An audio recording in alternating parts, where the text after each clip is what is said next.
ಇತ್ತೀಚೆಗೆ ಅದೊಂದು ಕೆಟ್ಟ ಟ್ರೆಂಡ್ ನಡೀತಿದೆ, ಅದೇನೇ ಡಿವೋರ್ಸ್ ಟ್ರೆಂಡ್. ಇದು ಕಲಿಯುಗ, ಕರ್ಮ ಸ್ಪೀಡಾಗಿ ಹೊಡಿತಾ ಇದೆ ಇವಾಗ. ತುಂಬ ಜನಕ್ಕೆ ಈಗ ಡಿವೋರ್ಸ್ ಆಗ್ತಾ ಇರೋದಕ್ಕೆ ನಾನು ಇವೆಲ್ಲ ಹೇಗೆ ನಾನು ಪಬ್ಲಿಕಲ್ಲಿ ಹೇಳಬೇಕು ನಂಗೆ ಗೊತ್ತಿಲ್ಲ, ಜನ ಹೇಗೆ ತಗೋತಾರೋ ಗೊತ್ತಿಲ್ಲ.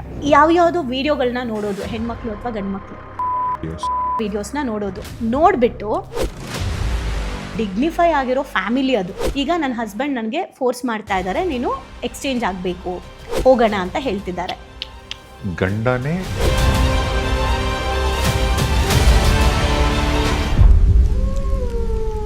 ನಮಗೆಲ್ಲ ಗೊತ್ತಿರೋ ಹಾಗೆ ಆದಿಮಾನವರು ಆ ಟೈಮಲ್ಲಿ ಮದುವೆ ಕಾನ್ಸೆಪ್ಟು ಇರಲಿಲ್ಲ. ಹಾಗಿದ್ರೆ ಗಂಡು ಹೆಣ್ಣು ಸೇರ್ತಾ ಇರಲಿಲ್ವಾ ಅಂದರೆ ಸೇರ್ತಿದ್ರು, ಜಸ್ಟ್ ಬಿಕಾಸ್ ಒಂದು ಸರ್ವೈವಲ್ಗೋಸ್ಕರ ಅಷ್ಟೇ. ನೆಕ್ಸ್ಟ್ ಬಂದಿದ್ದು ಆಸ್ತಿನ ನಾವು ನೆಕ್ಸ್ಟ್ ವಾರಸ್ದಾರ ಅನ್ನೋ ಕಾನ್ಸೆಪ್ಟ್ ಸ್ಟಾರ್ಟ್ ಆಯಿತು. ಈ ಗಂಡಿಗೆ ಈ ಹೆಣ್ಣು. ನೆಕ್ಸ್ಟ್ ಮೂರನೇದು ಎಮೋಷ್ನಲಿ ಕೂಡ ನಮಗೆ ಬೇಕು ಒಬ್ರು ಅಂತ ಮೂರನೇ ಲೆವೆಲ್ಗೆ ಬಂತು. ಎರಡು ದೇಹಗಳು ಹಾಸಿಗೆ ಹಂಚ್ಕೊಳ್ಳೋದು ಮದುವೆ ಆಗಿದೆ. ಬಟ್ ಅವಾಗ ಆತ್ಮಗಳು ಒಪ್ಪಂದ ಪರಮಾತ್ಮನ ಸೇರೋಕ್ಕೋಸ್ಕರ ಮಾಡ್ತಾ ಇದ್ದಂಥ ಯಾತ್ರೆ, ಧರ್ಮಯಾತ್ರೆ ಇವತ್ತು ಜಾತ್ರೆ ಆಗಿದೆ. ನಾವು ಸಪ್ತಪದಿ ತುಳಿತಾ ಇದ್ವಿ, ಇವತ್ತು ಯಾವ ಥರ ತುಳಿತಿದ್ದಾರೆ ಅಂತ ನಮಗೆ ಗೊತ್ತು. ಒಂದು ಬ್ಯಾನರ್ ಮಾಡಿಸ್ತಾರೆ, ಫೋಟೋ ಮತ್ತು ಕ್ಯಾಮ್ರಾಗೋಸ್ಕರ ಒಂದೊಂದು ಹೆಜ್ಜೆ ಇಡ್ತಿರ್ತಾರೆ ಹೊರತು ಆ ಹೆಜ್ಜೆ ಏನಕ್ಕೆ ಇಡ್ತೀನಿ ಅಂತ ಅವ್ರಿಗೂ ಗೊತ್ತಿಲ್ಲ. ನಮ್ಮ ಮನೇಲಿ ನನಗೆ ಹೆದರ್ತಿದ್ದಾರೆ ಅಂದರೆ ನಾನು ಸರಿಯಾದ ಗಂಡು ಅನ್ನೋ ರಾಂಗ್ ಕಾನ್ಸೆಪ್ಟು ಇವತ್ತು ಮೆನ್ ಅನ್ಕೊಂಡಿದ್ದಾರೆ. ನಿಜವಾದ ಲೀಡರ್ ಯಾರು ಅಂದರೆ ಭಯ ಪಡಿಸೋನಲ್ಲ, ಭದ್ರತೆ ಸೃಷ್ಟಿ ಮಾಡೋನು. ಈಗ ಜನ ಅಂತಾರೆ ಅಲ್ವಾ, ಹೆಂಡತಿ ಗುಲಾಮ, ಹೆಂಡತಿ ಸೆರಗಿಟ್ಕೊಂಡು ಓಡಾಡ್ತಾರೆ. ಬೇರೆಯವ್ರ ಹತ್ರ ಹೋದ್ರು ಅಂತಾರೆ, ಯಾವ ಗಂಡು ತನ್ನ ಮನೆಯಲ್ಲಿರೋ ಹೆಂಡತಿಗೆ ತಲೆ ಬಾಗ್ತಾರೆ ಅವರಿಗೆ ಪ್ರಪಂಚ ತಲೆ ಬಾಗುತ್ತೆ ಅಂತ. ಹೆಣ್ಣು ಮದುವೆ ಆಗಿ ಹೋಗಬೇಕಾದ್ರೆ ಗಂಡಿನ ರೆಸ್ಪಾನ್ಸಿಬಿಲಿಟೀಸ್ ಗೊತ್ತಿರಬೇಕು, ಹೆಣ್ಣಿಗೆ ಎಮೋಷ್ನಲ್ ಕಾನ್ಷಿಯಸ್ನೆಸ್ ಇರಬೇಕು. ಜಾಸ್ತಿ ಊಹೆ ಮಾಡ್ಕೊಳ್ಳೋದು ಹೆಣ್ಮಕ್ಳು. ಮೇಜರ್ ಆಗಿ ಗಂಡಿನ ಎಫರ್ಟ್ ಹೆಣ್ಣು ನೋಡಬೇಕು. ಹೆಣ್ಣಿಗೆ ಗಂಡು ಹೊರಗಡೆ ಎಷ್ಟು ಕಷ್ಟಪಡ್ತಿದ್ದಾರೆ ಅನ್ನೋ ರೆಸ್ಪೆಕ್ಟ್ ಇರಬೇಕು, ಹೆಣ್ಣು ಮನೇಲೂ ಅಷ್ಟೇ ಎಫರ್ಟ್ ಹಾಕ್ತಿದ್ದಾಳೆ ಅನ್ನೋ ರೆಸ್ಪೆಕ್ಟ್ ಗಂಡಿಗೂ ಇರಬೇಕು. ಆಮೇಲೆ ಅವ್ರು ಸ್ಟೇಜ್ ಹತ್ಬೇಕಾದ್ರೆ ಅವರ ಹೆಂಡತಿಯ ಪಾದಕ್ಕೆ ನಮಸ್ತೆ ಮಾಡ್ಕೊಂಡು ಅವ್ರು ಸ್ಟೇಜ್ ಹತ್ತಿದ್ದಾರೆ. ರಾಘವೇಂದ್ರ ರಾಜ್ಕುಮಾರ್ ಸರ್ ಅವಾಗ ಕೇಳ್ತಾರೆ, ಅಲ್ಲ ನೀವು ಯಾಕೆ ಆ ಥರ ನಮಸ್ಕಾರ ಮಾಡಿದ್ರಿ ಅಂದರೆ ಅವಳು ನಮ್ಮನೆ ದೇವತೆ ಅಂತ ಹೇಳ್ತಾರೆ. ಆ ಮೇಲ್ ಈಗೋ ಬ್ರೇಕ್ ಮಾಡಲಿಲ್ಲ ಅಂದರೆ ನಾವು ಏನೂ ವಿನ್ ಮಾಡೋಕ್ಕಾಗಲ್ಲ. ಯಾಕೆ ಅಲ್ಲಿದ್ಯಾ, ವಿಡಿಯೋ ಕಾಲ್ ಮಾಡು, ನಿಜವಾಗ್ಲೂ ಅಲ್ಲೇ ಇದೆಯಾ, ನೀವು ಊಟ ಮಾಡಿದ್ಯಾ, ಹೂ ಮಾಡಿದೆ ಅಂದರೆ ಸುಳ್ಳು ಹೇಳ್ಬೇಡ. ಇದು ನಾವು ಬಿಗಿನಿಂಗ್ 3 years ಫುಲ್ ವರ್ಸ್ಟ್ ಲೈಫ್ನ ನಾನು ನೋಡಿರೋದು ನನ್ನ ಮ್ಯಾರೇಜಲ್ಲಿ. ಈ ಬಾಲಿವುಡ್ ಆಕ್ಟರ್ ಅಕ್ಷಯ್ ಕುಮಾರ್ ಟ್ವಿಂಕಲ್ ಕನ್ನನ ಪ್ರಪೋಸ್ ಮಾಡ್ತಾರೆ. ಹಾಗೆ ಟ್ವಿಂಕಲ್ ಕನ್ನ ಮಾಡಿದಂಥ ಮೊದಲನೇ ಕೆಲಸ ಏನು ಅಂದರೆ, ನನಗೆ ನಿಮ್ಮ ಅಪ್ಪ ಅಮ್ಮ ಅಕ್ಕ ತಂಗಿರಿ ಎಲ್ಲರದು ಸೇರಿ ಎಲ್ಲರದು ನನಗೆ ಬ್ಲಡ್ ರಿಪೋರ್ಟ್ಸ್ ಬೇಕು ಅಂತ.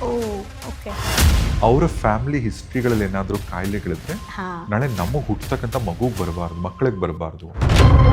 ಸೊಸೆ ನಮ್ಮ ಮನೆಗೆ ಬರ್ತಾ ಇದ್ದಾಳೆ, ಸೊ ಅವಳು ಎಲ್ಲ ನಮಗೆ ಅಡ್ಜಸ್ಟ್ ಆಗಬೇಕು ಅನ್ನೋ ಎಕ್ಸ್ಪೆಕ್ಟೇಷನ್ ಇರಬಾರ್ದು. ಅವ್ರಿಗೆ ನಾವು ರೂಲ್ ಮಾಡಬೇಕು ಅನ್ನೋ ಮೈಂಡ್ಸೆಟ್ ಇರಬಾರ್ದು ಫ್ಯಾಮಿಲಿಗೆ.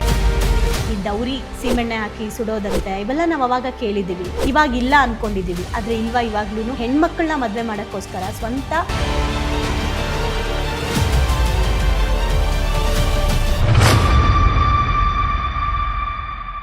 ರಾಜೇಶ್ ರಿವೀಲ್ಸ್ನ ಈ ಮತ್ತೊಂದು ಪಾಡ್ಕಾಸ್ಟ್ಗೆ ಸ್ವಾಗತ. ಇವತ್ತು ಪಾಡ್ಕಾಸ್ಟ್ ಈ 90s ಮಿಲೇನಿಯಲ್ಸು, ಈ ಜೆನ್ಜಿ ಕಿಡ್ಗಳು ಖಂಡಿತ ನೀವು ನೋಡಲೇಬೇಕಾದಂಥ ಒಂದು ಸ್ಪೆಷಲ್ ಪಾಡ್ಕಾಸ್ಟ್ ಇದು. ಇತ್ತೀಚಿನ ದಿನಗಳಲ್ಲಿ ನೀವು ನೋಡ್ತಿರ್ತೀರ, ಈ ಮದುವೆ ಆಗಿ ಒಂದು ತಿಂಗಳಲ್ಲ, ಒಂದು ವಾರ ಕೂಡ ಆಗಿರಲ್ಲ, ಇಮಿಡಿಯೇಟ್ಲಿ ಡಿವೋರ್ಸ್ ಕೇಸ್ಗಳು ಜಾಸ್ತಿ ಆಗ್ತಿದೆ. ಗಂಡಿಗೆ ಹೆಣ್ಣು ಸಿಗ್ತಿಲ್ಲ, ಹೆಣ್ಣಿಗೆ ಗಂಡು ಸಿಗ್ತಿಲ್ಲ, ಮದುವೆ ಆದಂಥ ಸಂಸಾರಗಳು ಉಳಿತಿಲ್ಲ, ಮದುವೆ ಏನಕ್ಕೆ ಆಗ್ತಾರೋ, ಮದುವೆ ಆದಮೇಲೆ ಮಕ್ಕಳೇನಕ್ಕೆ ಮಾಡ್ಕೋತಾರೋ, ಇದೆಲ್ಲ ಇತ್ತೀಚೆಗೆ ಇದು ತುಂಬ ಈಸಿ ಅಂತ ಹೇಳ್ತೀವಿ. It is not easy. ಯಾಕಂದರೆ ಇವಾಗ ಮದುವೆ ಆಗೋದೇ ಒಂದು ದೊಡ್ಡ ವಿಚಾರ, ಆ ಮದುವೆನ ಉಳಿಸ್ಕೊಳ್ತಿರತಕ್ಕಂಥದ್ದೇ ಒಂದು ದೊಡ್ಡ ವಿಚಾರ. ಡಿವೋರ್ಸ್ಗಳು ಎಷ್ಟು ಕಾಮನ್ ಆಗಿದೆ ಅಂದರೆ, ನಿಮಗೆಲ್ಲ ನೆನಪಿದ್ರೆ ಹಿಂದೆ ಎಲ್ಲ ಒಂದು ಸಣ್ಣ ಡಿವೋರ್ಸ್ ಕೇಸ್ ಬಂತು ಅಂದರೆ ಅದು ನ್ಯೂಸ್ ಪೇಪರಲ್ಲಿ ಬರ್ತಿತ್ತಂತೆ. ಈಗ ಡಿವೋರ್ಸ್ಗಳದೆಲ್ಲ ಅವರ ವೈಯಕ್ತಿಕ ವಿಚಾರ. ಬಟ್ ಸ್ಟಿಲ್ ನಾನು ಹೇಳೋದು, ಈ ಮದುವೆ ವ್ಯವಸ್ಥೆ ಏನಿದೆ ಅಲ್ಲ, ಮದುವೆ ಅಂತಕ್ಕಂಥದ್ದು ಒಂದು 100 ಜನ್ಮಗಳ ಅನುಬಂಧ, ಅದು ಇದು ಅಂತೆಲ್ಲ ಅಂತೀವಿ. ಆದರೆ ಮದುವೆ ಅನ್ನೋದೇ ಯಾಕೆ ಇವತ್ತು ಇಷ್ಟು ದೊಡ್ಡ ಒಂದು ಕಾಂಪ್ಲೆಕ್ಸ್ ಸಬ್ಜೆಕ್ಟ್ ಆಗಿದೆ? ಬನ್ನಿ ಇವತ್ತು ಪಾಡ್ಕಾಸ್ಟಲ್ಲಿ ಮಾತಾಡೋಣ. ಇವತ್ತು ನಮ್ಮ ಪಾಡ್ಕಾಸ್ಟಲ್ಲಿದ್ದಾರೆ ನಿಮ್ಮ ಫೇವ್ರೇಟ್, ಅಫ್ಕೋರ್ಸ್ ನನ್ನ ಫೇವ್ರೇಟ್, ಇವತ್ತು ನನ್ನ ಅರ್ಧ ಸೋಲ್ಮೇಟ್ ಇವರು. ಯಾಕೆ ಇಷ್ಟು ಡಾರ್ಕ್ ಕಲರ್? ನೀವು ಆ್ಯಕ್ಚುಲಿ ಕರೆಕ್ಟ್ ಕಲರ್ ಹಾಕಿದ್ರೆ, ನಾನು ಲೈಟ್ ಕಲರ್ ಹಾಕಿದ್ದೀನಿ. One and only spiritual healer Tara Manjunath ಅವರು. ನಮಸ್ತೆ. ನಮಸ್ತೆ. ಹೆಂಗಿದ್ದೀರಾ? ಖುಷಿಯಾಗಿದ್ದೀನಿ. ಖುಷಿಯಾಗಿದ್ದೀರಾ? ನಿಮ್ಮ ಯಜಮಾನ್ ಏನು ಬೇಜಾರು ಮಾಡ್ಕೊಳ್ಳಲ್ಲ ಅಲ್ಲ? ನನಗೆ ನಾನು ಖುಷಿಯಾಗಿದ್ದರೆ ಅವ್ರು ಖುಷಿಯಾಗಿರ್ತಾರೆ. ಆ್ಯಂಡ್ ಸೋಲ್ಮೇಟ್ಗೆಲ್ಲ ತಲೆ ಕೆಡಿಸ್ಕೊಳ್ಳಲ್ಲ. ಅವ್ರಿಗೆ ಗೊತ್ತು ಕಾರ್ಮಿಕ್ ರಿಲೇಷನ್ಶಿಪ್ ಏನು, ಸೋಲ್ಮೇಟ್ ಏನು ಅಂತ. ಸೊ ಈಗ ನಿಮ್ಮ ಮದುವೆ ಆಗಿ ಎಷ್ಟು ವರ್ಷ ಆಯಿತು? ನನ್ನ ಮದುವೆ ಆಗಿ 9 years ಕಂಪ್ಲೀಟ್ ಆಯಿತು. ಓಕೆ. ಈಗ ನೀವು ಮದುವೆ ಆಗೋ ಟೈಮಲ್ಲಿ ನಿಮಗೆ ಮದುವೆ ಏನಕ್ಕೆ ಆಗ್ತಿದ್ದೀನಿ, ಮದುವೆ ಅಂದರೆ ಏನು? ಈಗ ನಿಮಗೆ ವೈಯಕ್ತಿಕವಾಗಿ ನಾನು ಶುರು ಮಾಡ್ತೀನಿ ಪ್ರಶ್ನೆ ಕೇಳೋಕ್ಕೆ. ನಿಮಗೊಂದು ಕ್ಲಾರಿಟಿ ಇತ್ತಾ ನಿಮ್ಮ ಮದುವೆ ಟೈಮಲ್ಲಿ? ಖಂಡಿತ ಇರಲಿಲ್ಲ. ನನಗೆ ತಾಳಿ ಕಟ್ಟಿ 3-4 ಅವರ್ಸ್ಗೆ ನಾನು ಬರಲ್ಲ ನಿಮ್ಮ ಮನೆಗೆ ಅಂತ ಹತ್ಕೊಂಡು ಕೂತಿದ್ದೆ. ಹೌದಾ? ಆ್ಯಕ್ಚುಲಿ ಇವತ್ತಿಗೂ ನಾನು ತುಂಬ ಜನ, ಇವತ್ತು ನಾನೇನು ರಿಲೇಷನ್ಶಿಪ್ ಕೋಚ್ ಮಾಡ್ತೀನಿ, ನನಗೆ ನನ್ನ ಲೈಫೇ ತುಂಬಾ ಕಲಿಸಿದೆ ಪಾಠ. ನಾನು ಈ ಸರ್ಟಿಫಿಕೇಟ್ ಏನಕ್ಕೆ ಮಾಡಿಸಿರೋದು ಅಂದರೆ ಜನ ಕೇಳ್ತಾರೆ ಅಂತ ಹೇಳಿ ಸರ್ಟಿಫಿಕೇಟ್ ಮಾಡಿಸಿರೋದು ಬಿಟ್ಟರೆ, ಬಟ್ ತುಂಬ ಮಿಸ್ಟೇಕ್ಸ್ ನಾನು ಮಾಡಿ, ನಾನು ಸಾಕಷ್ಟು ಪ್ರಾಬ್ಲಮ್ಸ್ನ ಫೇಸ್ ಮಾಡಿ ಅದರಿಂದ ಹೊರಗೆ ಬರೋ ರೀತಿ ಆ್ಯಂಡ್ ಹೆಂಗೆ ಹೊರಗೆ ಬರಬೇಕು, ಯಾಕೆ ಕನ್ಫ್ಯೂಷನ್ಸ್ ಆಗುತ್ತೆ, ರಿಯಲೈಸೇಷನ್, ಇವೆಲ್ಲ ಆದಮೇಲೆ ಇವತ್ತು ಕೋಚ್ ಮಾಡ್ತಾ ಇರೋದು ರಿಲೇಷನ್ಶಿಪ್ ಮೇಲೆ. ಸೊ ನಾನು ಪ್ರತಿ ಕ್ಲಾಸಲ್ಲೂ ಹೇಳೋದು ಒಂದೇ, ನನ್ನ ಓನ್ ಸ್ಟೋರಿನ ನಾನಲ್ಲಿ ಹೇಳ್ತಾ ಹೋಗ್ತೀನಿ. ಸೊ ನಾನೇನು ಮಿಸ್ಟೇಕ್ ಮಾಡಿದೆ, ನನಗೆ ಆವಾಗ ಹೇಗೆ ರಿಯಲೈಸ್ ಆಯಿತು, ಮಿಸ್ಟೇಕ್ ಮಾಡ್ಬೇಕಾದ್ರೆ ನನ್ನ ಒಳಗಡೆ ಏನಿತ್ತು, ರಿಯಲೈಸ್ ಆದಮೇಲೆ ಏನಾಯಿತು, ಈ ಥರ ಹೇಳ್ತಾ ಹೋದಾಗ ಪೀಪಲ್ಗೆ ಅವ್ರ ಲೈಫ್ ಕನೆಕ್ಟ್ ಮಾಡ್ಕೊಳ್ಳೋಕೆ ಹೆಲ್ಪ್ ಆಗುತ್ತೆ. ಸೊ ಮದುವೆ ಬಗ್ಗೆ ಫ್ರ್ಯಾಂಕ್ಲಿ ಸ್ಪೀಕಿಂಗ್ ನನಗೆ ಯಾವ ಐಡಿಯಾನೂ ಇರಲಿಲ್ಲ. ತುಂಬ ಕನ್ಫ್ಯೂಷನಲ್ಲಿ ನಾನು ತೊಗೊಂಡಂಥ ಡಿಸಿಷನ್ ಅದು. ಆ್ಯಂಡ್ ಇವತ್ತು ನಾವು ಮಾತಾಡೋಣ. ಸೊ ನಾನು ಖಂಡಿತ ನನ್ನ ಸ್ಟೋರಿನ ಆರಾಮಾಗಿ ಹೇಳ್ತೀನಿ, ತೊಂದರೆ ಇಲ್ಲ. ಓಕೆ, ಈಗ ಈ ಮದುವೆ ಅನ್ನೋ ಈ ಶಬ್ದ, ಈ ಪದ ಏನಿದೆಲ್ಲ, ಈ ಮದುವೆ ಅನ್ನೋ ಕಾನ್ಸೆಪ್ಟೇ ಎಲ್ಲಿಂದ ಶುರು ಆಯಿತು? ಓಕೆ, ನೀವು ಆಗಲೇ ಒಳ್ಳೆ ಕ್ವೆಶನ್ ಕೇಳಿದೆ. ನಿಮಗೆ ಗೊತ್ತಿತ್ತಾ ಮದುವೆ ಆಗಬೇಕಾದ್ರೆ ಅಂತ? ನಿಜವಾಗ್ಲೂ ಮದುವೆ ಆಗಬೇಕಾದ್ರೆ ನನಗೇನು ಗೊತ್ತಿರಲಿಲ್ಲ. ಮದುವೆ ಯಾಕೆ ಆಗ್ತಾರೆ, ಯಾಕೆ ಸ್ಟಾರ್ಟ್ ಆಯಿತು, ಇದೊಂದು ಸಿಸ್ಟಮ್ಮಾ ಅಥವಾ ಇದು ಆಗಲೇಬೇಕಾ, ಇದು ಯಾವ ಕ್ಲಾರಿಟಿನೂ ಇರಲಿಲ್ಲ ನನಗೆ. ಮದುವೆ ಆಗಿ ನಾನು ಆಗಲೇ ಹೇಳ್ದಂಗೆ 3 ಅವರ್ಸಲ್ಲೇ ನಾನು ಆವಾಗ ತಾನೇ ಕೆಲವೊಂದು ಟ್ರೈನಿಂಗ್ಸ್ನ ತೊಗೊಳ್ತಾ ಇದ್ದೆ ಲೈಫ್ ರಿಲೇಟೆಡ್. ನನ್ನ ಮೆಂಟರ್ಗೆ ಕಾಲ್ ಮಾಡಿದೆ, ನನಗೆ ಆಗ್ತಾ ಇಲ್ಲ ಅವ್ರ ಮನೆಗೆ ಹೋಗೋದಕ್ಕೆ, ನಾನು ಹೋಗಲ್ಲ ಅಂತ. ಇನ್ನೂ ಅವ್ರ ಮನೆಗೆ ಹೋಗೇ ಇಲ್ಲ, ಚೌಟ್ರಿಯಿಂದನೇ ಹೋಗೋಕ್ಕೆ ನಾನು ರೆಡಿ ಇಲ್ಲ. ಸೊ ಆ ಥರ ಒಂದು ಚಿಕ್ಕ ಕ್ಲ್ಯಾಶ್ ಅಷ್ಟೇ, ಏನೂ ಇಲ್ಲ. ಅವ್ರು ಹೇಳಿದ ಒಂದು ಮಾತಿಗೆ ನನ್ನಲ್ಲಿ ಸಿಕ್ಕಾಬಟ್ಟೆ ಕ್ವಶನ್ ಸ್ಟಾರ್ಟ್ ಆಗೋಯ್ತು. ಈ ವ್ಯಕ್ತಿ ಇಲ್ಲೇ ಹೀಗೆ ಮಾತಾಡಿದ್ರೆ ಇನ್ನು ಹೋದ್ಮೇಲೆ ಹೇಗೆ ಅಂತ. ಬಟ್ ಅದೇನು ಅದೆಲ್ಲ ನಾನು ಆಮೇಲೆ ಹೇಳ್ತೀನಿ, ಹೇಗೆ ನಾವು ಯಾಕೆ ತಿಳ್ಕೊಬೇಕು ಅಂತ. ಬಟ್ ಮ್ಯಾರೇಜ್ ಅನ್ನೋದು ಒಂದು ಸಿಸ್ಟಮ್ಮು, ಅದಕ್ಕೊಂದು ವ್ಯಾಲ್ಯೂ ಇದೆ. ಮದುವೆ ಅಂದರೆ ಏನು, ಮದುವೆಗೆ ಅಷ್ಟೊಂದೆಲ್ಲ ಏನು ಹೇಳ್ತಾರೆ ಆದ್ಯತೆ ಇದೆಯಾ ಅನ್ನೋದು ನನಗೆ ಆ ಟೈಮಲ್ಲಿ ಗೊತ್ತಿರಲಿಲ್ಲ. ಯಾವಾಗ ನಾನು ಸಫರ್ ಆಗೋಕ್ಕೆ ಶುರುವಾದೆ, ಈ ಯಾಕೆ ಬೇಕಪ್ಪ ಈ ಮದುವೆ ಅಂತ ಅನ್ಸಕ್ಕೆ ಸ್ಟಾರ್ಟ್ ಆಯಿತು, ನಾನು ತುಂಬ ರಾಂಗ್ ಡಿಸಿಷನ್ ತೊಗೊಂಡ್ಬಿಟ್ಟೆ ಲೈಫಲ್ಲಿ ಅಂತ ತುಂಬ ನನಗೆ ಕಾಡೋಕ್ಕೆ ಸ್ಟಾರ್ಟ್ ಆದಾಗ ನಾನು ರಿಲೇಷನ್ಶಿಪ್ ರಿಲೇಟೆಡ್ ಎಜುಕೇಷನ್ ತೊಗೊಳಕ್ಕೆ ಸ್ಟಾರ್ಟ್ ಮಾಡಿದೆ, ನಾಲೆಜ್. ಆ ಟೈಮಲ್ಲಿ ನಾನು ರಿಲೇಷನ್ಶಿಪ್ ಬಗ್ಗೆ ರಿಸರ್ಚ್ ಮಾಡೋಕ್ಕೆ ಶುರು ಮಾಡಿದೆ. ಯಾಕೆ ಸಂಬಂಧಗಳಲ್ಲಿ ಈ ಥರ ಎಫೆಕ್ಟ್ ಆಗುತ್ತೆ, ಯಾಕೆ ಈ ಥರ ನಾವು ರಾಂಗ್ ಡಿಸಿಷನ್ಸ್ನ ತೊಗೊಳ್ತೀವಿ, ಅಥವಾ ತೊಗೊಂಡ್ಮೇಲೆ ಯಾಕೆ ಗಿಲ್ಟಿಗೆ ಹೋಗ್ತೀವಿ, ಅಥವಾ ನಾವು ತೊಗೊಂಡಿರೋ ಡಿಸಿಷನ್ಸಲ್ಲೇ ನಾವು ಲೈಫ್ ಲೀಡ್ ಮಾಡಬೇಕಾ ಅಥವಾ ಬ್ರೇಕ್ ತೊಗೋಬಹುದಾ, ಈ ಥರ ಕನ್ಫ್ಯೂಷನ್ಸ್ ಮಧ್ಯ ನಾನು ರಿಲೇಷನ್ಶಿಪ್ ರಿಲೇಟೆಡ್ ರಿಸರ್ಚ್ ಮಾಡೋಕ್ಕೆ ಸ್ಟಾರ್ಟ್ ಮಾಡಿದೆ. ಅದರ ಬೇಸ್ ಮೇಲೆ ನಾನು ಕಲೆಕ್ಟ್ ಮಾಡಿದಂಥ ಇನ್ಫಾರ್ಮೇಷನ್ಸು ಮತ್ತು ಅದರಲ್ಲಿ ಏನೇನು ನನಗೆ ಅರ್ಥ ಆಯಿತು, ಅದನ್ನು ನನ್ನ ರಿಲೇಷನ್ಶಿಪ್ಗೆ ಹೇಗೆ ನಾನು ಇಂಪ್ಲಿಮೆಂಟ್ ಮಾಡಿಕೊಂಡೆ, ಅದ್ರ ಬೇಸ್ ಮೇಲೆ ನಾನು ಇವತ್ತು ನಿಮ್ಮ ಹತ್ರ ಇವಾಗ ನೀವು ಕೇಳಿದ ಪ್ರಶ್ನೆಗೆ ಆನ್ಸರ್ ಕೊಡ್ತೀನಿ. ಯಾಕಂದರೆ ಹೇಗೆ ಸ್ಟಾರ್ಟ್ ಆಯಿತು ಅಂದರೆ ಕಾನ್ಸೆಪ್ಟ್ ಹೆಂಗೆ ಸ್ಟಾರ್ಟ್ ಆಯಿತು ಅಂತ. ನಮಗೆಲ್ಲ ಗೊತ್ತಿರೋ ಹಾಗೆ ಈ ಆದಿವಾಸಿಗಳು ಅಂದರೆ ಅವಾಗ ನಾವೆಲ್ಲ ಕೇಳಿದ್ದೀವಿ, ಆದಿಮಾನವರು. ಆ ಟೈಮಲ್ಲಿ ಮದುವೆ ಕಾನ್ಸೆಪ್ಟು ಇರಲಿಲ್ಲ. ಓಕೆ, ಆವಾಗ ಹಾಗಿದ್ರೆ ಗಂಡು ಹೆಣ್ಣು ಸೇರ್ತಾ ಇರಲಿಲ್ವಾ ಅಂದರೆ ಸೇರ್ತಿದ್ರು, ಜಸ್ಟ್ ಬಿಕಾಸ್ ಒಂದು ಸರ್ವೈವಲ್ಗೋಸ್ಕರ ಅಷ್ಟೆ. ಸುಮ್ಮನೆ ಆ ಒಂದು ಏನು ಹೇಳ್ತಾರೆ, ಅದೊಂದು ಪ್ರಕೃತಿ ನಿಯಮ ಅಂತ ಸೇರ್ತಿದ್ರೆ ಹೊರತು ಅಂದರೆ ಅದೊಂದು ಕ್ಷಣಿಕ ಸುಖಕ್ಕೋಸ್ಕರ. ಆ್ಯಂಡ್ ಈ ಗಂಡಿಗೆ ಈ ಹೆಣ್ಣು, ಈ ಹೆಣ್ಣಿಗೆ ಈ ಗಂಡು ಅನ್ನೋ ಕಾನ್ಸೆಪ್ಟೇ ಇರಲಿಲ್ಲ ಆದಿವಾಸಿಗಳಲ್ಲಿ. ಸೊ ಇದನ್ನು ನಾನು ಏನಕ್ಕೆ ಹೇಳ್ತಿದ್ದೀನಿ ಅಂತ ನಿಮಗೆ ಗೊತ್ತಾಗುತ್ತೆ ಹೆಂಗೆ ಸ್ಟಾರ್ಟ್ ಆಯಿತು ಅಂತ. ಸೊ ಏನಾಯಿತು, ಈ ಯಾರಿಗೆ ಯಾರು ಗಂಡ, ಯಾರಿಗೆ ಯಾರು ಹೆಂಡತಿ ಗಂಡ ಅನ್ನೋ ಕಾನ್ಸೆಪ್ಟೇ ಇಲ್ಲ ಅಂದಮೇಲೆ ಅವ್ರು ಹೇಗೆ ಬೇಕು ಹಾಗಿರ್ತಿದ್ರು. ಅದಕ್ಕೆ ಆದಿಮಾನವರನ್ನ ಏನಂತ ಕರೀತಾ ಇದ್ರು, ಕಾಡು ಜನಗಳು ಅಂತ ಅವಾಗೊಂದು ಹೆಸರಿತ್ತು. ಅಂದರೆ ಅವರು ಕಾಡು ಹೇಗೆ ಪ್ರಾಣಿಗಳು ಇದ್ರೋ ಅದಾದ್ಮೇಲೆ ತಾನೇ ನಮಗೆ ನಾಗರಿಕತೆ, ಸಿವಿಲೈಸೇಷನ್ ಅಂತ ಸ್ಟಾರ್ಟ್ ಆಗಿದ್ದು. ಅದಕ್ಕೆ ಮುಂಚೆ ನಾವೆಲ್ಲರೂ ಪ್ರಾಣಿಗಳ ಹಾಗೆ ಬದುಕಿದ್ದು. ಸೊ ಪ್ರಾಣಿಗಳಿಗೆ ಹೇಗೆ ಇವರೇ ಗಂಡ ಇವರ ಹೆಂಡತಿ ಅಂತ ಇಲ್ವೋ, ಹಾಗೆ ಮನುಷ್ಯರಿಗೂ ಗಂಡ ಹೆಂಡತಿ ಅನ್ನೋ ಕಾನ್ಸೆಪ್ಟ್ ಇರಲಿಲ್ಲ ಬಿಗಿನಿಂಗಲ್ಲಿ. ಸೊ ಅದು ಆ ರೀಸನ್ಗೋಸ್ಕರ ಸ್ಟಾರ್ಟ್ ಆಗಿದ್ದು. ಅದಾದ ಮೇಲೆ ಈ ಗಂಡು ಏನಾದರೂ ಸಂಪಾದನೆ ಮಾಡಿದಾಗ, ಅಂದರೆ ಬೇಟೆ ಆಡಿ ಪ್ರಾಣಿಗಳನ್ನ ತೊಗೊಂಡು ಬಂದಾಗ ತಿನ್ನೋದಕ್ಕೆ, ಅದಾದಮೇಲೆ ಸ್ವಲ್ಪ ಆಸೆಗಳು ಬರ್ತಾ ಬರ್ತಾ ಈ ಭೂಮಿ ನಂದು, ಈ ಜಾಗ ನಂದು ಅಂತ ಆಕ್ಯುಪೈ ಮಾಡೋಕ್ಕೆ ಸ್ಟಾರ್ಟ್ ಮಾಡಿದಾಗ ಆವಾಗ ಅವ್ರಿಗೆ ಕ್ಲಾಶಸ್ ಸ್ಟಾರ್ಟ್ ಆಯಿತು. ಯಾರಿಗೆ ಕೊಡಬೇಕು ನೆಕ್ಸ್ಟ್ ಇವರಾದಮೇಲೆ ಆ ಜಾಗನ. ಸೊ ಈಗ ಫಾರ್ ಎಕ್ಸಾಂಪಲ್ ಗಂಡು ಏನೋ ಒಂದು ಜಾಗ ಸಂಪಾದನೆ ಮಾಡಿದ್ದಾರೆ, ಎಲ್ಲರೂ ಜಗಳ ಆಡ್ತಿದ್ದಾರೆ ಅದು ನಂದು ನಂದು ನಂದು ಅಂತ. ಯಾಕೆ ಅಂದರೆ ಒಂದು ಫ್ಯಾಮಿಲಿ ಅನ್ನೋ ಸಿಸ್ಟಮ್ ಇಲ್ಲ ಅಲ್ಲಿ, ಯಾರಿಗೆ ಕೊಡಬೇಕು ಅಂತ ಗೊತ್ತಿಲ್ಲ. ಈಗ ಫ್ಯಾಮಿಲಿನೇ ಇಲ್ಲದೆ ಇದ್ದರೆ ಆಸ್ತಿ ಮಾಡಿರೋರು ಏನು ಮಾಡಿ ಹೋಗ್ತಾರೆ, ಯಾವ ಬ್ಯಾಕ್ಗ್ರೌಂಡು ಇಲ್ಲ, ಯಾವ ಫ್ಯಾಮಿಲಿನೂ ಇಲ್ಲ ಅಂದರೆ ಯಾವುದೋ ಅನಾಥಾಶ್ರಮಕ್ಕೋ ಏನಕ್ಕೋ ಬರ್ದು ಹೋಗ್ತಾರೆ. ಸೊ ಅವಾಗೆಲ್ಲ ಆ ಸಿಸ್ಟಮು ಇರಲಿಲ್ವಲ್ಲ, ಅನಾಥಾಶ್ರಮ ಎಲ್ಲ. ಸೊ ಆಗ ಸೆಕೆಂಡ್ ಬಂದಿದ್ದೇನಂತ ಅಂದರೆ ಒಂದು ಸಿಸ್ಟಮ್. ಫಸ್ಟು ಬಂದಿದ್ದು ಒಂದು ಕ್ಷಣಿಕ ಸುಖಕ್ಕೋಸ್ಕರ, ಪ್ರಕೃತಿ ಆಗಿದೆ ಅಂತ ಬಂತು.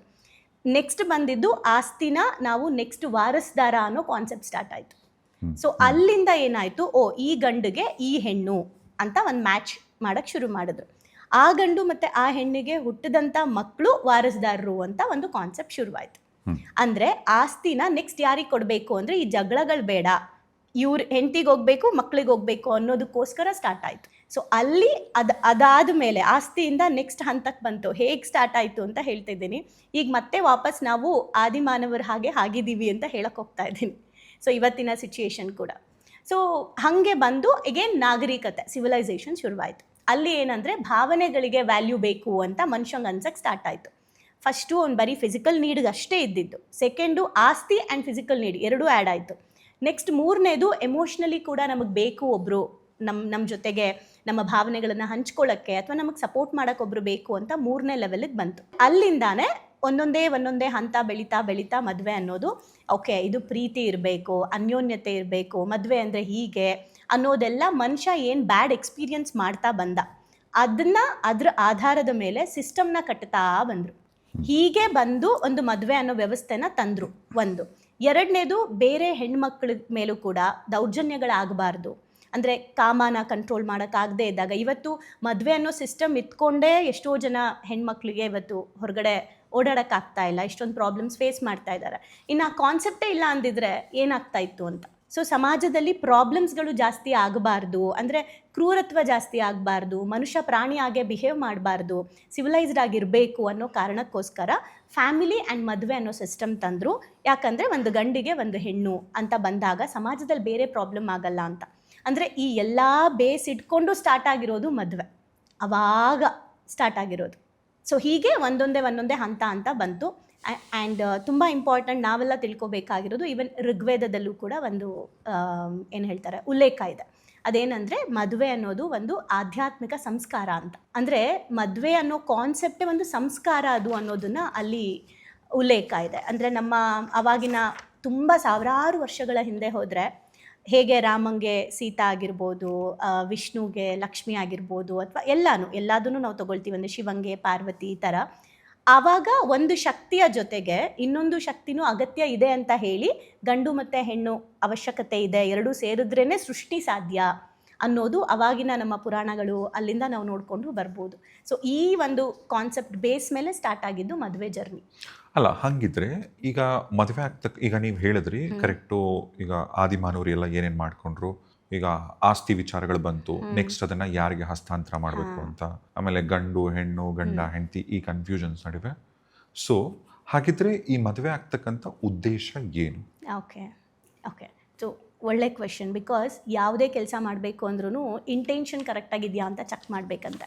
ಈವನ್ ನೀವು ಒಂದು ಫೈನಾನ್ಷಿಯಲಿ ನೀವು ಹಣ ಸಂಪಾದನೆ ಮಾಡಬೇಕು ಅಂತ ಇದ್ದೀರಾ ಅಂದರೆ, ನೀವು ಬಿಸ್ನೆಸ್ ಮಾಡಬೇಕು ಅಂತಿದ್ದೀರಾ ಅಂದರೆ, ನೀವೇನೋ ಒಂದು ವಸ್ತು ತೊಗೊಳ್ತಾ ಇದ್ದೀರಾ ಅಂದ್ರೂ ನಾನು ಅದನ್ನು ಯಾಕೆ ತೊಗೊಳ್ತಾ ಇದ್ದೀನಿ ಅನ್ನೋ ಇಂಟೆನ್ಷನ್ ಯಾರಿಗೆ ಕ್ಲಿಯರ್ ಇರುತ್ತೆ ಅವರು ಲೈಫಲ್ಲಿ ಎಡವಲ್ಲ ಅಂತ ಹೇಳ್ತಾರೆ. ಯಾವುದೇ ವಿಚಾರ ಆಗಿರ್ಬೋದು, ಕ್ಲಾರಿಟಿ ಇರಬೇಕು, ಪರ್ಪಸ್ ಇರಬೇಕು, ಇಂಟೆನ್ಷನ್ ಏನಕ್ಕೆ ತೊಗೊಳ್ತಾ ಇದ್ದೀವಿ ಅಂತ ಇರಬೇಕು. ಅದಕ್ಕೆ ಹೇಳ್ತಾರೆ ಅಂದರೆ people will react for your actions but god will react only for your intention ಅಂತ. ಅಂದರೆ ನಾವುಗಳೆಲ್ಲ ಪೀಪಲ್ನ ಹೇಗೆ ಜಡ್ಜ್ ಮಾಡ್ತಾ ಇದ್ದೀವಿ ಅಂದರೆ, ನೀವು ಹೇಗೆ ನನ್ನನ್ನು ಮಾತಾಡಿಸ್ತೀರಾ, ನೀವು ಹೆಂಗೆ ನನ್ನ ಮುಂದೆ ಇರ್ತೀರಾ, ಅದ್ರ ಬೇಸ್ ಮೇಲೆ ನನಗೆ ರಾಜೇಶ್ ಅವ್ರು ತುಂಬ ಪರಿಚಯ ಅಪ್ಪ, ನನ್ನ ಫ್ರೆಂಡ್ ಅಪ್ಪ ಅಂತ ನಾನು ಅಂದ್ಕೊಳ್ತೀನಿ. ಬಟ್ ಭಗವಂತನಿಗೆ ಮಾತ್ರ ಗೊತ್ತು ನನ್ನ ಒಳಗಡೆ ನಿಮ್ಮ ಒಳಗಡೆ ಏನು ಓಡ್ತಾ ಇರುತ್ತೆ ಅಂತ. ಸೊ ಅವನು ಯಾವಾಗ ಬ್ಲೆಸ್ ಮಾಡ್ತಾನೆ ಅಂದರೆ ನಮ್ಮ ಇಂಟೆನ್ಷನ್ ಸರಿ ಇದ್ದಾಗ, ಆ್ಯಕ್ಷನ್ ಅಲ್ಲ. ಸೊ ಈ ಮದುವೆಯಲ್ಲೂ ಕೂಡ ನಾವು ಒಂದೊಂದು ವಸ್ತುಗಳನ್ನ ತಗೋಬೇಕಾದ್ರೆ ಅದರ ಇಂಟೆನ್ಷನ್ ಚೆಕ್ ಮಾಡ್ಕೋತೀವಿ, ಉದ್ದೇಶನ ಚೆಕ್ ಮಾಡ್ತೀವಿ. ಹಾಗಿದ್ರೆ ಜೀವನ ಅರ್ಧ ಭಾಗ, ಮುಕ್ಕಾಲು ಭಾಗ ಕಳಿಬೇಕಾಗಿರುವಂಥದ್ದು ಮದುವೆಲಿ. ಸೊ ಅದ್ರ ಉದ್ದೇಶ ನಾವು ತಿಳ್ಕೊಳ್ಳೇಬೇಕು. ಆ್ಯಂಡ್ ನೀವು ಕೇಳಿರೋ ಪ್ರಕಾರ ಮದುವೆ ಉದ್ದೇಶ ಏನು ಅಂತ ಅಂದರೆ, ನಾವು ಸಪ್ತಪದಿ ತುಳಿತಾ ಇದ್ರು ಅಲ್ವಾ, ಈಗಲೂ ತುಳಿತಾ ಇದ್ದಾರೆ. ಇವತ್ತು ಯಾವ ಥರ ತುಳಿತಿದ್ದಾರೆ ಅಂತ ನಮಗೆ ಗೊತ್ತು. ಹೇಗೆ ಸಪ್ತಪದಿ ಮಾಡ್ತಿದ್ದಾರೆ ಅಂದರೆ, ಒಂದು ಬ್ಯಾನರ್ ಮಾಡಿಸ್ತಾರೆ. ಓಕೆ, ಅದರಲ್ಲಿ 7 ಹೆಜ್ಜೆಗಳದ್ದು ಒಂದು ಚಿತ್ರ ಹಾಕ್ಸಿರ್ತಾರೆ. ಅದ್ರ ಮೇಲೆ ಫ್ಲವರ್ ಡೆಕೋರೇಷನ್ ಮಾಡಿಬಿಟ್ಟು ಹಾಕ್ಬಿಟ್ಟು ಕ್ಯಾಮ್ರಾಮ್ಯಾನ್ ಅವರು ಫುಲ್ ಅದನ್ನು ಆಡಂಬರದಿಂದ ತೋರಿಸ್ಕೊಂಡು ಒಂದು ಹೆಜ್ಜೆ ಅಂತ. ಅಲ್ಲಿ ಅವರು ಫೋಟೋ ಮತ್ತು ಕ್ಯಾಮ್ರಾಗೋಸ್ಕರ ಒಂದೊಂದು ಹೆಜ್ಜೆ ಇಡ್ತಿರ್ತಾರೆ ಹೊರತು ಆ ಹೆಜ್ಜೆ ಏನಕ್ಕೆ ಇಡ್ತೀನಿ ಅಂತ ಅವ್ರಿಗೂ ಗೊತ್ತಿಲ್ಲ. ಅಂದರೆ ಈಗ ಯಶ್ ಅವ್ರದ್ದು ಮಿಸ್ಟರ್ ಮಿಸಸ್ ರಾಮಾಚಾರಿಲಿ ರಾಧಿಕಾ ಪಂಡಿತ್ ಅವ್ರಿಗೆ ಒಂದು ಆಸೆ ಇರುತ್ತೆ, ಹಾಂ ನನ್ನ ಹುಡುಗ ಸಮಥಿಂಗ್ ಏನೇನೋ ಲೈನ್ಸ್ ಹೇಳ್ತಾರೆ, ಅದಕ್ಕೆ ಯಶ್ ಅವ್ರು ಹಾಗೆ ಪ್ಲಾನ್ ಮಾಡಿರ್ತಾರೆ, ಒಂದೊಂದು ಹೆಜ್ಜೆ ನಡ್ಕೊಂಬರಂಗೆ. ಹಾಂ ಅದೇ ಇವತ್ತು ಏನಾಗಿದೆ ಗೊತ್ತಾ, ನಾವು ಮದುವೆಯ ಆಡಂಬರಕ್ಕೆ ಕೊಡುವಂಥ ಒಂದು ಇಂಟ್ರೆಸ್ಟ್ನ ದಾಂಪತ್ಯದ ಲೈಫಿಗೆ ಕೊಡ್ತಾ ಇಲ್ಲ.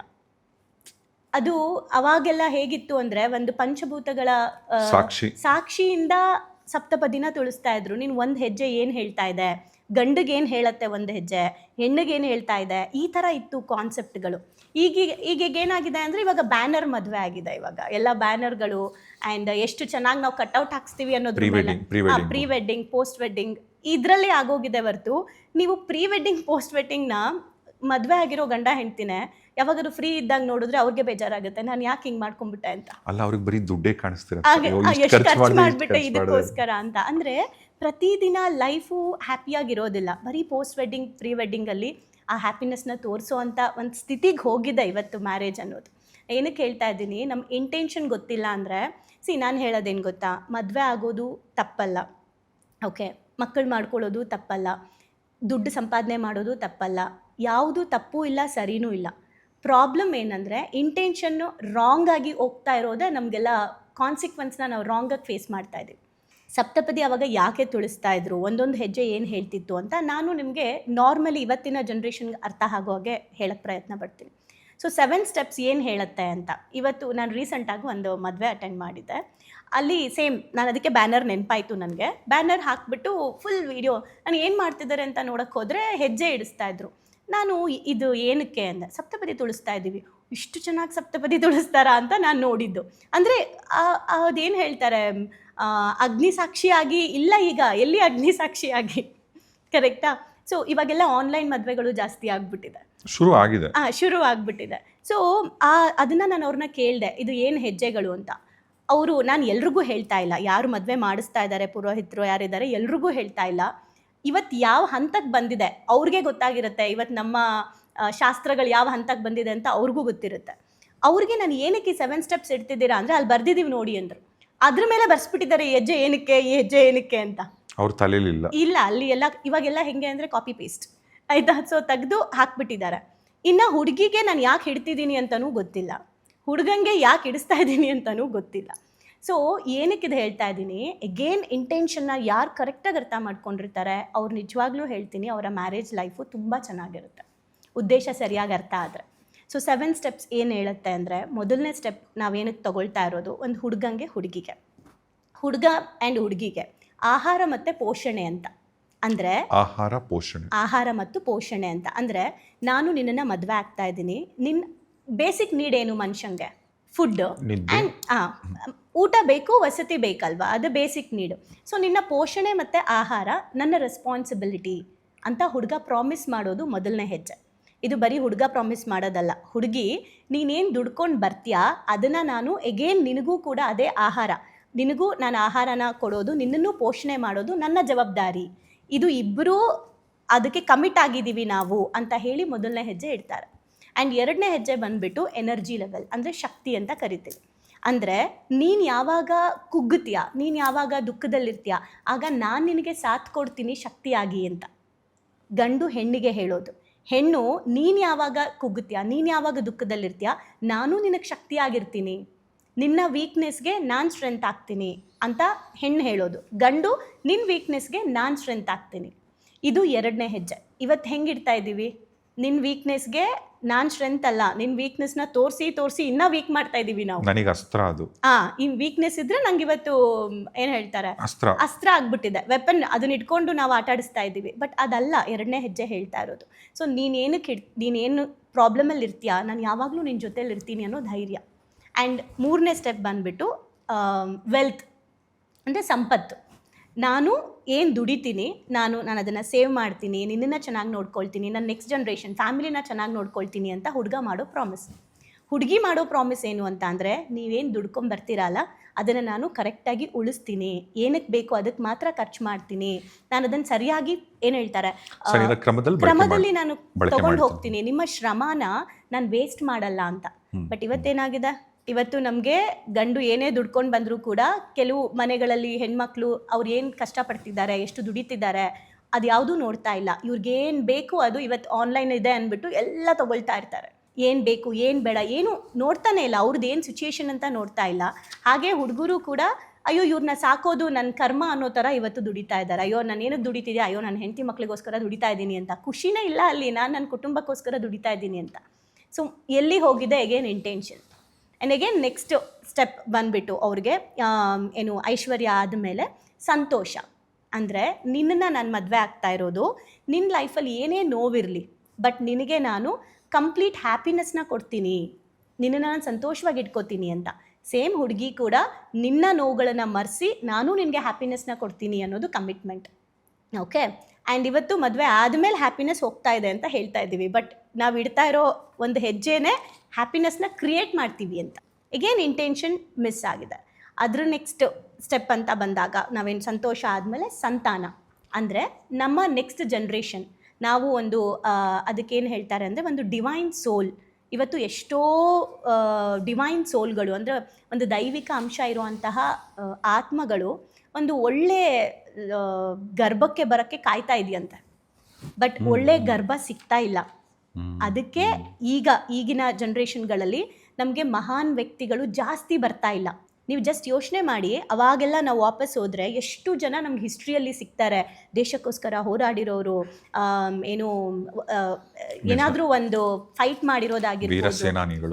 ಎಷ್ಟು ಜನ ಸಿಗ್ತಾರೆ. ಧೈರ್ಯ ಹೆಂಗಿತ್ತು ಅವ್ರಿಗೆ, ಅವರ ಕಾನ್ಫಿಡೆನ್ಸ್ ಹೆಂಗಿತ್ತು. ಇವತ್ತು ಮಕ್ಕಳಲ್ಲಿ ಕಾನ್ಫಿಡೆನ್ಸ್ ಇಲ್ಲ, ಏನೂ ಇಲ್ಲ. ಯಾಕಂದರೆ ಇನ್ವೈಟ್ ಮಾಡ್ತಾ ಇರೋ ಗರ್ಭನೇ ಆ ಒಂದು ಕ್ರಿಯೇಟ್ ಮಾಡ್ಕೊಂಡ್ಬಿಟ್ಟಿದೆ ಭಯದಲ್ಲಿ. ಅಂದರೆ ಅವಾಗ ನಾವು ಏನಕ್ಕೆ ಸಪ್ತಪದಿ ಇಡ್ತಾ ಇದ್ದಿದ್ದು ಅಂದರೆ, ಸಂತಾನ ಅಂದರೆ ಒಂದು ದೈವಿ ಅಂಶ ಇರುವಂತಹ ಮಗುಗೆ ಜನ್ಮ ಕೊಡೋದಕ್ಕೆ, ನಿನಗೆ ತಾಯ್ತನ ಕೊಡೋದಕ್ಕೆ ನಾನು ಸಂಪೂರ್ಣವಾಗಿ ಒಪ್ತೀನಿ ಅನ್ನೋದು ಗಂಡು ಹೇಳೋದು. ಹೆಣ್ಣು, ನೀವು ಯಾವ ಒಂದು ಆತ್ಮ, ದೈವಿ ಆತ್ಮನ ನನಗೆ ಕೊಡ್ತಾ ಇದ್ದೀರಾ, ಅದನ್ನು ಬೆಳೆಸೋ ರೆಸ್ಪಾನ್ಸಿಬಿಲಿಟಿ ನಂದು ಅಂತ ಹೆಣ್ಣು ತಗೊಳ್ಳೋ ಅಂಥ ಕಮಿಟ್ಮೆಂಟ್ ಅದು. ನೆಕ್ಸ್ಟು ಸ್ಟೆಪ್ ಸಂತಾನ ಆದಮೇಲೆ ಈಗೇನು ಋತುಗಳ ಸಮತೋಲನ ಅಂತ ಹೇಳ್ತೀವಿ. ಅಂದರೆ ಫಾರ್ ಎಕ್ಸಾಂಪಲ್ ನಾವು ಹೇಗೆ ಏನು ಹೇಳ್ತಾರೆ, ಎಂಥದ್ದೇ ಸಿಚುಯೇಷನಲ್ಲಿ ಹಾರ್ಮೋನ್ ಇಂಬ್ಯಾಲೆನ್ಸ್ ಆಗಿರ್ಬೋದು, ಕಷ್ಟ, ದುಃಖ, ನೋವು ಯಾವುದೇ ಇರಲಿ, ಏನಾದರೂ ಇರಲಿ, ನಾನು ಬ್ಯಾಲೆನ್ಸ್ ಮಾಡ್ತೀನಿ. ಈವನ್ ಲಾಸ್ ಆಗ್ಬೋದು, ಫೈನಾನ್ಷಿಯಲಿ ಲಾಸ್ ಆಗ್ಬೋದು, ಏನೇ ಆದರೂ ನಾನು ಬ್ಯಾಲೆನ್ಸ್ ಮಾಡ್ತೀನಿ ಅಂತ ಹುಡುಗಿ ಕೊಡೋ ಕಮಿಟ್ಮೆಂಟ್. ಹುಡುಗ ಏನೇ ಆದರೂ ನಾನು ಬ್ಯಾಲೆನ್ಸ್ ಮಾಡ್ತೀನಿ ಅಂತ ಹುಡುಗ ಕೊಡೋ ಕಮಿಟ್ಮೆಂಟ್. ಅದಾದಮೇಲೆ ಸಹಯಾತ್ರೆ ಅಂತ ಕರಿತೀವಿ. ಅಂದರೆ ಸಹಯಾತ್ರೆ ಅಂದರೆ ನಾವಿಬ್ಬರೂ ಸೇರಿ, ಅದಕ್ಕೆ ಏನು ಇಂಟೆನ್ಷನ್ ಇತ್ತು ಆವಾಗಿನ ಕಾಲದಲ್ಲಿ ಆಧ್ಯಾತ್ಮದಲ್ಲಿ ಅಂದರೆ, ಇವಾಗ ಏನಾಗಿದೆ, ಎರಡು ದೇಹಗಳು ಆ ಹಾಸಿಗೆ ಹಂಚ್ಕೊಳ್ಳೋದು ಮದುವೆ ಆಗಿದೆ. ಬಟ್ ಆವಾಗ ಆತ್ಮಗಳು ಒಪ್ಪಂದ ಪರಮಾತ್ಮನ ಸೇರೋಕ್ಕೋಸ್ಕರ ಮಾಡ್ತಾ ಇದ್ದಂಥ ಯಾತ್ರೆ, ಧರ್ಮಯಾತ್ರೆ ಮದುವೆ ಅಂದರೆ. ಇವತ್ತು ಜಾತ್ರೆ ಆಗಿದೆ, ಅದೇ ಮದುವೆ. ಕರೆಕ್ಟ್ ಅಲ್ವಾ?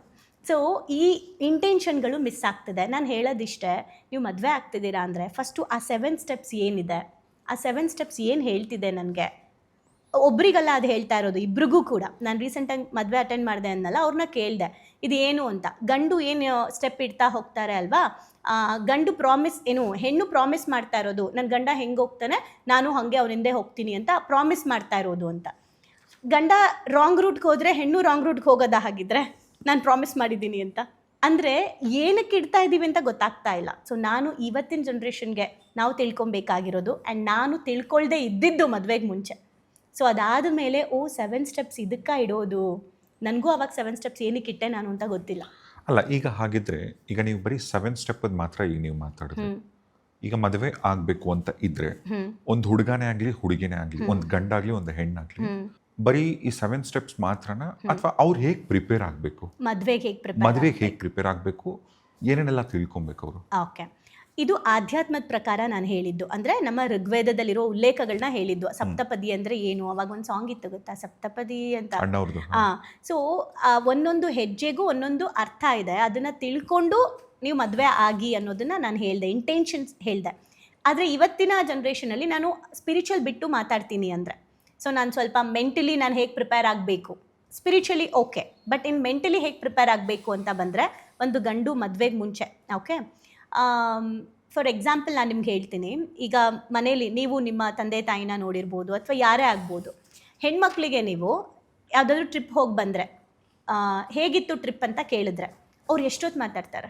ಅಂದಾಜು ಎಷ್ಟೊತ್ತು ಮಾತಾಡ್ತಾರೆ? ಒಂದು ಹುಡುಗಿಗೆ ನೀವು ಟ್ರಿಪ್ ಹೇಗಿತ್ತು ಟ್ರಿಪ್ ಅಂತ ಕೇಳಿದ್ರೆ ಹುಡುಗಿ ಅದೇ ಅಮ್ಮ ಚೆನ್ನಾಗಿತ್ತು, ಇದು ಚೆನ್ನಾಗಿತ್ತು, ಹಂಗಿತ್ತು ಹಿಂಗಿತ್ತು, ನೀರು ಸೆಟ್ ಆಗಲಿಲ್ಲ, ಅದು ತಿಂದ್ವಿ ಇದು ತಿಂದ್ವಿ, ಏನು ಹಬ್ಬ ಅಂದರೆ ಒಂದು 10-15 ನಿಮಿಷ ಮಾತಾಡ್ತಾರೆ. ಓಕೆ, ಹುಡುಗ ಟ್ರಿಪ್ ಹೋಗಿ ಬಂದರೆ ಅವ್ರನ್ನ ಕೇಳಿದ್ರೆ ಅವ್ರು ಎಷ್ಟೊತ್ತು ಮಾತಾಡ್ತಾರೆ ನೀವು ಅಬ್ಸರ್ವ್ ಮಾಡಿರೋ ಪ್ರಕಾರ? ಹಾಂ ಚೆನ್ನಾಗಿತ್ತು ಅಷ್ಟೇ. ಹಾಂ, ಸೊ ಏನು ಇವಾಗ ಹುಡುಗಿ ಎಷ್ಟೊತ್ತು ಮಾತಾಡಿದ್ರು? 10 ನಿಮಿಷ. ಹುಡುಗ ಚೆನ್ನಾಗಿತ್ತು. ಸೊ ಇದಕ್ಕೆ ನಾನು ಏನು ಹೇಳ್ತೀನಿ ಅಂದರೆ, ಮದುವೆ ಆಗೋಕ್ಕೆ ಮುಂಚೆ ಏನು ಹೇಳ್ತಾರೆ, ಓಶೋ ಅವರು ಬರೆದಿರೋದು 2 ಬುಕ್ ಇದೆ, know about woman, know about men ಅಂತ. ಈ ಬುಕ್ಕನ್ನು ಪ್ರತಿಯೊಬ್ಬರೂ ಓದಬೇಕು, ಮೆನ್ನು ಓದಬೇಕು, ವುಮೆನ್ನು ಓದಬೇಕು, ಆಪೋಸಿಟ್ ಎನರ್ಜಿ ಹೇಗಿದೆ ಅಂತ ತಿಳ್ಕೊಳ್ಳೋಕ್ಕೆ. ಅಂದರೆ ಈಗ ಮದುವೆ ಆಗ್ತಾರೆ ಅಲ್ವಾ, ಮದುವೆ ಆದ ತಕ್ಷಣ ಹುಡುಗಿ ಗಂಡ ಎಲ್ಲಾದರೂ ಮದುವೆಗೆ ಅಥವಾ ಯಾವುದೋ ಫಂಕ್ಷನ್ಗೆ ಹೋಗಿ ಬಂದಿರ್ತಾರೆ, ರೀ ಇವತ್ತು ಫಂಕ್ಷನ್ ಹೆಂಗಿತ್ತು ಅಂತ ಕೇಳ್ತಾಳೆ. ಸೊ ಚೆನ್ನಾಗಿತ್ತು. ಎಲ್ಲರೂ ಬಂದಿದ್ರಾ? ಹಾಂ ಬಂದಿದ್ರು. ಏನನ್ನ ಕೇಳಿದ್ರಾ? ಕೇಳಿದ್ರು. ನೀವೇನಂದ್ರಿ? ಬ್ಯುಸಿ ಅಂದೆ. ಆಮೇಲೆ ಅಷ್ಟೆ. ಏನು ತಿಂದ್ರಿ? ಇದನ್ನು ತಿಂದೆ. ಆಮೇಲೆ ಅಷ್ಟೆ. ಇವಳಿಗೆ ಸ್ಟಾರ್ಟ್ ಆಗುತ್ತೆ, ಇವ್ರು ನನಗೇನೂ ಹೇಳ್ತಾ ಇಲ್ಲ, ಅಲ್ಲಿ ಏನೇನು ಹೋಗಿದ್ದಾರೆ ನನಗೇನೂ ಹೇಳ್ತಿಲ್ಲ, ಯಾರ್ಯಾರೋ ಸಿಕ್ಕಿರ್ತಾರೆ ಮಾತಾಡಿರ್ತಾರೆ ಅದನ್ನೇನೂ ಹೇಳ್ತಿಲ್ಲ, ನನ್ನ ಹತ್ರ ಇವ್ರಿಗೆ ಮಾತಾಡೋಕ್ಕೆ ಟೈಮ್ ಇಲ್ಲ, ಹೊರಗಡೆಯವ್ರ ಹತ್ರ ಮಾತಾಡೋಕ್ಕೆ ಟೈಮ್ ಇದೆ, ನನ್ನ ಹತ್ರ ಮಾತಾಡೋಕ್ಕಾಗಲ್ಲ ಅಂತ ಸ್ಟಾರ್ಟ್ ಆಗುತ್ತೆ ಕ್ಲಾಶಸ್. ನಾನು ಯಾಕೆ ಇದನ್ನು ಹೇಳ್ತಾ ಇದ್ದೀನಿ ಅಂದರೆ, woman are from Venus, men are from Mars ಅಂತಲೂ ಒಂದು ಬುಕ್ ಇದೆ. ಅದನ್ನು ನಾವು ಮಾರ್ಸ್ ಏನಕ್ಕೆ ಅಂದರೆ ಇದನ್ನು ಹೇಳ್ತಿರೋದು, ಇದನ್ನು ಓದಬೇಕು. ನಾನು ಇದನ್ನು ಸ್ಟಡಿ ಮಾಡಿ ಹೇಳ್ತಾ ಇದ್ದೀನಿ. ಆ್ಯಂಡ್ ನಾನು ಮದುವೆ ಆಗಿರೋದ್ರಿಂದ ನಂಗೆ ಗೊತ್ತು ನಾನು ನನ್ನ ಹಸ್ಬೆಂಡ್ ನಮ್ಮ ನೇಚರ್ ಹೇಗಿದೆ ಅಂತ. ಸೊ ನಾವು ಹೆಣ್ಮಕ್ಳಿಗೆ ಹೇಗೆ ಅಂದರೆ ಭಾವನೆಗಳನ್ನು ತುಂಬ ದೊಡ್ಡದಾಗಿ ಮಾಡಿ ಹೇಳೋ ಅಂಥ ಕೆಪಾಸಿಟಿ ಇದೆ. ಆ್ಯಂಡ್ ನಮ್ಮ ಎಕ್ಸ್ಪ್ರೆಷನ್ಸ್ ಹಂಗಿರುತ್ತೆ. ಅಂದರೆ 10 ರೂಪಾಯಿ ಇದ್ದರೆ 100 ರೂಪಾಯಿ ಅಷ್ಟು ಹೇಳೋದು, ಅಷ್ಟೊಂದೇನಿಲ್ಲ, ಒಂದು 1000 ಅನ್ಕೊಳ್ಳೋಣ. ಅಂದರೆ ಹೌದು, ನಮ್ಗೇನಂದರೆ ಹೇಳೋಕೆ ಎಷ್ಟೊತ್ತಾದರೂ ಹೇಳ್ತೀವಿ ನಾವು. ಅಲ್ಲೇನಾಯಿತು, ಹೆಂಗಾಯಿತು, ನಾನು ಹೆಂಗೆ ಹೋಗಿದ್ದೆ, ನಿಂಗೆ ಗೊತ್ತಾ, ಸ್ಲಿಪ್ಪರ್ ಕಿತ್ತೋಯ್ತು, ಬಸ್ ಸಿಕ್ಕಿಲ್ಲ, ಸೀಟ್ ಸಿಕ್ಕಿಲ್ಲ, ಅಲ್ಲಿ ಕೂತಿದ್ದೆ, ಅವರೊಬ್ಬರು ಹುಡ್ಗಂಗೆ ಅಷ್ಟು ನೀಡಿಲ್ಲ. ಅದೆಲ್ಲ ಕೇಳಿದ್ಮೇಲೆ ಕೊನೆಗೆ ಏನಾಯ್ತು ಹೇಳು ಅಂತಾರೆ. ಸೊ ಏನಕ್ಕಿದೆ ಹೇಳ್ತಾ ಇದ್ದೀನಿ ಅಂದರೆ, ನಾವು ಮದುವೆಗೆ ಮುಂಚೆ ಫಸ್ಟು ನಾವು ತಿಳ್ಕೊಬೇಕು, ನಾವು ಮದುವೆ ಆಗ್ತಾ ಇರೋದು ಗಂಡನ್ನಲ್ಲ. ಗಂಡನ ಮದುವೆ ಆಗ್ತಾ ಇಲ್ಲ, ಹೆಣ್ಣು ಹೆಣ್ಣನ ಮದುವೆ ಆಗ್ತಾ ಇಲ್ಲ. ಗಂಡು ಹೆಣ್ಣನ ಮದುವೆ ಆಗ್ತಾ ಇದ್ದಾರೆ, ಹೆಣ್ಣು ಗಂಡನ ಮದುವೆ ಆಗ್ತಿದ್ದಾರೆ ತಾನೆ. ಸೊ ಈಗ ನೀವು ಮದುವೆ ಆಗ್ತಾ ಇರೋದು ನಿಮ್ಮನ್ನಲ್ಲ, ಅಂದರೆ ನಿಮ್ಮ ಎನರ್ಜಿ ಅಲ್ಲ, ಬೇರೆ ಎನರ್ಜಿ, ಹೆಣ್ಣಿನ ಎನರ್ಜಿನ ಮದುವೆ ಆಗ್ತಿದ್ದೀರಾ ಅಂದರೆ ನೀವು ತಿಳ್ಕೊಬೇಕು. ಇವಾಗ ಫಸ್ಟ್ ಆಫ್ ಆಲ್ ನೀವು ಒಂದು ದೇಶಕ್ಕೆ ಹೋಗಬೇಕು ಅಂದರೆ ಆ ದೇಶದ ಬಗ್ಗೆ ಏನು ಹೇಳ್ತಾರೆ, ಅದ್ರದ್ದು ಕರೆನ್ಸಿ ಏನು, ರೂಲ್ಸು ಎಲ್ಲ ತಿಳ್ಕೊಬೇಕಲ್ವಾ. ಮತ್ತು ಮದುವೆಲಿ ಏನು ತಿಳ್ಕೊಳ್ತಾ ಇದ್ದೀವಿ? ಹೆಣ್ಣಿನ ಬಗ್ಗೆ ಏನು ತಿಳ್ಕೊಳ್ತಾ ಇದ್ದೀವಿ? ಏನೂ ಇಲ್ಲ. ಗಂಡು ಹೆಣ್ಣಿನ ಬಗ್ಗೆ ಏನು ತಿಳ್ಕೊತಾ ಇಲ್ಲ, ಹೆಣ್ಣು ಗಂಡಿನ ಬಗ್ಗೆ ಏನು ತಿಳ್ಕೊಳ್ತಾ ಇಲ್ಲ. ಬಂದ ಮೇಲೆ ನಿನಗೆ ನಾನು ಅರ್ಥ ಆಗ್ತಿಲ್ಲ, ನನಗೆ ನೀನು ಅರ್ಥ ಆಗ್ತಾ ಇಲ್ಲ ಅಂತ ಜಗಳಗಳು ಸ್ಟಾರ್ಟ್ ಆಗುತ್ತೆ. ಸೊ ಇದಕ್ಕೆ ನಾನು ಹೇಳಿದ್ದು ವೀನಸ್ ಆ್ಯಂಡ್ ಮಾರ್ಸ್ ಅಂತ ಹೇಳಿ. ಸೊ ಗಂಡು ಹೇಗೆ ಪ್ರಿಪೇರ್ ಆಗಬೇಕು ಮದುವೆಗೆ ಮುಂಚೆ? ಫಸ್ಟ್ ಥಿಂಗ್ ಏನಂದರೆ, ಗಂಡಲ್ಲಿ ಲೀಡರ್ಶಿಪ್ ಕ್ವಾಲಿಟಿ ಆಲ್ಮೋಸ್ಟ್ ಇರುತ್ತೆ, ಹೌದಾ? ಅಂದರೆ ರೆಸ್ಪಾನ್ಸಿಬಿಲಿಟಿ ತೊಗೊಳ್ಳೋದಾಗಿರ್ಬೋದು, ಅವೆಲ್ಲ ಒಂದು ಬ್ಲೂ ಪ್ರಿಂಟ್ ಕುತ್ಕೊಂಡ್ಬಿಟ್ಟಿರುತ್ತೆ ಗಂಡು ಮಕ್ಕಳಿಗೆ. ಓಕೆ, ನಾನೇ ಮನೆ ಸಾಕಬೇಕು, ನನ್ನ ರೆಸ್ಪಾನ್ಸಿಬಿಲಿಟಿ ಅಂತ ಇರುತ್ತೆ. ಒಂದು ಲೀಡರ್ಶಿಪ್ ಕ್ವಾಲಿಟಿ, ಇದನ್ನು ನಾವು ಮೇಲ್ ಈಗೋ ಆಗಿ ಇವಾಗ ಕನ್ವರ್ಟ್ ಮಾಡ್ಕೊಂಡ್ಬಿಟ್ಟಿದ್ದಾರೆ. ಲೀಡರ್ಶಿಪ್ ಆಗಿಲ್ಲ, ಇವಾಗ ಮೇಲ್ ಈಗೋ ಆಗಿದೆ. ಅಂದರೆ ನಾನು ದುಡಿತೀನಿ, ಆಮೇಲೆ ನನ್ನ ಮನೆಗೆ head of the department, like ನನ್ನ ಮಾತೆ ಕೇಳಬೇಕು. ಇವತ್ತೇನಾಗಿದೆ ಅಂದರೆ, ಗಂಡ ಬರ್ತಾ ಇದ್ದಾರೆ ಅಂದರೆ ಇವರು ಅಮ್ಮ ಜೊತೆನೋ ಯಾರ ಜೊತೆನೋ ಮಾತಾಡ್ತಿರ್ತಾರೆ, ಆಮೇಲೆ ಮಾಡ್ತೀನಿ ನನ್ನ ಹಸ್ಬೆಂಡ್ ಬಂದರು ಅಂತ ಇರ್ತಾರೆ. ಅಂದರೆ ಅಥವಾ ಮಕ್ಕಳು ಕೂಡ ಅಪ್ಪಂಗೆ ಹಾಗೆ ಹೆದರ್ತಾ ಇದ್ದಾರೆ. ನಮ್ಮ ಮನೇಲಿ ನನಗೆ ಹೆದರ್ತಿದ್ದಾರೆ ಅಂದರೆ ನಾನು ಸರಿಯಾದ ಗಂಡು ಅನ್ನೋ ರಾಂಗ್ ಕಾನ್ಸೆಪ್ಟು ಇವತ್ತು ಮೆನ್ ಅಂದ್ಕೊಂಡಿದ್ದಾರೆ. ನಿಜವಾದ ಲೀಡರ್ ಯಾರು ಅಂದರೆ ಭಯ ಪಡಿಸೋನಲ್ಲ, ಭದ್ರತೆ ಸೃಷ್ಟಿ ಮಾಡೋನು. ಅಲ್ಲ, ಹಂಗಿದ್ರೆ ಫೋನಲ್ಲಿ ಮಾತಾಡ್ತಾ ನನ್ನ ಗಂಡ ಬಂದ, ನೀನು ಮಾತಾಡು ಅಂದರೆ ಈಗ ಅಟೆನ್ಷನ್ ಕೊಡೋದಲ್ವ ಬೇಸಿಕ್. ಅಟೆನ್ಷನ್ ಕೊಡಬಾರ್ದು ಅಂತನಾ? ಅಟೆನ್ಷನ್ ಕೊಡಬಾರ್ದು ಅಂತಲ್ಲ, ಅಂದರೆ ಗಂಡು ಹೆಂಗೆ ಅಂದರೆ ಭಯ, ನಾನು ಬಂದ ತಕ್ಷಣ ಭಯ ಪಡಬೇಕು, ಆ ವ್ಯಕ್ತಿಯಿಂದ ನಿಮಗೆ ಭಯ ಆಗಬಾರ್ದು. ಭಯ, ಅದನ್ನೇ ಹೇಳಿದ್ದು ಲೀಡರ್ಶಿಪ್ ಕ್ವಾಲಿಟಿ. ಅಂದರೆ ಇವತ್ತು ನಾವು ದೊಡ್ಡ ದೊಡ್ಡ ಲೀಡರ್ಸ್ಗಳನ್ನ ನೋಡೋಣ, ನಮ್ಮ ಫ್ರೀಡಮ್ ಫೈಟರ್ಸ್ನ, ಅವ್ರ ಬಗ್ಗೆ ಭಯ ಇದೆಯಾ, ಭಕ್ತಿ ಇದೆಯಾ? ಇವತ್ತಿಗೂ ಕೂಡ ಅವ್ರನ್ನ ನೆನ್ಪು ಮಾಡಿಕೊಂಡ್ರೆ ನಮ್ಗೆ ಏನು ಅನ್ಸುತ್ತೆ? ನಮ್ಮ ಲೀಡರ್ಸ್ ಬಗ್ಗೆ ಕೈ ಮುಗಿಬೇಕು ಅನ್ಸುತ್ತೆ ಅಲ್ವಾ? ಅದು ಲೀಡರ್ಶಿಪ್. ಆದರೆ ಇವತ್ತಿನ ಲೀಡರ್ಶಿಪ್ ನೋಡಿದ್ರೆ ಏನು ಅನ್ಸುತ್ತೆ ನಮಗೆ? ಹಿಂದೆ ಒಂದು ಮಾತಾಡ್ತೀವಿ, ಮುಂದೆ ಒಂದು ಮಾತಾಡ್ತೀವಿ, ಸುಮ್ಮನೆ ಹ್ಞೂ ಅಂತೀವಿ, ಸುಮ್ಮನೆ ಆಗ್ತೀವಿ ಅಲ್ವಾ? ಸೊ ಗಂಡು ಮದುವೆ ಆಗೋಕ್ಕೆ ಮುಂಚೆ ನಿಜವಾದ ಲೀಡರ್ಶಿಪ್ನ ಅರ್ಥ ಮಾಡ್ಕೋಬೇಕು. ನಾನು ಫ್ಯಾಮಿಲಿಗೆ ರೆಸ್ಪಾನ್ಸಿಬಿಲಿಟಿ ತೊಗೊಳ್ತಾ ಇದ್ದೀನಿ ಅಂದರೆ ನನ್ನನ್ನು ನೋಡಿ ನನ್ನ ಮನೇಲಿ ಮಕ್ಕಳು, ನಮ್ಮ ವೈಫು ಹೆದರ್ಕೊಳ್ಳೋದಲ್ಲ, ನನ್ನ ಹತ್ರ ಮುಕ್ತವಾಗಿ ಮಾತಾಡುವಂತಹ ಸ್ವಾತಂತ್ರ್ಯನ ಕೊಡೋವಷ್ಟು ಅವ್ರು ನಮಗೆ ನನ್ನ ಮನೇಲಿ ನನ್ನ ಗಂಡ ಇದ್ದಾನೆ ಅಥವಾ ನಮ್ಮ ಅಪ್ಪ ಇದ್ದಾರೆ ಅಂದರೆ ಫ್ಯಾಮಿಲಿಗೆ ಅನ್ನಿಸ್ಬೇಕು ನಾನು ಸೇಫ್ ಅಂತ.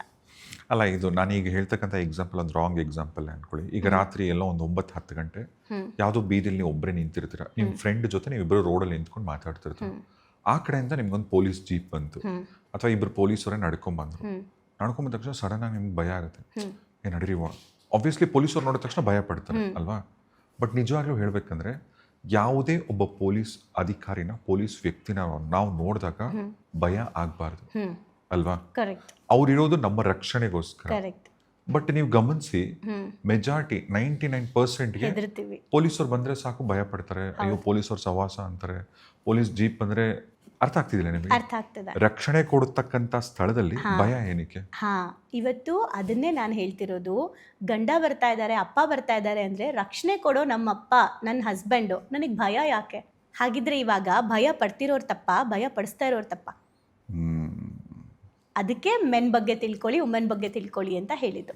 ಅಂದರೆ ಒಂದು ಗಂಡು ಮದುವೆ ಆಗಬೇಕಾದ್ರೆ ನನ್ನನ್ನು ಯಾರು ಮದುವೆ ಆಗಿ ಬರ್ತಾ ಇದ್ದಾರೆ ಅವರು ನನ್ನ ಹತ್ರ ಧೈರ್ಯವಾಗಿ ಮಾತಾಡುವಂತಹ ಸ್ವಾತಂತ್ರ್ಯ ಕೊಡಬೇಕು, ಭಾವನೆಗಳನ್ನು ಮುಕ್ತವಾಗಿ ಹಂಚ್ಕೊಳ್ಳುವಂತಹ ಒಂದು ಸೇಫ್ಟಿ ಕ್ರಿಯೇಟ್ ಮಾಡಬೇಕು ಅನ್ನೋದು ಅವರಿಗೆ ಏನು ಹೆಣ್ಣಿಗೆ ಫೀಲ್ ಆಗಬೇಕು. ಅಂದರೆ ಗಂಡು ಆ ನೇಚರ್ನ ಕಲ್ತ್ಕೋಬೇಕು. ಲೀಡರ್ಶಿಪ್ ಅಂದರೆ ಇದು ಅಂತ ಅರ್ಥ ಮಾಡ್ಕೊಬೇಕು. ಮೇಲ್ ಈಗೋ ಅಲ್ಲ. ಮೇಲ್ ಈಗೋ ನಾನಿದ್ದೀನಿ ಅಂತ. ನಂಗೆ ಹತ್ರದಲ್ಲಿರೋದೊಂದು ಫ್ಯಾಮಿಲಿ, ನನ್ನ ನೇಮ್ ತೊಗೊಳಕ್ಕಾಗಲ್ಲ, ಬಟ್ ಏನಂದರೆ ಅವರ ಹಸ್ಬೆಂಡ್ ಬರ್ತಿದ್ದಾರೆ ಅಂದರೆ ಇವ್ರು ನಿಂತ್ಕೊಳ್ಳೋದೇನು, ಇವ್ರ ಬಿಹೇವಿಯರ್ ಏನು, ಇವ್ರು ಮಾತಾಡೋದು ಪಿಸು ಪಿಸು ಪಿಸು ಅಂತ ಮಾತಾಡ್ತಾರೆ. ಆಮೇಲೆ ಎದುರುಗಡೆ ಕುತ್ಕೊಳ್ಳಲ್ಲ, ತುಂಬ ಭಯ. ಈ ಕಾಲದಲ್ಲಿ ನಾನು ಯಾಕೆ ಇಷ್ಟು ಹೆದರ್ತೀರಾ ಅಂದರೆ ಆಮೇಲೆ ಹೇಳ್ತೀನಿ ಅಂತ ಪಿಸು ಪಿಸು ಅಂತ ಮಾತಾಡ್ತಾರೆ. ನಾನು ಯಾಕೆ ಅಂದರೆ ಅವ್ರದ್ದು ಕೇಳಿದ್ರೆ, ನಾನು ಅವರ ಒಂದು ಲೈಫ್ ಜರ್ನಿ ಕೇಳಿದ್ರೆ, ಇವಾಗ ಆಲ್ರೆಡಿ ಅವರ ಮಕ್ಕಳು ದೊಡ್ಡವರಾಗಿ ಮದುವೆ ಆಗಿ ಚೆನ್ನಾಗಿದ್ದಾರೆ. ಇವತ್ತಿಗೂ ಅವ್ರ ಗಂಡಂಗೆ ಹೆದರ್ತಾ ಇದ್ದಾರೆ ಅವರು ಅಂದರೆ ಆ ಗಂಡು, ಅವ್ರು ಅಂದ್ಕೊಂಡಿದ್ದಾರೆ, ಯಾರು ಅಂಕಲ್ ಅಂದ್ಕೊಂಡಿದ್ದಾರೆ, ನೋಡು ನಾನು ಹೆಂಡ್ತಿನ ನಾನು ಹೆಂಗೆ ಇಟ್ಕೊಂಡಿದ್ದೀನಿ ಅಂತ. ಅವ್ರು ಬಂದು ಹೋದ್ಮೇಲೆ ಅಲ್ಲಿರೋರೆಲ್ಲ ಸೇರಿಕೊಂಡು, ಹೆಂಡ್ತಿನೂ ಸೇರ್ಕೊಂಡು ಅವ್ರನ್ನ ಬೈತಾ ಇರ್ತಾರೆ. ಸೊ ಹಾಗಿದ್ರೆ ನಾವು ಮೇಲ್ ಈಗೋ ಹೆಂಗಾಗಿದೆ ಅಂದರೆ, ನಾನು ಹೋದ ತಕ್ಷಣ ಅವ್ರು ರೆಸ್ಪೆಕ್ಟ್ ಮಾಡಬೇಕು ಅಂತ ಎಕ್ಸ್ಪೆಕ್ಟ್ ಮಾಡಬಾರ್ದು. ನಾನು ಹೋದ ತಕ್ಷಣ ಅವ್ರಿಗೆ ಖುಷಿ ಆಗಬೇಕು, ಪ್ರೀತಿ ಹೆಚ್ಚಾಗಬೇಕು ಅಂತ ಇವ್ರು ಪ್ರಿಪೇರ್ ಆಗಬೇಕು. ಅಂದರೆ ಒಂದು ಹೆಣ್ಣು ನನ್ನ ಮದುವೆ ಆಗಿ ಬರ್ತಿದ್ದಾರೆ ಅಂದರೆ ಈ ಫೀಲಿಂಗ್ ಕೊಡಬೇಕು ನಾನು ಅನ್ನೋದು ಮೊದಲು ಗಂಡ ಅರ್ಥ ಮಾಡ್ಕೋಬೇಕಾಗಿರೋದು. ಆ್ಯಂಡ್ ಎರಡನೇದು ತುಂಬ ಇಂಪಾರ್ಟೆಂಟ್, ಗಂಡು ಮಕ್ಕಳಲ್ಲಿ ಎಲ್ರಿಗೂ ಅಲ್ಲ, ಕೆಲವ್ರಿಗೆ ಫೆಮಿನಿನ್ ಎನರ್ಜಿ ಜಾಸ್ತಿ ಇರೋರಿಗೆ ಇದು ಅಭ್ಯಾಸ ಆಗಿರುತ್ತೆ. ತುಂಬ ಮ್ಯಾಸ್ಕ್ಯುಲನ್ ಎನರ್ಜಿ ಇರುತ್ತೆ, ಅಂದರೆ ಪುರುಷತ್ವ ಎನರ್ಜಿ ಜಾಸ್ತಿ ಇದ್ದವ್ರಿಗೆ ಈ ಪ್ರಾಬ್ಲಮ್ ಆಗುತ್ತೆ. ಅವರು ಲವ್ ಲ್ಯಾಂಗ್ವೇಜ್. ಈಗ ನೀವು ಪುರುಷತ್ವ ಪ್ರಾಬ್ಲಮ್ ಅಂತ ಹೇಳಿದ್ರಲ್ಲ, ತುಂಬ ಮ್ಯಾಸ್ಕ್ಯುಲನ್ ಪವರ್ ಇರೋರು ಈ ಥರದ್ದೆಲ್ಲ. ಆ ಮ್ಯಾಸ್ಕ್ಯುಲನ್ ಪವರ್ ಅಂತಕ್ಕಂಥದ್ದು ದೇಹದಲ್ಲಿ ಅವ್ರದ್ದು ಟೆಸ್ಟೋಸ್ಟೆರಾನ್ ಜಾಸ್ತಿ ಇದೆ ಅಂತಾನ, ಅಥವಾ ಅವ್ರ ತಲೆಯಲ್ಲಿ ಅವ್ರ ಟೆಸ್ಟೋಸ್ಟೆರಾನ್ ಜಾಸ್ತಿ ಇದೆ ಅಂತಾನ? ಎರಡೂ ಇರುತ್ತೆ. ಅಂದರೆ ಇವಾಗ ನಮಗೆ ಬ್ಲೂ ಪ್ರಿಂಟ್ ಕೂತ್ಕೊಂಡಿದೆ ಅಲ್ವಾ, ಗಂಡು ಅಂದರೆ ಹಿಂಗೆ ಅನ್ನೋದು ಕೂತಿರುತ್ತೆ ಅಲ್ವಾ, ಹೆಣ್ಣು ಅಂದರೆ ಹಿಂಗೆ ಅಂತ. ಅದು ಫ್ಯಾಮಿಲಿಯಿಂದನೂ ಪಾಸಾಗಿ ಬಂದಿರುತ್ತೆ ಕೆಲವ್ರಿಗೆ. ನಾನು ಹಿಂಗಿದ್ರೇ ನಂಗೆ ರೆಸ್ಪೆಕ್ಟು ಮನೇಲಿ ಅಂತ. ನೀವು ಹೇಳ್ದಂಗೆ ತಲೆಯಲ್ಲಿ ಜಾಸ್ತಿ ಕೂತಿರುತ್ತೆ. ಅಲ್ಲ, ಈಗ ಎಷ್ಟೊಂದು ಸರಿ, ಈಗ ನಾನೇ ನನ್ನ ಬಾಲ್ಯದಲ್ಲಿ ನೋಡಿದ್ದೀನಿ. ಈಗ ಓಕೆ, ನಮ್ಮಪ್ಪ ಅಮ್ಮಂದು ಸೂಪರ್, ಅವ್ರ ಸಂಬಂಧದ ಬಗ್ಗೆ ಅಂತಲ್ಲ. ಈಗ ನಮ್ಮಮ್ಮನ ಅಣ್ಣಂದ್ರು, ನಮ್ಮ ಮಾವಂದರು, ಅವ್ರ ಫ್ಯಾಮಿಲಿಗಳಲ್ಲೆಲ್ಲ ಹೇಗೆ ಅಂದರೆ, ಮಾವ ಬಂದು ಅಂದರೆ ಸಾಕು, ನಮ್ಮತ್ತೆ ಹೆಂಡತಿ ಭಯ ಪಡಬೇಕು, ಅವರು ಕಿಚನ್ಗೆ ಓಡೋಗ್ಬೇಕು, ಅಥವಾ ಅವ್ರ ಮುಂದೆ ಬಂದು ಕೂತ್ಕೊಂತಿರ್ಲಿಲ್ಲ, ಅವ್ರ ಜೊತೆಲಿ ಊಟ ಮಾಡ್ತಿರ್ಲಿಲ್ಲ. ಫಸ್ಟ್ ಗಂಡಂಗೆಲ್ಲ ಬಡಿಸಿ ತಿಂದಾದ್ಮೇಲೆ ಆಮೇಲೆ ತಿನ್ನೋದು. ಈ ನೀವು ರಾಮಾಚಾರಿ ಪಿಕ್ಚರ್ ನೋಡಿದ್ರಲ್ಲ, ರವಿಚಂದ್ರನ್ ನೋಡಿದ್ರು, ಗಂಡ ತಿಂದಾದ್ಮೇಲೆ ಹೆಂಡತಿ ಹೋಗಿ ಎಂಜಲ್ ತಿಂತಾಳ, ಆ ಥರ. ಇದು ಮ್ಯಾಸ್ಕ್ಯುಲೈನ್ ಪವರ್ ಜಾಸ್ತಿ ಇದ್ರೆ ಇದೆಲ್ಲ. ಈಗ ನೀವು ರಾಮಾಚಾರಿ ಮೂವಿ ಎಕ್ಸಾಂಪಲ್ ಕೊಟ್ಟಿದ್ದಕ್ಕೆ ಹೇಳ್ತೀನಿ. ಆ ಮೂವಿ ನೋಡೋರೆಲ್ಲ ಆಯಿತಾ, ಆ ಗಂಡಂದಿರಿಗೆ, ಅವರೆಲ್ಲ ಹೆಂಡ್ತಿದಿರು ಹೆದರ್ತಿದ್ರಲ್ಲ, ಗಂಡಂದಿರಿಗೆ ಮೂವಿ ನೋಡೋ ಆಡಿಯನ್ಸು ಬೈತಾ ಇದ್ರಾ ಹೊಗಳ್ತಾ ಇದ್ರ? ಗಂಡಂದ್ರಿಗೆ. ಅವ್ರು ಆ ಥರ ಹೆಂಡ್ತಿದಿರ ಹತ್ರ ಬಿಹೇವ್ ಮಾಡಿಸ್ತಾ ಇರೋದಕ್ಕೆ ನಾವು ನೋಡ್ತಾ ಇರೋಂಥ ವ್ಯೂವರ್ಸ್ ಏನು ಅನ್ನಿಸ್ತಾ ಇತ್ತು? ಕೋಪ ಬೈತಿದ್ರು ಅಲ್ವಾ? ಮತ್ತು ಹಾಗಿದ್ಮೇಲೆ ರಿಯಲ್ ಲೈಫಲ್ಲೂ ಅದೇ ಕೆಲಸ ಗಂಡು ಮಾಡಿದ್ರೆ ಅಫ್ಕೋರ್ಸ್ ಮುಂದೆ ಮರ್ಯಾದೆ ಕೊಡ್ತಾರೆ, ಹಿಂದೆ ಕೊಡಲ್ಲ. ನಾವು ಅಂದ್ಕೊಂಡಿದ್ದೀವಿ ನಮಗೆ ಜನ ಹೆದರಿದ್ರೆ ಮರ್ಯಾದೆ ಅಂತ. ಪ್ರೀತಿ ಕೊಟ್ಟರೆ ಆ್ಯಕ್ಚುಲಿ ಮರ್ಯಾದೆ. ನಾವು ಹೆದರ್ತಿದ್ದಾರೆ ಅಂದರೆ ನಾನೆಲ್ಲರೂ ಹಂಗೆ ಇಟ್ಕೊಂಡಿದ್ದೀನಿ ಅಂತ. ನೀವು ಪ್ರೀತಿ ಕೊಟ್ಟರೆ ಅದು ನಿಜವಾದ ರೆಸ್ಪೆಕ್ಟ್. ಇಲ್ಲ ಅಂದರೆ ಭಯದಿಂದ ಕೊಟ್ಟರೆ ಹಿಂದೆ ಬೇರೆ ಥರ ಇರ್ತಾರೆ, ಮುಂದೆ ಬೇರೆ ಥರ ಇರ್ತಾರೆ. ಮತ್ತೆ ಇನ್ನೊಂದೇನಂದ್ರೆ ತುಂಬಾ ಮನೆಗಳಲ್ಲಿ ಏನಾದರೂ ಹೆಣ್ಮಕ್ಳು ಹೆಂಗಸರು ಮನೇನ ರೂಲ್ ಮಾಡ್ತಾರೆ, ಅಥವಾ ಗಂಡ ಹೆಣ್ಮಕ್ಳಿಗೆ ಒಂದ್ ಸ್ವಲ್ಪ ಅಂದ್ರೆ ಹೆಂಡತಿಗೆ ಸ್ವಾತಂತ್ರ್ಯ ಜಾಸ್ತಿ ಕೊಟ್ಟಿದ್ರೆ ಸಮಾಜ ಸಂಬಂಧಿಕರು ನೋಡ್ತಕ್ಕಂಥದ್ದು, ಅವನೇನು ಗುಲಾಮ, ಅವನು ಅಮ್ಮವ್ರ ಗಂಡ, ಅವನು ಮನೇಲೆಲ್ಲ ಅವನು ಹೆಂಡತಿದೆ ನಡೆಯೋದು ಅಂತಾರೆ. ಹಂಗಂತಾರೆ ಅಂತ ತುಂಬ ಜನ ಹೆಂಡತಿದಿರನ್ನ ಕಂಟ್ರೋಲ್ ಮಾಡೋಕ್ಕೆ ಹೋಗ್ತಾರೆ. ಇದು ಒಂದು. ಈಗ ಜನ ಅಂತಾರೆ ಅಲ್ವಾ, ಹೆಂಡತಿ ಗುಲಾಮ, ಹೆಂಡತಿ ಸೆರಗಿಟ್ಕೊಂಡು ಓಡಾಡ್ತಾರೆ ಅಂತ. ಬೇರೆಯವ್ರ ಹತ್ರ ಹೋದರೂ ಅಂತಾರೆ. ಓಕೆ, ಸೊ ನಮ್ಮ ಫ್ಯಾಮಿಲಿಯಲ್ಲಿ ಅದಕ್ಕೆ ಏನು ಹೇಳ್ತಾರೆ ಅಂದರೆ, ಯಾವ ಗಂಡು, ಇದು ನಾನು ಹೇಳ್ತಿರೋದಲ್ಲ, ಒಂದು ಫೇಮಸ್ ಕೋಟ್ ಹೇಳೋದು ಅಂದರೆ, ಯಾವ ಗಂಡು ತನ್ನ ಮನೆಯಲ್ಲಿರೋ ಹೆಂಡತಿಗೆ ತಲೆ ಬಾಗ್ತಾರೆ, ಓಕೆ, ಅವರಿಗೆ ಪ್ರಪಂಚ ತಲೆ ಬಾಗುತ್ತೆ ಅಂತ. ಬಿಕಾಸ್ ನಿಮಗೆ ಈಗೋನ ಬಿಡೋಕ್ಕೆ ಸಾಧ್ಯ ಆಗಬೇಕು ನಿಮ್ಮ ಹೆಂಡತಿ ಮುಂದೆ. ಆಗ ಮಾತ್ರನೇ ನೀವು ಗೆಲ್ಲೋಕ್ಕೆ ಸಾಧ್ಯ. ಹಾಗಂತ ಹೆಂಡತಿಗೆ ಈಗೋ ಬರ್ಸ್ಬೇಕು ಅಂತ ನಾನು ಹೇಳ್ತಿಲ್ಲ, ಮತ್ತು ಇದನ್ನು ರಾಂಗಾಗಿ ತೊಗೋಬಾರ್ದು. ಹೆಂಡತಿಗೆ ಈಗೋ ಇವಾಗ ನಾವು ನೋಡಿರೋ ಹಾಗೆ ರಾಘವೇಂದ್ರ ರಾಜ್ಕುಮಾರ್ ಸರ್ ಒಂದು ಸ್ಟೇಜ್ ಮೇಲೆ ಒಂದು ವಿಡಿಯೋದಲ್ಲಿ ಬಂದಿತ್ತು. ಒಂದು ಸ್ಟೇಜ್ ಮೇಲೆ ಅವ್ರು ಸ್ಟೇಜ್ ಹತ್ತಬೇಕಾದ್ರೆ ಅವರ ಹೆಂಡತಿಯ ಪಾದಕ್ಕೆ ನಮಸ್ತೆ ಮಾಡಿಕೊಂಡು ಅವ್ರು ಸ್ಟೇಜ್ ಹತ್ತುತ್ತಾರೆ ರಾಘವೇಂದ್ರ ರಾಜ್ಕುಮಾರ್ ಸರ್. ಅವಾಗ ಕೇಳ್ತಾರೆ, ಅಲ್ಲ ನೀವು ಯಾಕೆ ಆ ಥರ ನಮಸ್ಕಾರ ಮಾಡಿದ್ರಿ ಅಂದರೆ, ಅವಳು ನಮ್ಮನೆ ದೇವತೆ ಅಂತ ಹೇಳ್ತಾರೆ. ಅಲ್ಲ, ರಾಘಣ್ಣ ನಾನು ಹತ್ತಿರದಿಂದ ನೋಡಿದ್ದು ನಿಜವಾಗ್ಲೂ ಅವ್ರು ಹಂಗೇನೆ. ಅವರು ಗುಣ ಇದೆಲ್ಲ ರಾಘಣ್ಣಂದು. ಅವರಿಬ್ಬರು ರಿಲೇಶನ್ಶಿಪ್ ಹೇಗಿದೆ ಗಂಡ ಹೆಂಡತಿದು, ಕರೆಕ್ಟ್ ಅಲ್ವಾ? ನಾನು ಹೇಳ್ತಿರೋದು ಅವ್ರ ಬಗ್ಗೆ ರೆಸ್ಪೆಕ್ಟ್ ಹೇಗಿದೆ. ಇವಾಗ ನೀವೇನು ಹೇಳಿದ್ರಿ, ಅವ್ರ ಗುಣ ಅಂದ ತಕ್ಷಣ ನೀವು ಕೈ ಮುಗಿದ್ರಿ. ಈ ಗುಣ ಯಾಕೆ ಪ್ರತಿಯೊಂದು ಗಂಡು ಅಳವಡಿಸ್ಕೋಬೇಕು ಅಂತ ಅನ್ಕೋತಾ ಇಲ್ಲ? ಕರೆಕ್ಟ್ ಅಲ್ಲ? ಅವ್ರಿಗೆ ನಾವು ದೇವರು ಅಂತ ಇದ್ದೀವಿ ಅಲ್ವಾ? ಹಾಗಿದ್ರೆ ಆ ದೇವ್ರು ನಾವ್ಯಾಕೆ ಆಗ್ತಾ ಇಲ್ಲ? ಬಿಕಾಸ್ ಮೇಲ್ ಈಗೋ, ಆ ಮೇಲ್ ಈಗೋ ಬ್ರೇಕ್ ಮಾಡಲಿಲ್ಲ ಅಂದರೆ ನಾವು ಏನೂ ವಿನ್ ಮಾಡೋಕ್ಕಾಗಲ್ಲ.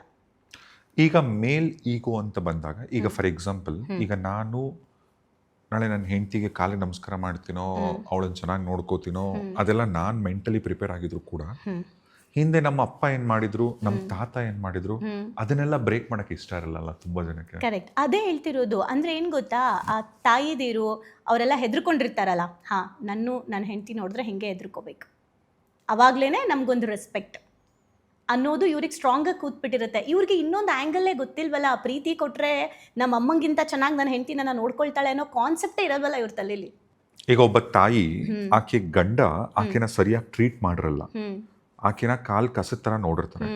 ನಾಳೆ ಬೆಳಗ್ಗೆ ಮದುವೆ ಆಕೆಗೆ ಒಬ್ಬ ಮಗ ಇದ್ದು ಆ ಮಗನಿಗೆ ಮದುವೆ ಮಾಡಿ ಸೊಸೆನ ಮನೆಗೆ ಕರ್ಕೊಂಡ್ ಬಂದಾಗ ಈಕೆ ಏನ್ ಅನುಭವಿಸಿದ್ಲಲ್ಲ ಗಂಡನಿಂದ ಭಯ, ಇಂಥ ಟೈಮಲ್ಲಿ ಆಕೆ ಹೇಳ್ಬೇಕು ಆಕ್ಚುಲಿ, ನಿನ್ನ ಹೆಂಡತಿನ ಚೆನ್ನಾಗಿ ನೋಡ್ಕೊಳಪ್ಪ, ಹಿಂಗ್ ನೋಡ್ಕೋ ಅಂತ. ಬಟ್ ಆಕೆನೇ ಹೇಳ್ತಾಳೆ, ಏನೋ ನೀನೇನೋ ಅವಳ ಕಾಲಿಗೆ ಬಿಡೋದು, ಹೆಂಡತಿನ ಕಂಟ್ರೋಲ್ ಇಡೋ ಅಂದ್ರೆ ಎಲ್ಲ ತಾಯಂದ್ರೆ ಅಂತೆಲ್ಲ ಕೆಲವೊಂದ್ ಕಡೆ ನಡೆಯುತ್ತೆ. ಯಾಕೆ ಅಂದ್ರೆ ಅವ್ರಿಗೆ ಟ್ರಾಮಾ ಕೂತಿರುತ್ತೆ ಅಲ್ಲ, ನಾನು ಅನ್ಭವಿಸಿದ್ದೀನಿ ಇವಳು ಅನ್ಭವಿಸ್ಲಿ ಅಂತ. ಕೆಲವು ಅತ್ತೆದಿರ್ಗೆ ಅವ್ರಿಗೆ ಗೊತ್ತೇ ಇರಲ್ಲ, ನನ್ನನ್ನು ಹೀಗೆ ಎಲ್ಲರೂ ನೆಡ್ಸ್ಕೊಂಡಿದ್ದಾರೆ, ಸೊ ನನ್ನ ಸೊಸೆಗೂ ಹಾಗೆ ನೆಡ್ಸ್ಕೋಬೇಕು ಅನ್ನೋದು ಅವ್ರಿಗೆ ಇಂಡೈರೆಕ್ಟ್ ಆಗಿ ಸಬ್ಕಾನ್ಷಿಯಸಲ್ಲಿ ಒಂದು ಕೂತ್ಕೊಂಡ್ಬಿಟ್ಟಿರುತ್ತೆ. ನನಗೆ ಸಿಗದೆ ಇರೋದು ಇವ್ರಿಗೂ ಸಿಗಬಾರ್ದು ಅಂತ. ಆ ಕಾನ್ಸೆಪ್ಟಲ್ಲೂ ಕೂಡ ಇವತ್ತು ತಾಯಿದಿರು ಹಂಗೆ ಹೇಳ್ಕೊಡೋರು ಇದ್ದಾರೆ. ಕೆಲವರು ನಾನು ಅನುಭವಿಸಿರೋ ಥರ ನಿನ್ನ ಹೆಂಡತಿ ಅನುಭವಿಸ್ಬಾರ್ದಪ್ಪ, ಅವಳ ಚೆನ್ನಾಗಿ ನೋಡ್ಕೋ ಅಂತ ಗೈಡ್ ಮಾಡೋರು ಇದ್ದಾರೆ. ಯಾವುದು ರೀಸೆಂಟಾಗಿ ಒನ್ ಇಯರ್ ಬಿಫೋರ್ ಒಂದು ಮೂವಿ ಬಂದಿತ್ತು, ಡಾರ್ಲಿಂಗ್ ಕೃಷ್ಣ ಅವ್ರದ್ದು, ಮ್ಯಾರೇಜ್ ರಿಲೇಟೆಡ್. ಅವ್ರ ತಂದೆ ಫುಲ್ ಈಗೋಯಿಂದ ತಾಯಿನ ಏನು ನೆಡ್ಸ್ಕೊಳ್ತಾ ಇರ್ತಾರೆ, ಇವನು ಹಾಗೇ ಇರ್ತಾನೆ, ಗಂಡು ಅಂದರೆ ಹೀಗೆ ಹೆಂಡ್ತಿದಿರ್ಗೆ ಹೊಡಿಬೇಕು ಅಂತ ಹೇಳಿ. ರೀಸೆಂಟಾಗಿ ಅದ್ರ ನೇಮ್ ಮರ್ತೋದೆ ನಾನು. ಗೊತ್ತಿಲ್ಲ ನನಗೆ. ಅವರು ಅಂದರೆ ಅವ್ರ ವೈಫೇ ಅದ್ರಲ್ಲಿ ಆ್ಯಕ್ಟ್ ಮಾಡಿದ್ದಾರೆ ಲಾಸ್ಟಲ್ಲಿ. ಸೊ ಏನಕ್ಕೆ ಇದನ್ನು ಹೇಳ್ತಾ ಇದ್ದೀನಿ ಅಂದರೆ, ಲವ್ ಮ್ಯಾಕ್ಟೆಲ್ ಅಲ್ಲ, ಅದು ರೀಸೆಂಟಾಗಿ ಬಂತು. ಸೊ ಏನಕ್ಕೆ ಹೇಳ್ತಾ ಇದ್ದೀನಿ ಅಂದರೆ, ಆ ಮೂವಿಯಲ್ಲಿ ನಾನು ಅದನ್ನು ನಮ್ಮ ಕ್ಲಾಸಲ್ಲೂ ತೋರಿಸಿದ್ದೀನಿ ನೋಡಿ, ಮೇಲ್ ಈಗೋ ಅಂದರೆ ಹೀಗೆ ಅಂತ. ಅಂದರೆ ಅದನ್ನು ಎಕ್ಸ್ಪ್ಲೇನ್ ಮಾಡೋಕ್ಕೆ ನಾನು ತೋರಿಸಿದ್ದೀನಿ. ಏನಕ್ಕೆ ಅಂತ ಅಂದರೆ, ಅವ್ರ ಅಪ್ಪ ಅವ್ರ ಅಮ್ಮಂಗೆ ಹೊಡಿತಾ ಇರ್ತಾರೆ, ಓಕೆ, ಹೊಡಿತಾ ಇದ್ದಾರೆ ಅಂತಂದರೆ ಇವ್ನಿಗೆ ಹೆಂಗೆ ಕೂತಿರುತ್ತೆ ಅಂದರೆ, ಮದುವೆ ಆಗೋ ಹುಡುಗಿನ ಹಾಗೆ ಕಂಟ್ರೋಲ್ ಮಾಡ್ತಾ ಇರ್ತಾನೆ ಇವನು. ಹಾಗೆ ಕಂಟ್ರೋಲ್ ಮಾಡೋದು, ಅವಳನ್ನ ನಾನು ಹೇಳ್ದಂಗೆ ಕೇಳಬೇಕು, ಎಲ್ಲಿ ಹೋಗ್ತಿದ್ಯಾ ನನಗೆ ಗೊತ್ತಾಗಬೇಕು, ನಿನಗೆ ಫ್ರೀಡಮ್ ಜಾಸ್ತಿ ಸಿಕ್ಬಿಟ್ಟಿದೆ ಅಂತ ಹೋಗ್ತಾ ಹೋಗ್ತಾ ಇವನು ತುಂಬ ಟಾಕ್ಸಿಕ್ ಆಗಿಬಿಡ್ತಾನೆ ಹೀರೋ. ಆಗ ಹುಡುಗಿಗೆ ತಡ್ಕೊಳಕ್ಕಾಗಲ್ಲ, ನನ್ನ ಕೈಲಿ ಆಗ್ತಾ ಇಲ್ಲ ನಿನ್ನ ಜೊತೆಲಿ ಇರೋಕ್ಕೆ ಅಂತ ಅವಳು ಕ್ವಿಟ್ ಮಾಡ್ತಾಳೆ. ಅವಾಗ ಇವನು ತುಂಬ ಸಫರ್ ಆಗಿ ಕೊನೆಗೆ ಅವ್ರ ತಾಯಿ ತೀರೋಗ್ತಾರೆ. ಅವಾಗ ಅವನಿಗೆ ರಿಯಲೈಸ್ ಆಗುತ್ತೆ, ಇಷ್ಟೊಂದು ಅಗತ್ಯ ಇರಲಿಲ್ಲ ನಾನು ಬಿಹೇವ್ ಮಾಡೋದು ಅಂತ. ಸೊ ಅಲ್ಲಿಂದ ಅವನಿಗೆ ಮೇಲ್ ಈಗೋ ಬ್ರೇಕ್ ಮಾಡೋಕ್ಕೆ ಸ್ಟಾರ್ಟ್ ಮಾಡ್ತಾನೆ. ಈ ಥರ ಯಾರಿಗಾದ್ರೂ ಲೈಫಲ್ಲಿ ನಡೆದು ಅದು ರಿಯಲೈಸ್ ಆಗಿದ್ರೆ ಮಾತ್ರ ಚೇಂಜ್ ಆಗ್ತಾರೆ, ಇಲ್ಲ ಅಂದರೆ ಕೊನೆವರೆಗೂ ಹಾಗೆ ಇಟ್ಕೊಂಡು ನೆಕ್ಸ್ಟ್ ಜನ್ರೇಷನ್ಗೂ ಅದನ್ನೇ ಪಾಸ್ ಮಾಡ್ತಾರೆ. ಈಗ ಮದುವೆ ಆಗ್ಬೇಕಂದ್ರೆ ಗಂಡು ನೀನು ಹೆಣ್ಣಿನ ಮದುವೆ ಆಗ್ತಿದ್ಯಾ, ಅವಳ ಮನಸ್ಸಿನ ಭಾವನೆಗಳನ್ನ ಅರ್ಥ ಮಾಡ್ಕೊಬೇಕು. ಹೆಣ್ಣು ನೀನೊಂದು ಹೆಣ್ಣಿನ ಮದುವೆ ಆಗ್ತಿಲ್ಲ, ಗಂಡು ಹೇಗೆ ಥಿಂಕ್ ಮಾಡ್ತಾನೆ ಅವನ ಪ್ಲೇಸಲ್ಲಿ ನಿಂತ್ಕೊಂಡು ಅರ್ಥ ಮಾಡ್ಕೊ ಅಂತ. ಅಂದರೆ ಇದು ಒಂದು ಪಾಯಿಂಟ್ ಅಲ್ವಾ? ಇದೇ ಥರ ಇನ್ನು ಏನೇನು ಅರ್ಥ ಮಾಡ್ಕೊಬೇಕು? ಸೊ ಮೊದಲನೇದು ನಾನು ಆಗಲೇ ಹೇಳ್ದಂಗೆ ಲೀಡರ್ಶಿಪ್ ಅಂದರೆ ಭಯ ಕ್ರಿಯೇಟ್ ಮಾಡಬಾರ್ದು, ಸೇಫ್ಟಿ Safety ಕ್ರಿಯೇಟ್ ಮಾಡಬೇಕು. ಓಕೆ, ಎಮೋಷ್ನಲ್ ಸೇಫ್ಟಿ ಕೂಡ. ಆ್ಯಂಡ್ ಎರಡನೇದು ಲವ್ ಲ್ಯಾಂಗ್ವೇಜ್ ಅಂತ ಹೇಳ್ತೀವಿ, ಎಮೋಷ್ನಲ್ ಲ್ಯಾಂಗ್ವೇಜ್ ಅಂತ. ಅಂದರೆ ಲವ್ ಲ್ಯಾಂಗ್ವೇಜ್ನ ಗಂಡು ಕಲ್ತ್ಕೋಬೇಕು. ಆಗಲೇ ನಾನು ಹೇಳಿದ್ನಲ್ಲ, ಒಂದು ಹೆಣ್ಣಿಗೆಲ್ಲರೂ ಹೋಗಿ ಬಂದರೆ ಎಷ್ಟೊತ್ತು ಮಾತಾಡ್ತಾರೆ, ಗಂಡು ಎಷ್ಟೊತ್ತು ಮಾತಾಡ್ತಾರೆ ಅಂತ. ಸೊ ಏನಾಗುತ್ತೆ, ಮಾತಾಡೋಕೆ ಕೂತ್ಕೊಂಡ ತಕ್ಷಣ ಈಗ ಫಾರ್ ಎಕ್ಸಾಂಪಲ್ ನನಗೆ ಹೊಟ್ಟೆ ನೋವ್ತಾ ಇದೆ ರೀ ಅಂತ ಹೆಣ್ಣು ಹೇಳ್ತಾರೆ, ಆಯಿತಾ? ಗಂಡು ಹೌದಾ ಸರಿ ಒಂದು ಕೆಲಸ ಮಾಡೋಲ್ಲ, ಟ್ಯಾಬ್ಲೆಟ್ ತೊಗೊಂಡ್ಬಿಡು ಅಂತ ಹೇಳ್ತಾರೆ. ಟ್ಯಾಬ್ಲೆಟ್ ತೊಗೊಂಡೆ ಹೋಗಿಲ್ಲ, ಹೌದಾ ಸರಿ ಬಾ ಹಾಸ್ಪಿಟ್ಲಿಗೆ ಕರ್ಕೊಂಡು ಹೋಗ್ತೀನಿ ಅಂತ ಕರ್ಕೊಂಡು ಹೋಗ್ತಾರೆ, ಆಚೆ ಕೂತ್ಕೋತಾರೆ, ಟ್ರೀಟ್ಮೆಂಟ್ ಕೊಡಿಸ್ತಾರೆ, ಬರ್ತಾರೆ. ಅವ್ರ ಪ್ರಕಾರ ಏನು, ರೆಸ್ಪಾನ್ಸಿಬಿಲಿಟಿ ತೊಗೊಂಡ್ರು ಗಂಡು.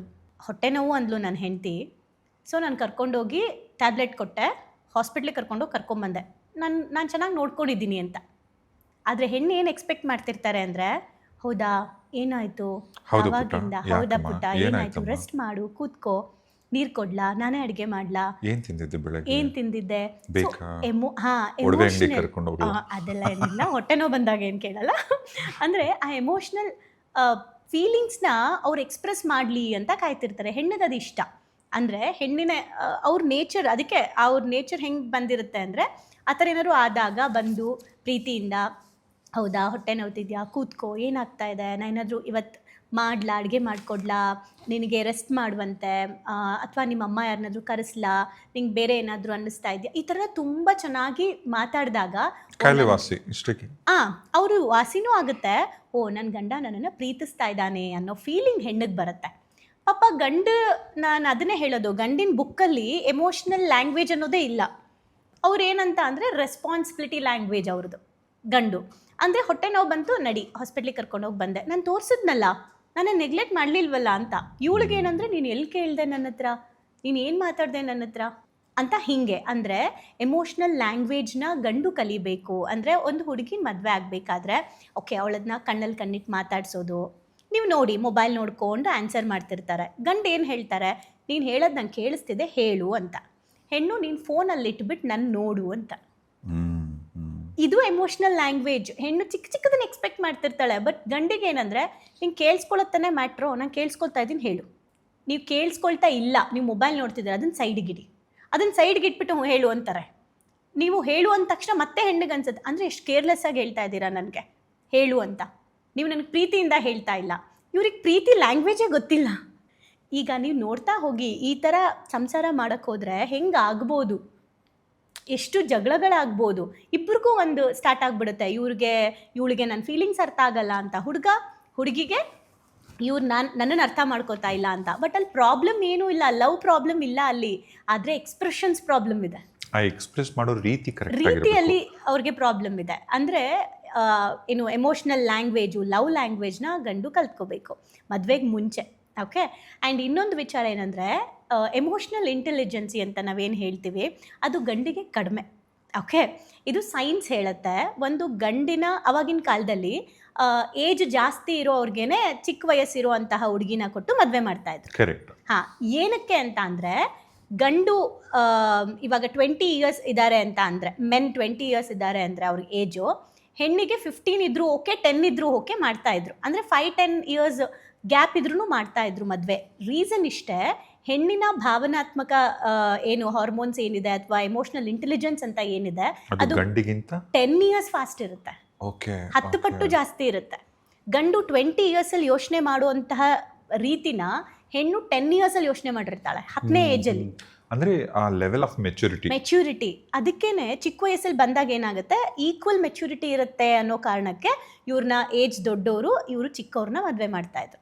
ಬಟ್ ಇವತ್ತು ಫುಲ್ ಉಲ್ಟಾ ಆಗಿದೆ. ಅಂದರೆ ಸೇಮ್ ಏಜ್ ಅವ್ರು ಮದುವೆ ಆಗ್ತಾ ಇದ್ದಾರಾ, ಇವ್ರು 10 ಇಯರ್ಸ್ ಬಿಫೋರ್ ಯೋಚನೆ ಮಾಡ್ತಿರ್ತಾರೆ ಹುಡುಗ ಇನ್ನೂ ಆ ಮೆಚುರಿಟಿ ಇನ್ನೂ ಹುಡುಗಂಗೆ ಡೆವಲಪ್ಪೇ ಆಗಿರೋದಿಲ್ಲ ಇಲ್ವಾ. ಇವಾಗ ಇನ್ನೊಂದು ಏನಾಗಿದೆ, ಹೆಣ್ಣೇ ವಯಸ್ಸು ದೊಡ್ಡದಿರುತ್ತೆ, ಗಂಡು ಚಿಕ್ಕ ವಯಸ್ಸವರಾಗಿರ್ತಾರೆ, ಅವಾಗಲೂ ಮಿಸ್ ಮ್ಯಾಚ್ ಆಗ್ತಾ ಇರುತ್ತೆ. ಅಂದರೆ ನಾನು ಹೇಳ್ತಿರೋದು ಒಂದೇ ರೀಸನ್ ಅಂತಲ್ಲ, ಎಮೋಷ್ನಲ್ ಇಂಟೆಲಿಜೆನ್ಸಿ ಡೆವಲಪ್ ಮಾಡ್ಕೊಳ್ಳಿಲ್ಲ ಅಂದರೆ ಪ್ರಾಬ್ಲಮ್ ಆಗುತ್ತೆ.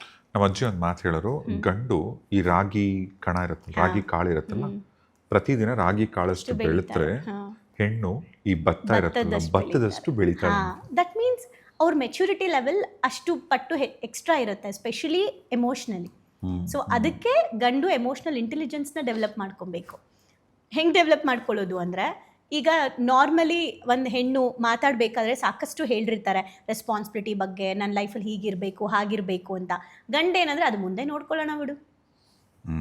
ಆಲ್ರೆಡಿ ಹೆಣ್ಣು ಹೆಂಗೆ ಅಂದರೆ, ನಮ್ಮಿಬ್ರದ್ದು ಮದುವೆ ಆದಮೇಲೆ ನಮಗೆ ಮಗು ಆಗುತ್ತಲ್ಲ, ಆ ಮಗುನ ಹಿಂಗೆ ನೋಡೋಣ ಹಂಗೆ ಮದುವೆ ಆದಮೇಲೆ ತಾನೇ ಅದೆಲ್ಲ ಅಂತ ಗಂಡು. ತಕ್ಷಣ ಹುಡುಗಿಗೆ ಏನು ಅನ್ಸುತ್ತೆ, ಇವ್ರಿಗೆ ಇಂಟ್ರೆಸ್ಟ್ ಇಲ್ಲ ನನ್ನ ಮೇಲೆ, ಇವ್ರಿಗೆ ನನ್ನ ಮೇಲೆ ಪ್ರೀತಿ ಇಲ್ಲ.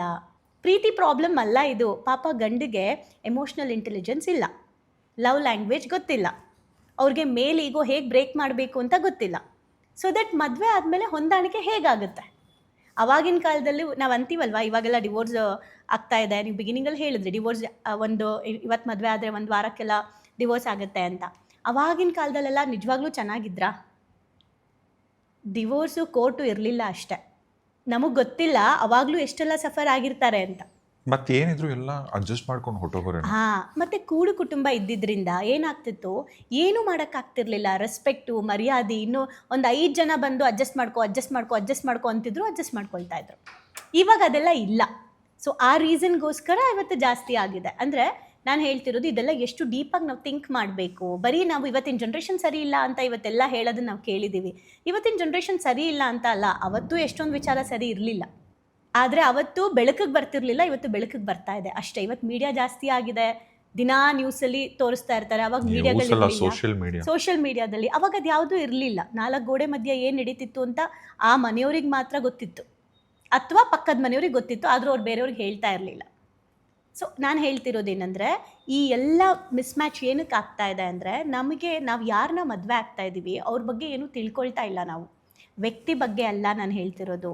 ಎಗೇನ್ ಆಗಲೇ ಹೇಳ್ದಂಗೆ, ಗಂಡು ಹೆಣ್ಣಿನ ಬಗ್ಗೆ ತಿಳ್ಕೊಂಡ್ರೆ, ಈಗ ಡಾಕ್ಟ್ರಿಗೆ ಪೇಷಂಟ್ ಪ್ರಾಬ್ಲಮ್ ಏನು ಅಂತ ಗೊತ್ತಾದರೆ ರೂಟ್ ಕಾಸ್ ಏನು ಅಂತ ಹುಡುಕ್ತಾರೆ ಫಸ್ಟ್. ರೂಟ್ ಕಾಸ್ ಗೊತ್ತಾದರೆ ಟ್ರೀಟ್ಮೆಂಟ್ ಕೊಡೋದು ಈಸಿ. ರೂಟ್ ಕಾಸ್ ಗೊತ್ತಾಗಿಲ್ಲ ಅಂದರೆ ಡಾಕ್ಟ್ರ್ ಏನು ಮಾಡ್ತಾರೆ, ಏನೋ ಗೊತ್ತಾಗ್ತಾ ಇಲ್ಲ ಅಂತ ಎಕ್ಸ್ಪೆರಿಮೆಂಟ್ಸ್ ಮಾಡ್ತಾ ಇರ್ತಾರೆ. ಇದೊಂದು ವಾರ ತೊಗೊಂಡು ಬನ್ನಿ, ಆಮೇಲೆ ಬನ್ನಿ ನೋಡೋಣ, ಈ ಥರ ಹೇಳ್ತಿರ್ತಾರೆ, ಏನೋ ಗೊತ್ತಾಗ್ತಾ ಇಲ್ಲ ಅಂತ. ಹಾಗೆ ಇವಾಗ ನಾನು ಡಾಕ್ಟ್ರ್ ಅಂದ್ಕೊಳ್ಳೋಣ, ಈಗ ಒಬ್ಬ ಪೇಷಂಟ್ನ ನಾನು ಮದುವೆ ಆಗ್ತಾ ಇದ್ದೀನಿ ಅಂತ ನಾನು ಅಂದ್ಕೊಂಡ್ರು ನಂಗೆ ರೂಟ್ ಕಾಸ್ ಗೊತ್ತಿದ್ರೆ ಅವ್ರನ್ನ ಹೇಗೆ ಹ್ಯಾಂಡ್ಲ್ ಮಾಡಬೇಕು ಅಂತ. ಸೊ ನಾನು ಅವಾಗ ಅವ್ರಿಗೆ ಕರೆಕ್ಟಾಗಿ ಟ್ರೀಟ್ಮೆಂಟ್ ಕೊಡ್ತೀನಿ. ಟ್ರೀಟ್ಮೆಂಟ್ ಅಂದರೆ ಲವ್ ಟ್ರೀಟ್ಮೆಂಟ್. ಕರೆಕ್ಟಾಗಿರೋ ಪ್ರೀತಿನ ನಾನು ಕೊಟ್ಟಾಗ, ಟ್ರೀಟ್ ಕೊಟ್ಟಾಗ ಆ ಕಡೆಯಿಂದ ನಮಗೆ ಪ್ರೀತಿನೇ ಬರುತ್ತೆ. ಸೊ ಈ ಥರ ಸುಮಾರು ವಿಚಾರ. ಆಮೇಲೆ ತುಂಬ ಮದುವೆ ಆದಮೇಲೆ ಎಲ್ಲ ಹೆಣ್ಮಕ್ಳಿಗೂ ಇರೋದೇನೆಂದರೆ, ನಾನು ಫಸ್ಟು ಒಂದು ಎಪಿಸೋಡಲ್ಲಿ ಮಾತಾಡಿದ್ದೆ, ಹೆಣ್ಣು ಮದುವೆ ಆದ ತಕ್ಷಣ ಒಂಥರ ದಡ್ಡಿ ಆಗಿಬಿಡ್ತಾರೆ ಅಂತ ಫಸ್ಟ್ ಎಪಿಸೋಡಲ್ಲಿ ಹೇಳಿದ್ದೆ ನಾನು. ಯಾಕಂದರೆ ಮದುವೆ ಆದಮೇಲೆ ನಂದೇನೂ ಇಲ್ಲ, ಎಲ್ಲ ಹಸ್ಬೆಂಡ್ ಅಂತ ಬರುತ್ತೆ ಅಂತ.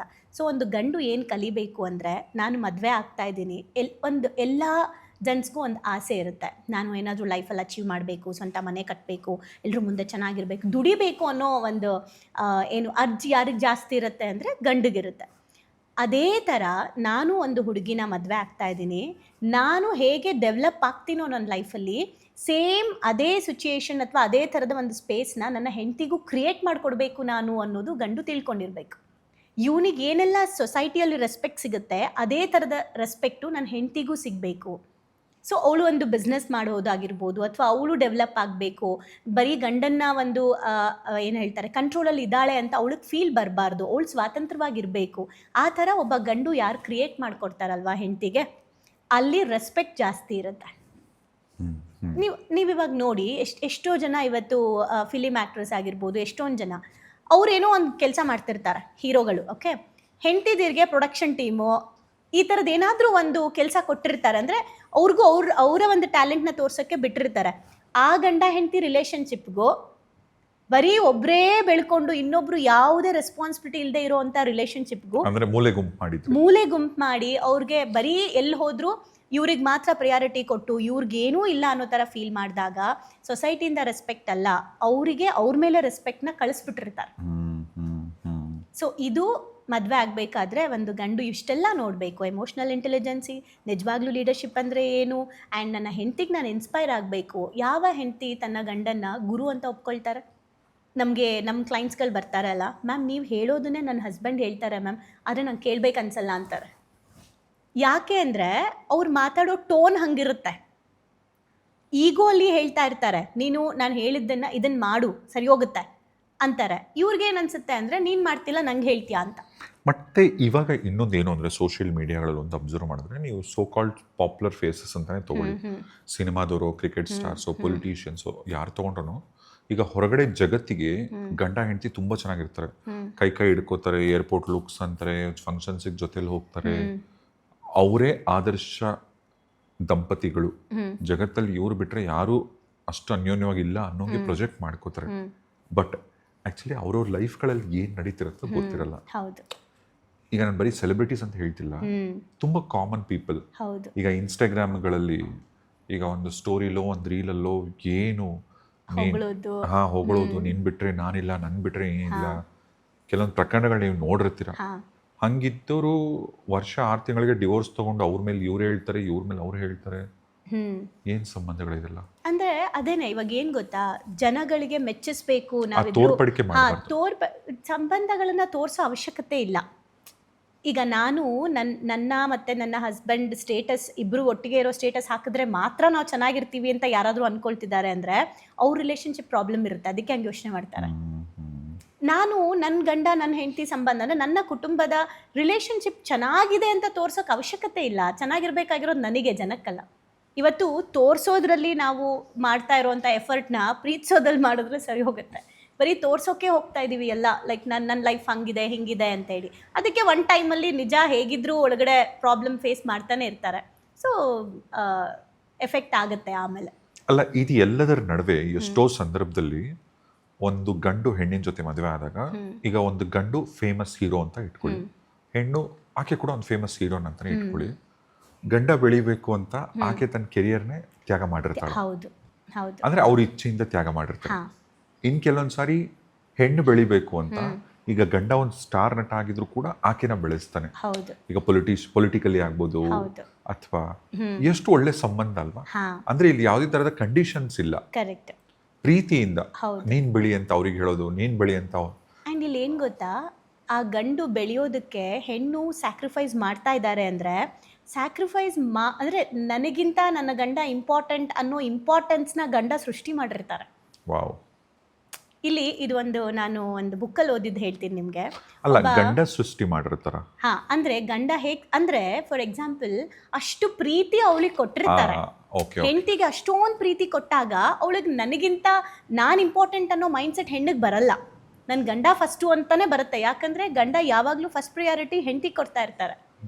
ಓಕೆ. ಆ್ಯಂಡ್ ನಾನು ಅದೇ ಒಂದು ಬುಕ್ಕಲ್ಲಿ ಓದಿದ್ದನ್ನ ಹೇಳ್ತೀನಿ. ಒಬ್ಬ ಗುರು ಇರ್ತಾರೆ, ಶಿಷ್ಯ ಹೋಗ್ತಾನೆ ಗುರು ಹತ್ರ. ಹೋಗ್ಬಿಟ್ಟು, ಗುರುಗಳೇ ನೀವು ಏನು ಮಾಡ್ತಿರೋ ನಂಗೆ ಗೊತ್ತಿಲ್ಲ, ನನ್ನ ಹೆಂಡತಿ ನನ್ನ ಮಾತು ಕೇಳಬೇಕು, ನಾನು ಏನು ಹೇಳಿದ್ರು ಪ್ರಶ್ನೆ ಮಾಡದೆ ಕೇಳಬೇಕು, ಆ ಥರ ಏನಾದರೂ ನನಗೊಂದು ವರ ಕೊಡಿ, ನನಗೆ ಆ ಥರ ಏನಾದರೂ ಒಂದು ಐಡಿಯಾ ಕೊಡಿ ಅಂತ. ಸೊ ಗುರುಗಳು ಹೇಳ್ತಾರೆ, ಒಂದು ನಿಮಿಷ ನೋಡ್ತಾ ಇರು ಅಂದ್ಬಿಟ್ಟು ಅವ್ರ ಹೆಂಡ್ತಿನ ಕರೀತಾರೆ ಗುರುಗಳು. ಓಕೆ, ಅವ್ರ ಹೆಂಡ್ತಿ, ಗುರುಗಳ ಹೆಂಡ್ತಿನ ಕರೀತಾರೆ. ಬಾ ಇಲ್ಲಿ ಅಂತ ಬರ್ತಾರೆ. ಪಾಯಸ ಮಾಡ್ಕೊಂಡು ಬಾ ಅಂತಾರೆ. ಹೆಂಡತಿ ಹೋಗಿ ಪಾಯಸ ಮಾಡ್ಕೊಂಬಂದು ಕೊಡ್ತಾರೆ. ಅದನ್ನು ಮಣ್ಣಿಗೆ ಚಲ್ಲು ಅಂತಾರೆ. ಓಕೆ, ನೋಡಿ ನಿಮ್ಮ ಎಕ್ಸ್ಪ್ರೆಷನ್ ಟಕ್ ಅಂತ ಚೇಂಜ್ ಆಯ್ತಲ್ಲ. ಬಟ್ ಅವ್ರು ಏನೂ ಎಕ್ಸ್ಪ್ರೆಷನ್ ಕೊಡಲ್ಲ. ಹೆಂಡತಿ ತೊಗೊಂಡು ಹೋಗ್ಬಿಟ್ಟು ಮಣ್ಣಿಗೆ ಚಲ್ತಾರೆ. ಆಮೇಲೆ ಅದನ್ನೆಲ್ಲ ಕ್ಲೀನ್ ಮಾಡು ಅಂತಾರೆ. ಅವ್ರು ಕ್ಲೀನ್ ಮಾಡ್ತಾರೆ. ಒಳಗಡೆ ಹೋಗು ಅಂತಾರೆ. ಹೋಗ್ತಾರೆ. ಏನು ಗೊತ್ತಾಯಿತು? ಏನು ಗುರುಗಳೇ, ನಿಮ್ಮ ವೈಫು ಏನು ಪ್ರಶ್ನೆ ಮಾಡಲಿಲ್ಲ, ನಿಮಗೆ ಇಷ್ಟು ಚೆನ್ನಾಗಿ ನೀವು ಹೇಳಿದ್ದನ್ನು ಫಾಲೋ ಮಾಡಿದ್ರು, ನೀವು ಅದನ್ನು ಯಾಕೆ ಚಲಿಸಿದ್ರಿ, ಏನಕ್ಕೆ ಮಾಡಿದ್ರಿ ಅಂತೆಲ್ಲ ಕೇಳ್ತಾನೆ ಇವನು. ನಿನಗೆ ಈ ಪ್ರಶ್ನೆ ಬಂತು, ನನ್ನ ಹೆಂಡತಿಗೆ ಬಂತಾ ಅಂತಾರೆ. ಇಲ್ಲ, ಈಗ ಇದನ್ನು ನೋಡಿದ್ಯಾ ಅಲ್ವಾ, ಇದನ್ನೇ ನೀನು ಇದೊಂದು ಎಕ್ಸಾಂಪಲ್ನ ನಿನ್ನ ಮನೆಗೆ ಹೋಗಿ ಟ್ರೈ ಮಾಡು ಅಂತ ಹೇಳ್ತಾರೆ ಗುರು. ಸೊ ಶಿಷ್ಯ ಖುಷಿಯಾಗಿ ಇಷ್ಟೇನಾ ಟೆಕ್ನಿಕ್ಕು, ಮಾಡಿಬಿಡ್ತೀನಿ ಅಂತ ಹೋಗ್ಬಿಟ್ಟು ಪಾಯಸ ಮಾಡು ಅಂತ ಹೇಳ್ತಾರೆ. ಫಸ್ಟೇ ಬರುತ್ತೆ ಯಾಕೆ ಪಾಯಸ ಅಂತ. ಓಕೆ, ಅವಾಗ ಇವರು ಕೇಳ್ತಾರೆ, ನಾನು ಹೇಳ್ದಷ್ಟು ಮಾಡು, ನೀನು ಪಾಯಸ ಮಾಡು. ಇವಂದು ಬರೀ ಇದೇ ಆಯಿತು, ಯಾವಾಗ ಬೇಕು ಅವಾಗ ಏನೇನೋ ತಿಂಡಿ ಕೇಳ್ತಾ ಇರ್ತಾನೆ ಅಂತ ಬೈಕೊಂಡು ಪಾಯಸ ಮಾಡ್ತಾರೆ. ತೊಗೊಂಡು ಬಂದು ಮಣ್ಣಿಗೆ ಚಲ್ಲು ಅಂತಾರೆ. ಆಯ್ತಾ, ಇವಳಿಗೆ ಕೋಪ ಬಂದ್ಬಿಡುತ್ತೆ. ಏನು ಅನ್ಕೊಂಡಿದ್ದೀಯ ನನ್ನನ್ನು ನೀನು, ಏನು ತಗೊಂಡ್ಬಂದ್ಬಿಟ್ಟು ತಿನ್ನೋದಲ್ಲ, ಮಣ್ಣಿಗೆ ಚಲ್ಬೇಕಂತೆ, ಹಾಗೆ ಹಿಂಗೆ ಹುಚ್ಚಿಡ್ದಿದೆ ನಿಮಗೆ ಅಂತ ಫುಲ್ಲು ಬೈಯಕ್ಕೆ ಸ್ಟಾರ್ಟ್ ಮಾಡ್ತಾರೆ. ಮತ್ತೆ ಅವನು ಹೇಳ್ತಾನೆ, ಸುಮ್ಮನೆ ಚಲ್ಲು ಅಷ್ಟೇ ಅಂತ.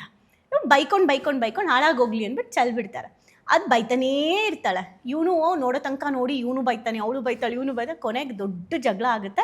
ಇವನಿಗೆ ತಲೆ ಕೆಟ್ಟೋಗುತ್ತೆ, ಇದನ್ನ ಯಾಕೆ ಮಾಡಿದೆ ನಾನು ಅಂತ. ಸೀದಾ ಮತ್ತೆ ಗುರು ಹತ್ರ ಹೋಗ್ತಾನೆ.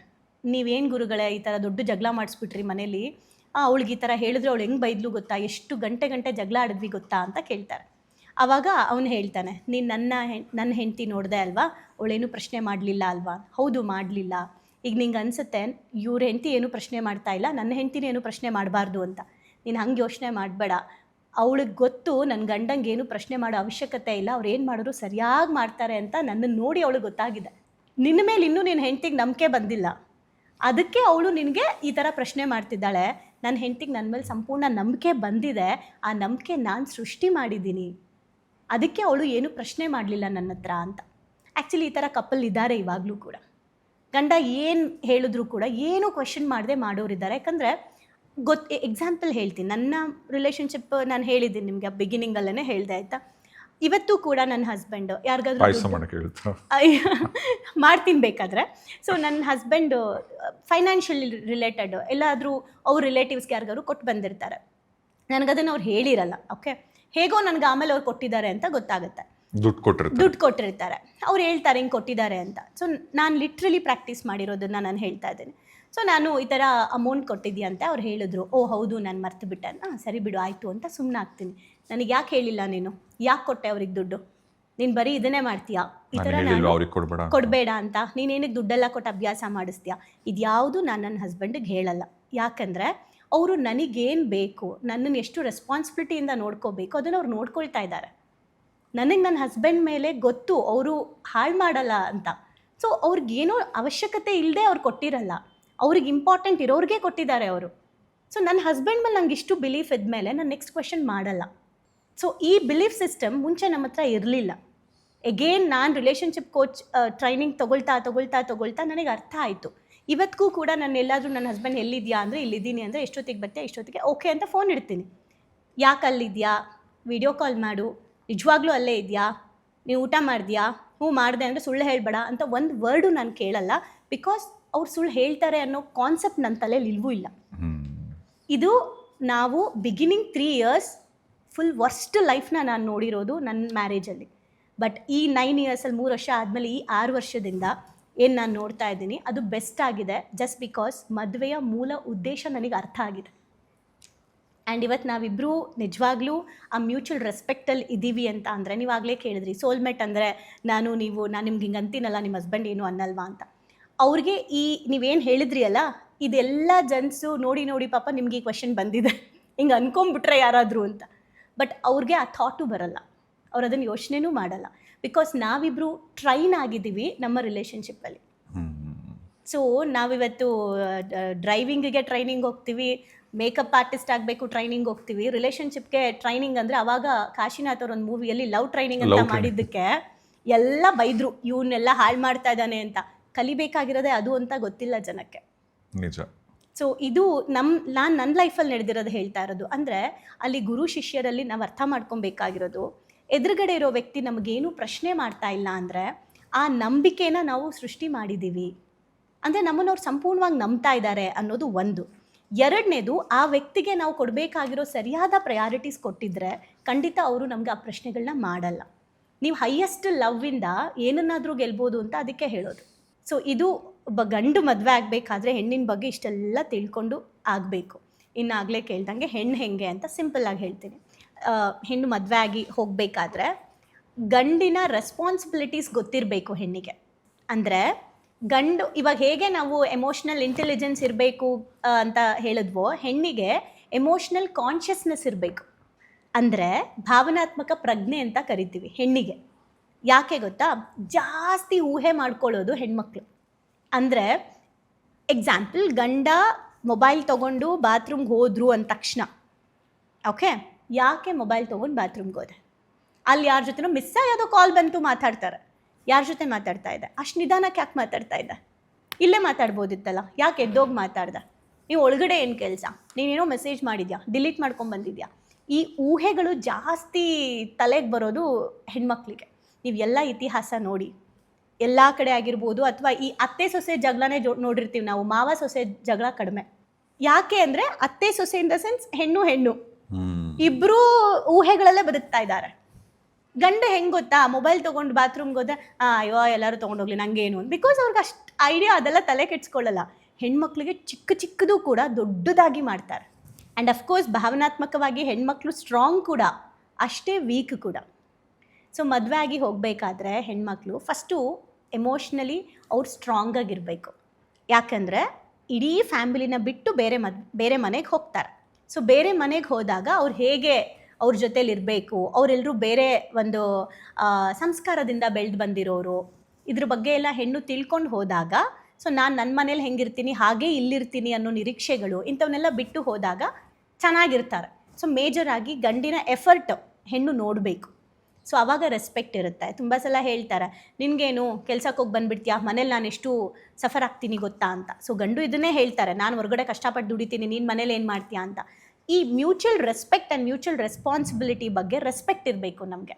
ಹೆಣ್ಣಿಗೆ ಗಂಡು ಹೊರಗಡೆ ಎಷ್ಟು ಕಷ್ಟಪಡ್ತಿದ್ದಾರೆ ಅನ್ನೋ ರೆಸ್ಪೆಕ್ಟ್ ಇರಬೇಕು, ಹೆಣ್ಣು ಮನೇಲೂ ಅಷ್ಟೇ ಎಫರ್ಟ್ ಹಾಕ್ತಿದ್ದಾಳೆ ಅನ್ನೋ ರೆಸ್ಪೆಕ್ಟ್ ಗಂಡಿಗೂ ಇರಬೇಕು. ಅವಾಗ ಮಾತ್ರ ಲೈಕ್ ಮ್ಯಾರೇಜ್ ಲೈಫ್ ಬಾಂಡಿಂಗ್ ಚೆನ್ನಾಗಿರುತ್ತೆ. ಅಲ್ಲ, ಇದು ಓಕೆ, ಗಂಡು ಹೆಣ್ಣು. ಇನ್ನು ಅವ್ರ ಕುಟುಂಬಗಳಿರತ್ತಲ್ಲ, ಓಕೆ, ಅವ್ರು ಏನೇನು ಅರ್ಥ ಮಾಡಿ? ಹಾಂ, ಆ್ಯಕ್ಚುಲಿ ಇವಾಗೆಲ್ಲ ಹೆಂಗಾಗ್ಬಿಟ್ಟಿದೆ ಅಂದರೆ, ನಾನೇನು ಅವ್ರ ಫ್ಯಾಮಿಲಿನ ಮದುವೆ ಆಗ್ತಾ ಇಲ್ಲ, ನಾನು ಮದುವೆ ಆಗ್ತಾ ಇರೋದು ಈ ಹುಡುಗನ್ನ, ನಾನು ಯಾಕೆ ಫ್ಯಾಮಿಲಿ ಬಗ್ಗೆ ತಿಳ್ಕೊಬೇಕು ಅಂತ ಇವತ್ತಿನ ಜನ್ರೇಷನಲ್ಲಿ ಮಾತಾಡೋದು ನಾವು ಕೇಳಿರ್ತೀವಿ. ಅವಾಗೆಲ್ಲ ಒಂದು ಪದ್ಧತಿ ಇತ್ತು, ಹೆಣ್ಣು ನೋಡೋಕ್ಕೆ ಹೋದಾಗ ಆ ಪಕ್ಕದ ಮನೆಯವರು, ಅವ್ರ ದೊಡ್ಡಪ್ಪದಿರು, ಅವ್ರ ಚಿಕ್ಕಪ್ಪದಿರು, ಅವ್ರ ಇತಿಹಾಸ, ಅವರು ಎಲ್ಲ ಕೇಳ್ತಾ ಇದ್ರು. ಯಾಕೆ ಅಂದರೆ, ಇದನ್ನು ಸೈನ್ಸ್ ಪ್ರಕಾರ ಹೇಳೋದಾದರೆ, ನಾವು ಟ್ರಾಮಾದಲ್ಲೂ ಮಾತಾಡಿದ್ದೀವಿ, ನಿಮಗೆ ನಿಮ್ಮ ಒಂದು ಏನು ಹೇಳ್ತಾರೆ ಬಿಹೇವಿಯರ್ ಅಥವಾ ನೀವು ನಿಮ್ಮ ಥಿಂಕಿಂಗ್ ಪ್ಯಾಟ್ರನ್ ಆಗಿರ್ಬೋದು ಅಥವಾ ಬಿಹೇವಿಯರ್ ಆಗಿರ್ಬೋದು, ಯಾರಿಂದ ಜಾಸ್ತಿ ಬಂದಿರುತ್ತೆ? ಆಫ್ಕೋರ್ಸ್ ಅಪ್ಪ ಅಮ್ಮ. ಕರೆಕ್ಟಾ? ಒಂದು ಮಗುಗೆ ಜಾಸ್ತಿ ಇನ್ಫ್ಲೂಯೆನ್ಸ್ ಆಗೋದು ಒಂದು ಮಗು ಅಪ್ಪ ಅಮ್ಮ ಇಂದಾನೆ. ಕರೆಕ್ಟಾ? ಸೊ ಈಗ ನಾವಂತ ಇದ್ದೀವಿ, ನಾನು ಹುಡುಗನ ಮದುವೆ ಆಗ್ತಿರೋದು ಫ್ಯಾಮಿಲಿನಲ್ಲ ಅಂತ, ಹುಡುಗಿನ ಮದುವೆ ಆಗ್ತಿರೋದು ಫ್ಯಾಮಿಲಿನಲ್ಲ ಅಂತ. ಬಟ್ ನಿಜವಾಗ್ಲೂ ಮದುವೆ ಆಗ್ತಾ ಇರೋದು ಇಡೀ ಕುಟುಂಬನ.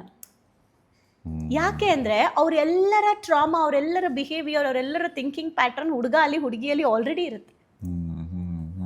ಸೊ ಅದಕ್ಕೆ ಏನು ಹೇಳ್ತಾರೆ ಅಂದರೆ, ಮಗು ಇದೆಲ್ಲ ಗ್ರ್ಯಾಬ್ ಮಾಡಿರುತ್ತೆ ಆಗಿರುತ್ತೆ. ಇವಾಗ ಒಂದು ಹುಡುಗನ್, ಈಗ ನನಗೆ ನನ್ನ ಹಸ್ಬೆಂಡ್ನ ನನ್ನ ಮದುವೆ ಆಗಿ ಹೋಗ್ಬೇಕಾದ್ರೆ ನಾನು ಬರೀ ಓಕೆ ಇವರು ಅಂತ ಅಂದ್ಕೊಂಡು ಹೋಗಿದ್ದೆ. ಅಲ್ಲಿ ಹೋದ್ಮೇಲೆ ಅವರ ಫ್ಯಾಮಿಲಿ ಬಗ್ಗೆ ಎಲ್ಲ ನೋಡಕ್ಕೆ ಹೋದಾಗ, ಓ ಇವ್ರ ಕಡೆ ಎಲ್ಲ ಏನು ಹೇಳ್ತಾರೆ, ಲೇಡೀಸ್ ಅಂದರೆ ಮನೇಲಿ ಕೆಲಸ ಮಾಡ್ಕೊಂಡಿರಬೇಕು, ಈ ಥರ ಪ್ಯಾಟ್ರನಲ್ಲಿ ಬೆಳೆದಿದ್ದಾರೆ ನನ್ನ ಹಸ್ಬೆಂಡ್. ಇದು ನನಗೆ ಗೊತ್ತಿರಲಿಲ್ಲ ಅವ್ರು ಈ ಥರ ಪ್ಯಾಟ್ರನಲ್ಲಿ ಬೆಳೆದಿದ್ದಾರೆ ಅಂತ. ನಾನು ಮದುವೆ ಆದಾಗ ಒಂದು ಚಿಕ್ಕದು ಏನಕ್ಕೆ ನಂಗೆ ಬೇಜಾರಾಯಿತು ಅಂತ ಹೇಳ್ತೀನಿ, ಆವಾಗ ಗೊತ್ತಾಗುತ್ತೆ ಫ್ಯಾಮಿಲಿ ಬಗ್ಗೆನೂ ಯಾಕೆ ತಿಳ್ಕೊಬೇಕು ಅಂತ. ಓಕೆ, ನಾನು ಫ್ಯಾಮಿಲಿ ಬಗ್ಗೆ ಏನೂ ತಿಳ್ಕೊಂಡಿಲ್ಲ. ಅವರ ಅಣ್ಣ ಬಂದರು, ಮಾತಾಡಿದ್ರು ಮನೇಲಿ, ಇಮಿಡಿಯೇಟ್ ಮದುವೆ ಆಯಿತು. ಏನಾಯಿತು, ನಾನು ಮೊಗ್ಗಿನ ಜಡೆ ಹಾಕ್ಕೊಂಡಿದ್ದೆ, ನನಗೆ ಭಾರ ಆಗ್ತಾಯಿತ್ತು ಮದುವೆಯಲ್ಲಿ. ಸೊ ನಾನು ಹೋಗ್ಬಿಟ್ಟು ನನ್ನ ಹಸ್ಬೆಂಡ್ಗೆ ಹೇಳಿದೆ, ನಾನು ಈ ಮೊಗ್ಗಿನ ಜಡೆ ತೆಗೆದುಬಿಡ್ತೀನಿ, ನಿಮ್ಮ ಮನೆಗೆ ಹೋಗಬೇಕಾದ್ರೆ ನಂಗೆ ಭಾರ ಆಗ್ತಿದೆ, ತಡಿಯೋಕ್ಕಾಗಲ್ಲ ಅಂತ. ಮುಹೂರ್ತ ಮುಗಿಸ್ಕೊಂಡು ಅವ್ರ ಮನೆಗೆ ಹೊರಡೋ ಟೈಮಲ್ಲಿ ಸೊ ಅವ್ರಿಗೇನಾಯಿತು, ಅವರ ರಿಲೇಟಿವ್ ಒಬ್ಬರು ಬಂದುಬಿಟ್ಟು, ಏನು ದಿನ ಹಾಕ್ಕೊಳ್ತೀರಾ ಮೊಗ್ಗಿನ ಜಡೆ? ಇಲ್ಲ ಅಲ್ವಾ, ಇವತ್ತನೇ ಮದುವೆ ಆಗಿರೋದು, ಅಲ್ಲಿ ಮನೆಗೆ ಹೋಗೋ ತನಕ ಇರಲಿ ಬಿಡಿ ಅಂತ ಅವ್ರು ಹೇಳಿದ್ರು. ನಾನು ಇಲ್ಲ, ನಂಗೆ ನೋವ್ತಾ ಇದೆ ಅಂದೆ. ತಕ್ಷಣ ನನ್ನ ಹಸ್ಬೆಂಡು ಅವ್ರು ಹೇಳ್ತಾ ಇದ್ದಾರಲ್ಲ, ಇವತ್ತೊಂದಿನ ಹಾಕೋ, ಏನಾಗಲ್ಲ, ಪರವಾಗಿಲ್ಲ, ಮನೆಗೆ ಹೋದ್ಮೇಲೆ ತೆಗೆದ್ರಾಯ್ತು. ನನಗೆ ಒಂದು ಸ್ಟ್ರಾಂಗ್ ಥಾಟ್ ಕುತ್ಕೊಂತು, ಈ ವ್ಯಕ್ತಿಗೆ ನನಗಿಂತ ಬೇರೆಯವರೇ ಇಂಪಾರ್ಟೆಂಟ್ ಅಂತ. ಹೆಂಗೆ ಹೆಣ್ಮಕ್ಳಿಗೆ ಎಮೋಷ್ನಲ್ ವೀಕ್ನೆಸ್ ನೋಡಿ, ಒಂದು ಚಿಕ್ಕದು ನಡೆದಿದ್ದು ದೊಡ್ಡ ಸ್ಟೋರಿ ಕ್ರಿಯೇಟ್ ಮಾಡಿಬಿಟ್ಟೆ. ಈಗ ನಾನು ಅವ್ರು ಹೇಳಿದ್ದಿಷ್ಟೇ, ಓಕೆ ಹಾಕೋಬೋದಲ್ವಾ ಅಂತ. ಅವ್ರಿಗೆ ಇದು ಥಾಟೇ ಇಲ್ಲ, ನಾನು ಬೇರೆಯವ್ರ ಮಾತು ಕೇಳ್ತಾ ಇದ್ದೀನಿ ಅಂತ.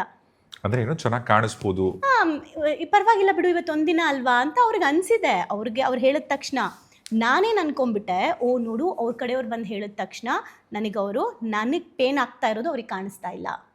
ಆ ಒಂದು ವಿಷಯ ಆಮೇಲೆ ನಾನು ಅವ್ರನ್ನ ಏನು ನೋಡ್ತೀನಿ ಅದೆಲ್ಲ ನಂಗೆ ಹಾಗೆ ಕಾಣಿಸಕ್ಕೆ ಸ್ಟಾರ್ಟ್ ಆಯಿತು. ಓ ಇವರು ಬೇರೆಯವ್ರ ಮಾತು ಕೇಳ್ತಾರೆ, ಇವ್ರು ಬೇರೆಯವ್ರಿಗೆ ಪ್ರಯಾರಿಟಿ ಕೊಡ್ತಾರೆ, ಇವ್ರು ಬೇರೆಯವ್ರು ಇದ್ದಾಗ ಏನು ನನ್ನನ್ನು ಅವ್ರು ಕೇರ್ ಮಾಡಲ್ಲ, ಇವ್ರಿಗೆ ನನ್ನ ಫೀಲಿಂಗ್ಸ್ ಅರ್ಥ ಆಗಲ್ಲ ಅನ್ನೋದು ನಂಗೆ ಸ್ಟಾರ್ಟ್ ಆಯಿತು. ಅಲ್ಲಿಂದ ಕ್ರಿಯೇಟ್ ಆಗಿದ್ದು 3 ವರ್ಷ ಎಳ್ದೆ ಆ ಧಾರಾವಾಹಿ. ಓಕೆ, 3 ವರ್ಷ ಅದನ್ನೇ ಇಟ್ಕೊಂಡು ಹೇಳ್ತಿದ್ದೀನಿ, ನೀನು ಮದುವೆಗೆ 3 ಗೊತ್ತು ಬಿಡು, ನೀನು ನನಗೆ ಕೇರ್ ಮಾಡಲ್ಲ ಅಂತ 3 ವರ್ಷ ಸೇಮ್ ರಿಪೀಟ್ ಟೆಲಿಕಾಸ್ಟ್ ಮಾಡಿದ್ದೀನಿ ಮನೇಲಿ ನಾನು. ಅದೇ ಕ್ಯಾಸೆಟ್ ಅವ್ರು ಏನಾದರೂ ಒಂದು ನನ್ನ ಫ್ಯಾಮಿಲಿ ಫಂಕ್ಷನ್ ಇದೆ, ನಾನೆಲ್ಲೋ ಹೋಗಬೇಕು ಅಂದಾಗ, ಇಲ್ಲ ನಾನು ಅಮ್ಮನೆಲ್ಲೋ ಕರ್ಕೊಂಡು ಹೋಗ್ಬೇಕು ಅಂದ ತಕ್ಷಣ, ಹಾಂ ಬಿಡು, ನಿನಗೆ ನಿಮ್ಮ ಅಮ್ಮನೇ ಇಂಪಾರ್ಟೆಂಟ್. ನಂಗೆ ಗೊತ್ತು ನೀನು ಮದುವೆಲೇ ಹೇಳಿದ್ದಲ್ಲ. ಸೊ ನಾನು ಹೇಳ್ತಿರೋದೇನೆಂದರೆ, ಈಗ ನನಗೆ ಇವ್ರು ಯಾಕೆ ಹಿಂಗೆ ಅಂತ ನಾನು ಯಾವಾಗ ಆಫ್ಟರ್ 3 ಇಯರ್ಸ್ ನಾನು ಕಲಿಯೋಕ್ಕೆ ಶುರು ಮಾಡಿದೆ ರಿಲೇಷನ್ಶಿಪ್ ರಿಲೇಟೆಡ್, ಆಗ ನನಗೆ ಗೊತ್ತಾಗ್ತಾ ಹೋಯಿತು, ಇವ್ರು ಈ ರೀತಿ ಬಿಹೇವ್ ಮಾಡೋಕ್ಕೆ ಇವರ ಫ್ಯಾಮಿಲಿ ಬ್ಯಾಕ್ಗ್ರೌಂಡ್ ಕೂಡ ಕಾರಣ. ಆ್ಯಂಡ್ ಇವರ ಅಪ್ಪ ಅಮ್ಮ ಹೇಗೆ ಬೆಳೆದು ಬಂದಿದ್ದಾರೆ, ಇವರು ಫ್ಯಾಮಿಲಿ ಹೇಗಿತ್ತು, ಇವ್ರ ಮನೇಲೆಲ್ಲ ಹೇಗಿದ್ರು ಅಂತ ಯಾವಾಗ ನಾನು ಕಲಿಯೋಕ್ಕೆ ಶುರು ಮಾಡಿದೆ, ಅವಾಗ ಇವ್ರ ಫ್ಯಾಮಿಲಿ ಮೇಲೆ ರಿಸರ್ಚ್ ಮಾಡೋಕ್ಕೆ ಸ್ಟಾರ್ಟ್ ಮಾಡಿದೆ. ಓ ಇದು ನಮ್ಮ ಅತ್ತೆ ಹೇಗೆ, ಅವ್ರ ಬಿಹೇವಿಯರ್ ಹೇಗೆ ಅಂದರೆ, ಯಾರಾದರೂ ಏನಾದರೂ ಅಂತಾರೆ ಮರ್ಯಾದೆ ಇಂಪಾರ್ಟೆಂಟ್ ಅನ್ನೋದು ನಮ್ಮ ಅತ್ತೆಗೆ. ಸೊ ಅದು ನನ್ನ ಹಸ್ಬೆಂಡ್ಗೆ ಕ್ಯಾರಿ ಫಾರ್ವರ್ಡ್ ಆಗಿದೆ. ಸೊ ಜನ ಹೇಳ್ತಾ ಇದ್ದಾರೆ ಅಂದರೆ ನಾವು ಅದನ್ನು ಕೇಳೋಣ, ಇಲ್ಲಾಂದರೆ ಇವ್ರ ಮಾತು ಕೇಳಲ್ಲ ಅಂತ ಅನ್ಕೊಂಡ್ಬಿಡ್ತಾರೆ. ಸೊ ಎಷ್ಟು ನಡೀತಾ ಇರುತ್ತೆ ಒಳಗಡೆ ಅಂತ. ಯಾವಾಗ ನಂಗೆ ಅದು ಅರ್ಥ ಆಯಿತು, ನಾನು ನನ್ನ ಹಸ್ಬೆಂಡ್ಗೆ ಹೇಳಿದೆ, ನಾನು ಎಲ್ಲ ಸ್ವಲ್ಪ ರಿಸರ್ಚ್ ಮಾಡಿದೆ, ನಿಮ್ಮಪ್ಪ ಹೇಗಿದ್ರು, ನಿಮ್ಮಪ್ಪ ಹೇಗೆ ಬಿಹೇವ್ ಮಾಡ್ತಾಯಿದ್ರು, ಸೊ ನಮ್ಮಪ್ಪ ಅಮ್ಮ ತುಂಬ ಹೆದರ್ತಾಯಿದ್ರು ನಮ್ಮಪ್ಪಂಗೆ ಅಂತ ನನ್ನ ಹಸ್ಬೆಂಡ್ ಹೇಳಿದ್ರು. ಸೊ ನನ್ನ ಹಸ್ಬೆಂಡ್ಗೆ ಏನು ಕೂತಿದೆ, ಹಾಂ ಹೆಂಡತಿ ಅಂದರೆ ಹೀಗೆ ಅಂತ ಕೂತಿದೆ. ಸೊ ಅದಕ್ಕೆ ಇವರು ನನಗೆ ಅವ್ರಿಗೆ ಗೊತ್ತಿಲ್ಲದೆ ಅವ್ರು ಕೆಲವೊಂದು ರೂಲ್ ಮಾಡೋಕ್ಕೆ ಹೋಗ್ತಾ ಇದ್ದಾರೆ ಅಂತ ನನಗೆ ಅನ್ನಿಸ್ತಾ ಇತ್ತು. ಸೊ ಎಷ್ಟು ಇಂಪಾರ್ಟೆಂಟಾಗಿ ಫ್ಯಾಮಿಲಿ ಬಗ್ಗೆ ತಿಳ್ಕೊಬೇಕು ನಾವು ಯಾವತ್ತೂ ಕೂಡ. ಅಂದರೆ ಫ್ಯಾಮಿಲಿ ಬಗ್ಗೆ ತಿಳ್ಕೊಂಡು ಹುಡುಗ ಅಥವಾ ಹುಡುಗಿನ ನೆಗ್ಲೆಕ್ಟ್ ಮಾಡಿ ಅಂತ ಹೇಳ್ತಾ ಇಲ್ಲ. ಫ್ಯಾಮಿಲಿ ಬಗ್ಗೆ ತಿಳ್ಕೊಂಡಾಗ ನಿಮ್ಗೆ ಹೇಗೆ ಹ್ಯಾಂಡ್ಲ್ ಮಾಡ್ಬೇಕು ಇವ್ರನ್ನ ಅಂತ ಗೊತ್ತಿರುತ್ತೆ ಅಂತ. ನನಗೆ ಇದೇ ಸಂದರ್ಭದಲ್ಲಿ ಒಂದು ವಿಚಾರ ಜ್ಞಾಪಕಕ್ಕೆ ಬಂತು. ಈ ಬಾಲಿವುಡ್ ಆ್ಯಕ್ಟರ್ ಅಕ್ಷಯ್ ಕುಮಾರ್ ಇದಾರಲ್ಲ, ಅವರು ಟ್ವಿಂಕಲ್ ಖನ್ನಾನ ಪ್ರಪೋಸ್ ಮಾಡ್ತಾರೆ, ಮದುವೆ ಆಗ್ತೀನಿ ಅಂತ ಅಂದ್ಬಿಟ್ಟು. ಆಗ ಟ್ವಿಂಕಲ್ ಖನ್ನಾ ಮಾಡಿದಂಥ ಮೊದಲನೇ ಕೆಲಸ ಏನು ಅಂದರೆ, ಸರಿ ನಿನ್ನ ಮದುವೆ ಆಗ್ತೀನಿ, ನನಗೆ ನಿಮ್ಮ ಕಂಪ್ಲೀಟ್ ಫ್ಯಾಮಿಲಿ ಹಿಸ್ಟ್ರಿ, ನಿಮ್ಮ ಅಪ್ಪ ಅಮ್ಮ ಅಕ್ಕ ತಂಗಿರಿ ಎಲ್ಲರದು ಸೇರಿ ಎಲ್ಲರದು ನನಗೆ ಬ್ಲಡ್ ರಿಪೋರ್ಟ್ಸ್ ಬೇಕು ಅಂತ. ಓಕೆ. ಯಾಕೆ ಅಂದರೆ ಅವರ ಫ್ಯಾಮಿಲಿ ಹಿಸ್ಟ್ರಿಗಳಲ್ಲಿ ಏನಾದರೂ ಕಾಯಿಲೆಗಳಿದ್ರೆ ನಾಳೆ ನಮಗೆ ಹುಟ್ಟತಕ್ಕಂಥ ಮಗುಗೆ ಬರಬಾರ್ದು, ಮಕ್ಕಳಿಗೆ ಬರಬಾರ್ದು. ಅಂದರೆ ಪ್ರಾಕ್ಟಿಕಲಿ ರಿಯಲ್ ಆಗಿ ಇಟ್ ಈಸ್ ನಾಟ್ ಪಾಸಿಬಲ್ ಅಲ್ವಾ? ಹೌದು. ಬಟ್ ಅವ್ರು ಮಾಡಿದ್ರಂತೆ. ಕರೆಕ್ಟು. ಇವಾಗ ನಮ್ಗೆ ಅನ್ಸುತ್ತೆ ಅಲ್ವಾ, ಇವ್ರೇನು ಹಿಂಗೆಲ್ಲ ಚೆಕ್ ಮಾಡಿದಾರಾ ಅಂತ. ಬಟ್ ತಪ್ಪೇನಿಲ್ಲ ಅಲ್ಲ, ನಾವು ಹಿಂಗೂ ನೋಡ್ಬೋದು ಅಲ್ವಾ. ಇನ್ ಕೇಸ್ ಬರುತ್ತೆ ಅಂತ ಗೊತ್ತಿದ್ರೆ ಇವ್ರು ಚೆನ್ನಾಗಿ ನೋಡ್ಕೋಬೋದಲ್ಲ, ಇವರು ಟ್ರೀಟ್ಮೆಂಟ್ ಇವರು ಚೆನ್ನಾಗಿ ಕೇರ್ ಮಾಡ್ಬೋದಲ್ಲ ಹೆಲ್ತ್ನ ಅಂತಲೂ ನೋಡಿರ್ಬೋದು ಅಲ್ಲ. ಬಟ್ ಅಷ್ಟು ಚೆಕ್ ಮಾಡಬೇಕು. ಹಾಂ, ನಾನು ಹೇಳೋದೇನೆಂದರೆ, ನಾವು ಮದುವೆ ಆಗಬೇಕಾದ್ರೆ ಕುಟುಂಬದ ಬ್ಯಾಕ್ಗ್ರೌಂಡ್ ಅಟ್ಲೀಸ್ಟ್ ನಾವು ತಿಳ್ಕೊಂಡಿದ್ರೆ ನಮಗೆ ಗೊತ್ತಿರುತ್ತೆ ಇವ್ರಿಗೆ ಜಾಸ್ತಿ ಕೋಪ ಬರುತ್ತಾ, ಇವ್ರು ಹೇಗೆ. ಡೆಫಿನೆಟ್ಲಿ ಅವ್ರ ಪೇರೆಂಟ್ಸಿಂದ ಬಂದಿರುತ್ತೆ. ಅದಕ್ಕೆ ಫ್ಯಾಮಿಲಿ ಹೇಗೆ ಪ್ರಿಪೇರ್ ಆಗಬೇಕು ಅಂದ್ರಲ್ಲ, ಫಸ್ಟ್ ಥಿಂಗ್ ಫ್ಯಾಮಿಲಿ ಹೀಲ್ ಆಗಬೇಕು. ಒಂದು ಮಗನ ಅಥವಾ ಮಗಳನ್ನ ಮದುವೆ ಮಾಡಿಕೊಡ್ಬೇಕಾದ್ರೆ ಫಸ್ಟು ಫ್ಯಾಮಿಲಿಯವರು ಅವ್ರ ಅಪ್ಪ ಅಮ್ಮ ಪೇರೆಂಟಿಂಗ್ ಚೆನ್ನಾಗಿರಬೇಕು, ಪೇರೆಂಟ್ಸ್ ಅವರಿಬ್ಬರು ಕಪಲ್ ಚೆನ್ನಾಗಿರಬೇಕು ಒಂದು. ಹಾಗೆ ಒಂದು ಹುಡುಗಿ ನಮ್ಮ ಮನೆಗೆ ಬರ್ತಾ ಇದ್ದಾರೆ ಅಂತ ಅಂದರೆ ಅವ್ರಿಗೆ ನಾವು ರೂಲ್ ಮಾಡಬೇಕು ಅನ್ನೋ ಮೈಂಡ್ಸೆಟ್ ಇರಬಾರ್ದು ಫ್ಯಾಮಿಲಿಗೆ. ಸೊಸೆ ನಮ್ಮ ಮನೆಗೆ ಬರ್ತಾ ಇದ್ದಾಳೆ, ಸೊ ಅವಳು ಎಲ್ಲ ನಮಗೆ ಅಡ್ಜಸ್ಟ್ ಆಗಬೇಕು ಅನ್ನೋ ಎಕ್ಸ್ಪೆಕ್ಟೇಷನ್ ಇರಬಾರ್ದು. ಎಲ್ರಿಗೂ ಅದೇ ತಾನೇ ಆಗೋದು, ನಿನ್ನ ಮನೆಗೆ ಬಂದ ತಕ್ಷಣ ಅಡ್ಜಸ್ಟ್ ಆಗ್ತಿಲ್ಲ ನಿನ್ನ ಹೆಂಡತಿ, ಅಡ್ಜಸ್ಟ್ ಆಗ್ತಿಲ್ಲ ನಿನ್ನ ಹೆಂಡತಿ, ಆ ಎಕ್ಸ್ಪೆಕ್ಟೇಷನ್ ಇರಬಾರ್ದು. ಬಿಕಾಸ್ ನೀವು ಅವ್ರ ಮನೆಗೆ ಹೋಗಿ ಅಡ್ಜಸ್ಟ್ ಆಗ್ತೀರಾ. ಈಗ ಬೇರೆಯವ್ರ ಮನೆಗೆ ಹೋಗಿ ಅಡ್ಜಸ್ಟ್ ಆಗಲ್ಲ ಅಂದರೆ ಆ ಹುಡುಗಿನೂ ನಮ್ಮ ಮನೆಗೆ ಬಂದು ಅಡ್ಜಸ್ಟ್ ಆಗಕ್ಕೆ ಸಮಯ ತಗೊಳುತ್ತೆ. ಬಟ್ ಸಮಯ ತಗೊಳಕ್ಕೆ ನಾವು ಸಮಯನೇ ಕೊಡಲ್ವಲ್ಲ, ಪ್ರೆಷರ್ ಹಾಕಕ್ಕೆ ಸ್ಟಾರ್ಟ್ ಮಾಡ್ತೀವಿ. ನಿಮ್ಮ ಮನೇಲಿ ಏನಾದರೂ ಮಾಡ್ಕೊ, ನಮ್ಮ ಮನೇಲಿ ಹಿಂಗೆ ಮಾಡು. ಸೊ ಹುಡುಗಿಗೆ ಟ್ರಿಗರ್ ಆಗಕ್ಕೆ ಸ್ಟಾರ್ಟ್ ಆಗುತ್ತೆ. ಸೊ ಯಾವಾಗ ನಿಮ್ಮ ಮನೇಲಿ ಹಂಗೆ ಮಾಡ್ಕೊ, ನಮ್ಮ ಮನೇಲಿ ಹಿಂಗೆ ಮಾಡು ಅಂತಾರೆ, ಹುಡುಗಿಗೆ ಎಲ್ಲ ಅನಿಸುತ್ತೆ ಇದು ನನ್ನ ಮನೆ ಅಂತ. ಅಂದರೆ ಫ್ಯಾಮಿಲಿ ಒಂದು ಗಂಡು ಅಥವಾ ಒಂದು ಹೆಣ್ಣನ್ನು ನಾವು ಮದುವೆ ಮಾಡಿಕೊಡ್ಬೇಕಾದ್ರೂ ಕೂಡ, ಒಂದು ಹೆಣ್ಣು ನಮ್ಮ ಮನೆಗೆ ಬರ್ತಿದ್ದಾಳೆ ಅಂದರೆ ಅವಳಿಗೆ ಎಮೋಷ್ನಲಿ ನಾವು ಸ್ಟ್ರೆಂತ್ ಆಗಬೇಕು ಹೊರತು ವೀಕ್ನೆಸ್ ಮಾಡಿಸ್ಬಾರ್ದು. ಆಮೇಲೆ ನನ್ನ ಮಗನೇ ಕರೆಕ್ಟ್ ಅಂತ ಸೊಸೆಗೆ ಆಪೋಸಿಟ್ ಆಗಿ ನಿಂತ್ಕೋಬಾರ್ದು. ಆ್ಯಂಡ್ ತುಂಬ ಇಂಪಾರ್ಟೆಂಟ್, ಗಂಡ ಹೆಂಡತಿ ಇದ್ದಾರೆ ಅಂದರೆ ಅವರ ಪ್ರೈವಸಿಗೆ ನಾವು ಟೈಮ್ ಕೊಡಬೇಕು. ಸೊ ಈ ಥರದ್ದೆಲ್ಲನೂ ಕೂಡ ನಾವು ನೋಡ್ತಾ ಹೋಗಬೇಕು. ಅಂದರೆ ಲೈಕ್ ಒಂದು ಹುಡುಗಿ ನಮ್ಮ ಮನೆಗೆ ಬರಬೇಕಾದ್ರೆ, ಆಮೇಲೆ ಈವನ್ ಫೈನಾನ್ಷಿಯಲಿ ಮದುವೆ ಆದಮೇಲೆ ಜಾಸ್ತಿ ಅಮ್ಮನೋ ಅಪ್ಪನೋ ಮಗನ್ನ ನನಗೆ ಲೆಕ್ಕ ಕೊಡು, ನನಗೆಲ್ಲ ಇದು ಮಾಡು ಅಂತ ಹೇಳಬಾರ್ದು. ಅವ್ರ ಲೈಫ್ನ ಕಟ್ಕೊಳ್ಳೋಕ್ಕೆ ಅವ್ರಿಗೆ ಅವ್ರದ್ದೇ ಆದಂಥ ಟೈಮ್ನ ಕೊಡೋಕ್ಕೆ ಇವ್ರು ಮೆಚ್ಯೂರ್ಡ್ ಆಗಿರಬೇಕು. ಬಟ್ ಇವತ್ತು ಏನಾಗಿದೆ ಗೊತ್ತಾ, ಮದುವೆ ಮಾಡ್ಕೊಂಡು ಬರ್ತಾರೆ, ಒಂದು ಹುಡುಗಿನ ಸೊಸೆ ಅಂತ ಹೇಳಿ ಕರ್ಕೊಂಡ್ಬರ್ತಾರೆ. ಕರ್ಕೊಂಡು ಬಂದಮೇಲೂ ಮಗ ನಂದೇ ಅಧಿಕಾರ ಅಂತ ಹೇಳಿ ಅಮ್ಮ ಜಾಸ್ತಿ ಮಗನಿಗೆ ನನ್ನ ಕಡೆ ನನ್ನ ಮಾತು ಕೇಳಬೇಕು, ಅವಾಗಿಂದನೂ ಕಂಟ್ರೋಲ್ ಮಾಡಿ ಮಾಡಿ ಅಭ್ಯಾಸ ಆಗಿಬಿಟ್ಟು ಮದುವೆ ಆದಮೇಲೂ ಕಂಟ್ರೋಲ್ ಮಾಡಬೇಕು ಅಂತ ಅಂದ್ಕೊಳ್ತಾರೆ. ಆವಾಗ ಆಬ್ವಿಯಸ್ಲಿ ಹುಡುಗಿಗೆ ಏನು ಅನ್ಸುತ್ತೆ, ನಿಮ್ಮಮ್ಮ ಇದರೆಲ್ಲ ಮಾಡಿಸ್ಕೊ, ನನ್ನನ್ನು ಯಾಕೆ ಕರ್ಕೊಂಬಂದ್ರಿ ಅಂತಾರೆ. ಸೊ ಈ ಥರ ತುಂಬ ಚಿಕ್ಕದು ಇದೆಲ್ಲ ಜಾಸ್ತಿ ನಾನು ಹಿಂಗೆ ಹೇಳ್ತಿದ್ದೀನಿ ಅಂತ ಅಲ್ಲ, ತುಂಬ ಏನು ಹೇಳ್ತಾರೆ, ಮೆಚ್ಯೂರ್ಡ್ ಫ್ಯಾಮಿಲಿಗಳಲ್ಲಿ ಈ ಥರ ಇಶ್ಯೂಸ್ ಆಗಲ್ಲ. ಅವ್ರಿಗೆ ನೀಟಾಗಿ ಗೊತ್ತಿರುತ್ತೆ ಗಂಡ ಹೆಂಡತಿ ಸಂಬಂಧಕ್ಕೆ ನಾವು ಹೆಂಗೆ ಪ್ರಯಾರಿಟೀಸ್ ಕೊಡಬೇಕು, ಅವೆಲ್ಲ ಗೊತ್ತಿರುತ್ತೆ ಅವ್ರಿಗೆ. ಸೊ ಯಾವ ಪೇರೆಂಟ್ಸ್ಗೆ ನಾಲೆಜ್ ಇರುತ್ತೆ, ಮೆಚ್ಯೂರಿಟಿ ಇರುತ್ತೆ, ಅವರ ಮಕ್ಕಳ ಲೈಫ್ ಕೂಡ ಅಷ್ಟೇ ಚೆನ್ನಾಗಿರುತ್ತೆ. ಸೊ ಇದು ಅವ್ರು ಪ್ರಿಪೇರ್ ಆಗಬೇಕು. ಸೇಮ್ ಒಂದು ಹುಡುಗಿನ ಮನೆಗೆ ಕಳಿಸ್ಬೇಕಾದ್ರೆ ಅಪ್ಪ ಅಮ್ಮನೂ ಕೂಡ ಒಂದು ಹುಡುಗಿ ಅವ್ರ ಮನೆಗೆ ಹೋಗಬೇಕಾದ್ರೆ, ನೀನು ಏನಕ್ಕೆ ಹೋಗ್ತಾ ಇದೆಯಾ, ಅದು ನಿಂದೇ ಮನೆ, ನೀನು ಆ ಫ್ರೀಡಮ್ನ ನೀನಲ್ಲಿ ತಗೋಬಹುದು ಆ್ಯಂಡ್ ನಿನ್ನ ಪೇರೆಂಟ್ಸ್ ಅವರು ಈ ಥರ ಇವರು ಕರೆಕ್ಟಾಗಿ ಗೈಡ್ ಮಾಡಿರಬೇಕು.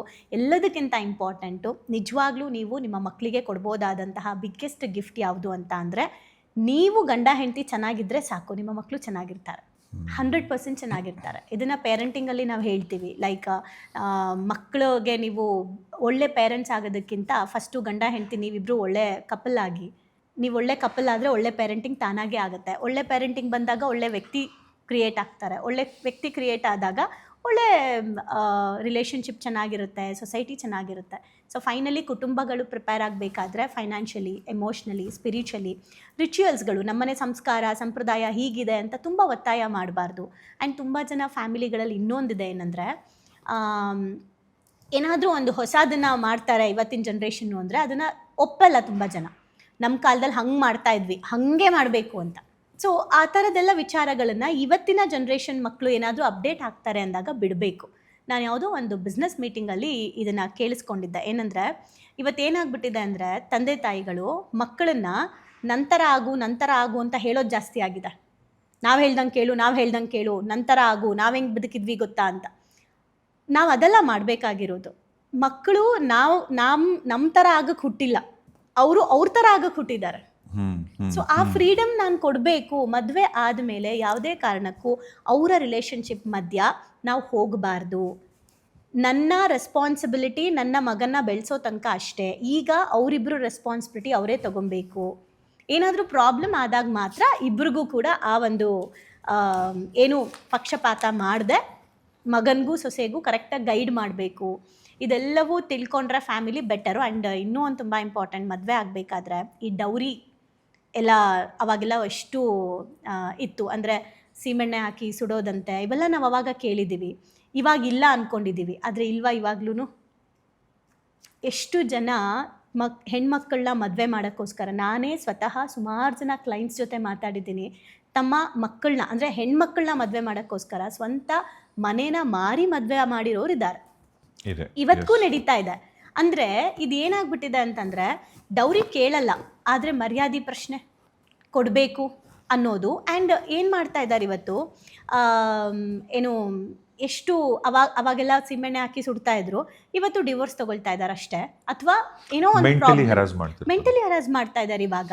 ಮತ್ತೆ ಇನ್ನು ತುಂಬ ಅಲ್ಲ, ಇತ್ತೀಚೆಗೆ ಕೆಲವೊಂದು ಕಡೆ ಎಲ್ಲ ಹೇಗಂದರೆ, ಹೆಣ್ಮಕ್ಳು ಮದುವೆ ವಿಚಾರದಲ್ಲಿ ಈಗ ಗಂಡಿನ ಮನೆ ಕಡೆಯವ್ರು ಬಂದರೆ, ನಮಗಂತೂ ವರದಕ್ಷಿಣೆ ಬೇಡ, ನಮಗಂತೂ ನಿಮ್ದು ಏನು ಬೇಡ, ನಿಮ್ಮ ಹುಡುಗಿಗೆ ನೀವೇನು ಕೊಡ್ತೀರಾ ನಿಮ್ಮ ಇಷ್ಟ, ಅಥವಾ ನಿಮ್ಮ ಹುಡುಗಿಗೆ ನಿಮ್ಮ ಹುಡುಗಿಗೆ ಏನು ಕೊಟ್ಕೋತಾರೆ ನಿಮ್ಮ ಇಷ್ಟ. ನಿಮ್ಮ ಹುಡುಗಿಗೆ ಸೈಟ್ ಕೊಡಿಸ್ತಾರ ಅದು ನಿಮಗೆ ಆಗತ್ತೆ, ನಿಮ್ಮ ಹುಡುಗಿಗೆ ಇದು ಕೊಡಿಸ್ತಾರ ನಿಮಗೆ ಆಗತ್ತೆ. ಮದುವೆ ಒಂದು ಜೋರಾಗಿ ಮಾಡ್ಕೊಡಿ, ಇನ್ನೇನು ಕೇಳಲ್ಲ, ಮದುವೆ ಒಂದು ಮಾಡ್ಕೊಡಿ ಅಷ್ಟೇ. ಮದುವೆಗೆ ಹೋಯ್ತಲ್ಲ ಒಂದು 30-40 ಲಕ್ಷ. ಕರೆಕ್ಟ್.